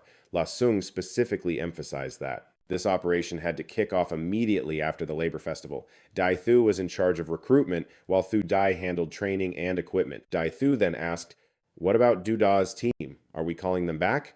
Initially, Lasung was planning on having them return. After all, they had been roughing it out on the frontier for months, and even suffered heavy losses, losing team members. Finding the enemy's lair was already an incredibly tough task, but they had gathered way too little useful intel. But after a moment's thought, an idea struck Lasung, and he told Dai Thu, tell them to try and capture a few prisoners to interrogate for info on the giant apes and the relationship between the man-eating nomads and those monkeys. Hearing this, Thu Dai looked worried and quickly objected. That's way too dangerous. The enemy has war elephants. Even if Du's team is on horseback, they might not be able to escape safely. Lasung thought for a second and then replied, if there's an opportunity, they strike. If not, they retreat immediately. Tell them to follow the riverbank on their way back, and while they're at it, they should scout the waterway route to see if we can move troops north by river. After settling everything, Lasung asked about the preparations for the labor festival. Thu Dai confidently replied, everything's been meticulously prepared. The people in charge are all reliable old veterans. Not long after, the Han tribe celebrated its very first and incredibly significant labor festival. This was the second large-scale group event. After the New Year ceremony, it was the first time most of Tan Than's residents had witnessed such a grand spectacle. When people heard, they would be selecting model workers who would receive generous rewards. Everyone was buzzing with curiosity, and pretty much the whole city showed up to watch. Even the laborers who hadn't joined the tribe were allowed to attend and even got free food. In mid-August, just as the rice harvest was finishing up, the cornfields were also looking just about ready. The labor festival kicked off right on schedule, much to everyone's excitement. As soon as the sun rose, the tribespeople had already gathered in the square. All eyes were on the high platform built from rough wooden planks. Word was the chief would be handing out awards to the model workers up there. Nobody had to work today, and after the festival, there would be a bunch of exciting, competitive games. All participants had a chance to get small gifts. Tribe members who knew how to line up properly could even get a soccer ball, a rabbit, or a black chicken. Amidst the lively sound of drums and gongs, Lasung led the clan leaders onto the high platform. The crowd below the stage went wild. Luo Sung gave a fiery speech. The Han tribe has provided the absolute best conditions for growth. All these awesome achievements we're seeing today, it's all thanks to the non-stop hard work of every single tribe member. This festival is all about celebrating everyone's hard work and accomplishments. The second he finished talking, the crowd below went absolutely wild, cheering and chanting like crazy. Then, Luo Zhang announced they were going to select the most outstanding model workers.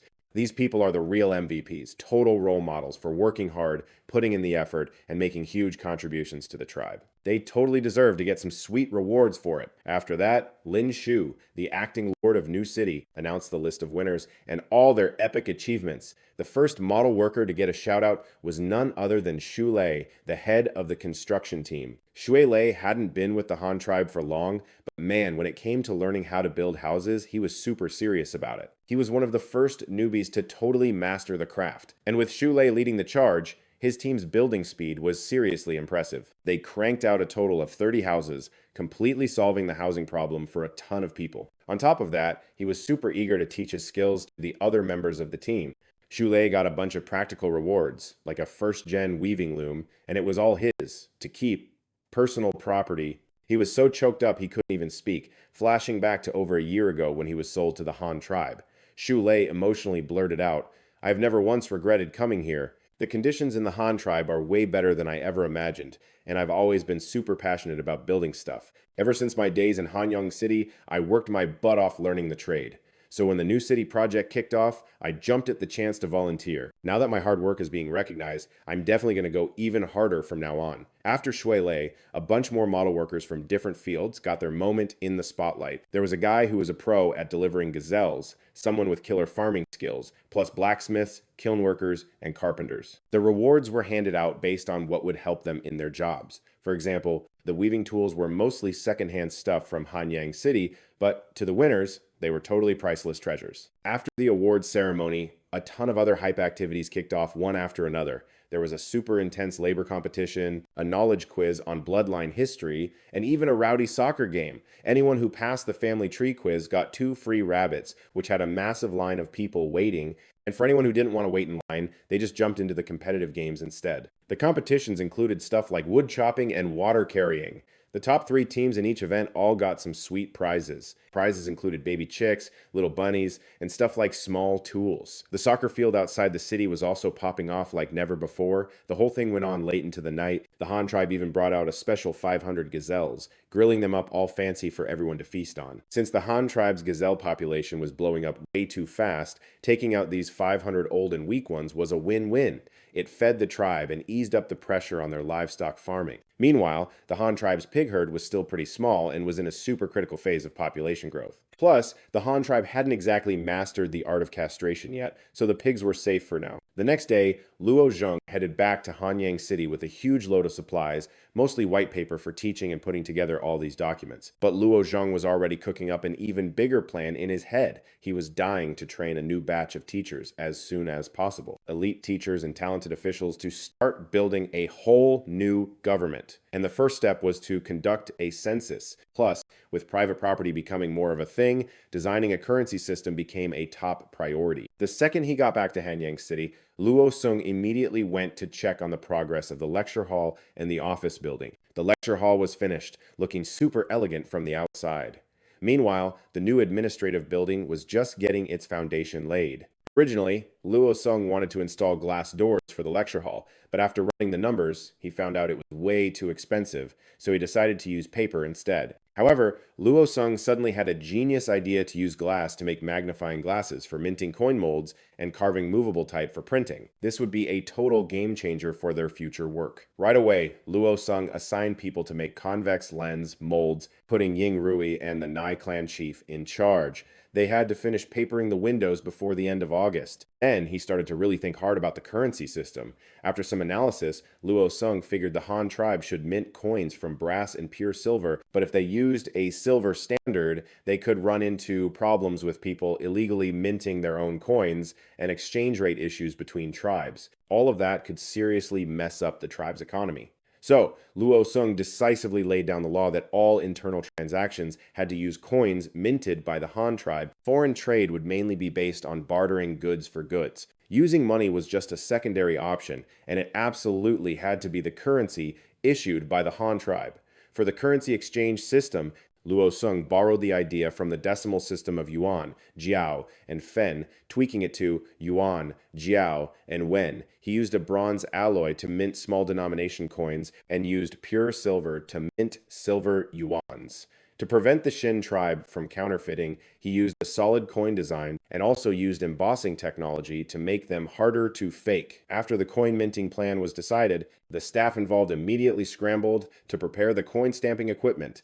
Just a few days after he got back to Hanyang City, the window papering was completed smoothly. The decorations for the doors and windows of the lecture hall were also all finished. At this point, Luo Sung started teaching the students from New City and Hanyang City. He divided the students into 4 classes. He taught language arts in the morning and math in the afternoon. For language arts, he planned to start with the most common Han characters. Going from easy to hard, he used a method of teaching one concept to infer 3 others, helping the students quickly get the hang of Han characters. The afternoon math class started with the most basic addition and subtraction, gradually leveling up to mixed 4-operation arithmetic. At the same time, Luo Sung was also writing his own textbooks. When choosing ancient poems, he was super careful to avoid historical elements to better fit the tribe's current reality. By now, Dazui had successfully made the mold.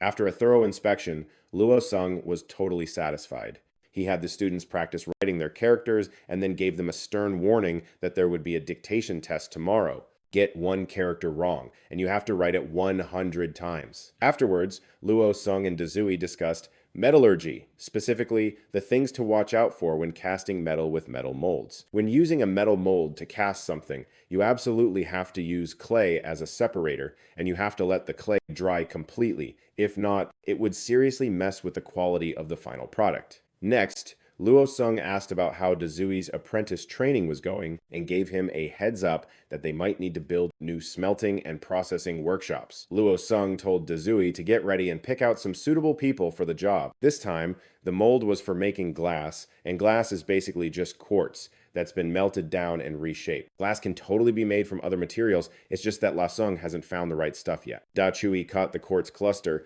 looking totally shocked. Seeing his reaction, La Sung calmly explained, "This is quartz ore. You can make glass from it, but not by smelting it. You just change its shape. Since we haven't found the right stuff to make real glass, we're stuck using oiled paper for our windows for now." Da Chui said hesitantly, "It seems like a total waste to smash something this beautiful." La Sung just laughed and said, "It's way more useful as a tool. Once we mine some more quartz later, you can keep a chunk for yourself." With that, Da Chu started grinding the quartz to bits. Right then, La Sung had a flash of inspiration about water writing cloth. He figured it would be a great way to save paper and make education available to everyone. But the coating for the cloth needed a specific recipe: silicon dioxide, waterproof glue, moisture-retaining powder, and a super absorbent powder. The thing is, La Sung only had the silicon dioxide. He was missing all the other key ingredients, so he had to put that genius idea on the back burner for now. He decided to focus on making a convex lens instead. La Sung showed Da Chui how to melt the quartz and then add an alkali to help it along. Once the molten glass was nice and soft, they started heating up the mold. That hot glass was seriously thick, so Da Chui needed a hand from La Sung just to pour it into the mold. After it was full, they slapped the other half of the mold on top and locked it down tight with some copper posts. Then the apprentices put some muscle into it, squeezing the mold to push out all the extra glass. After letting it cool for a sec, La Sung told Dashui to get rid of the overflow. They even used a wet cloth to speed up the cooling process. When they finally cracked open the mold, the glass lens popped out perfectly with just a little bit of flashing around the edges. La Sung carefully knocked off the extra bits, ground the edges smooth, and gave it a good wash. And just like that, a massive convex lens was finished. La Sung told Da Chi to hold out his hand and then pointed the new magnifying glass right at his palm. Da Chui saw his palm blown up super big and couldn't help but gasp in amazement. "Whoa, this thing is insane. What else can it do?" La Sung chuckled and explained, "This is called a magnifying glass. It can make things look way bigger, so we can see tiny stuff much more clearly. Like, it'll be super useful for carving molds. Plus, you can also use it to focus sunlight and start a fire. You know how when you're out in the summer sun, you feel hot? That's because sunlight carries heat energy. A magnifying glass can concentrate all that light into one tiny spot. If it gets hot enough, it can actually light wood on fire." Everyone listening looked pretty doubtful. To make them believers, La Sung took everyone outside for a little experiment. The timing was perfect, since the afternoon sun was blazing. First, La Sung rubbed some charcoal on a piece of firewood. Then he pointed the magnifying glass towards the sun, carefully adjusting the focal point. As he tweaked it, the dot of light got smaller and way brighter. The moment the bright dot hit the wood just right, it started smoking almost instantly. One of the apprentices yelled excitedly, "It's burning! It's actually burning!" His shout drew a whole crowd, including Chief Chai, Shudai, and the Han tribe elders. Everyone crowded around to give it a shot, getting a huge kick out of using the magnifying glass to burn twigs and fry ants, acting like a bunch of kids. Meanwhile, La Sung stood on a high spot, gazing out past the city walls. The rice fields were glowing a beautiful golden yellow. Fall was just around the corner, and in about 1 week, they'd be able to harvest the second rice crop of the year. After that, there wouldn't be enough time to plant any other grains. So, La Sung decided to have the tribe plant a crop of a certain herb instead. This herb kind of looked like a sunflower. You could get a natural lacquer from it, which was great for coating wood or making leather armor. Its seeds looked like black beans, and you could either eat them or press them for oil. The leftover pulp from pressing the oil could be used as animal feed. Lasung was planning to use the vegetable oil from these lacquer beans to make ink. For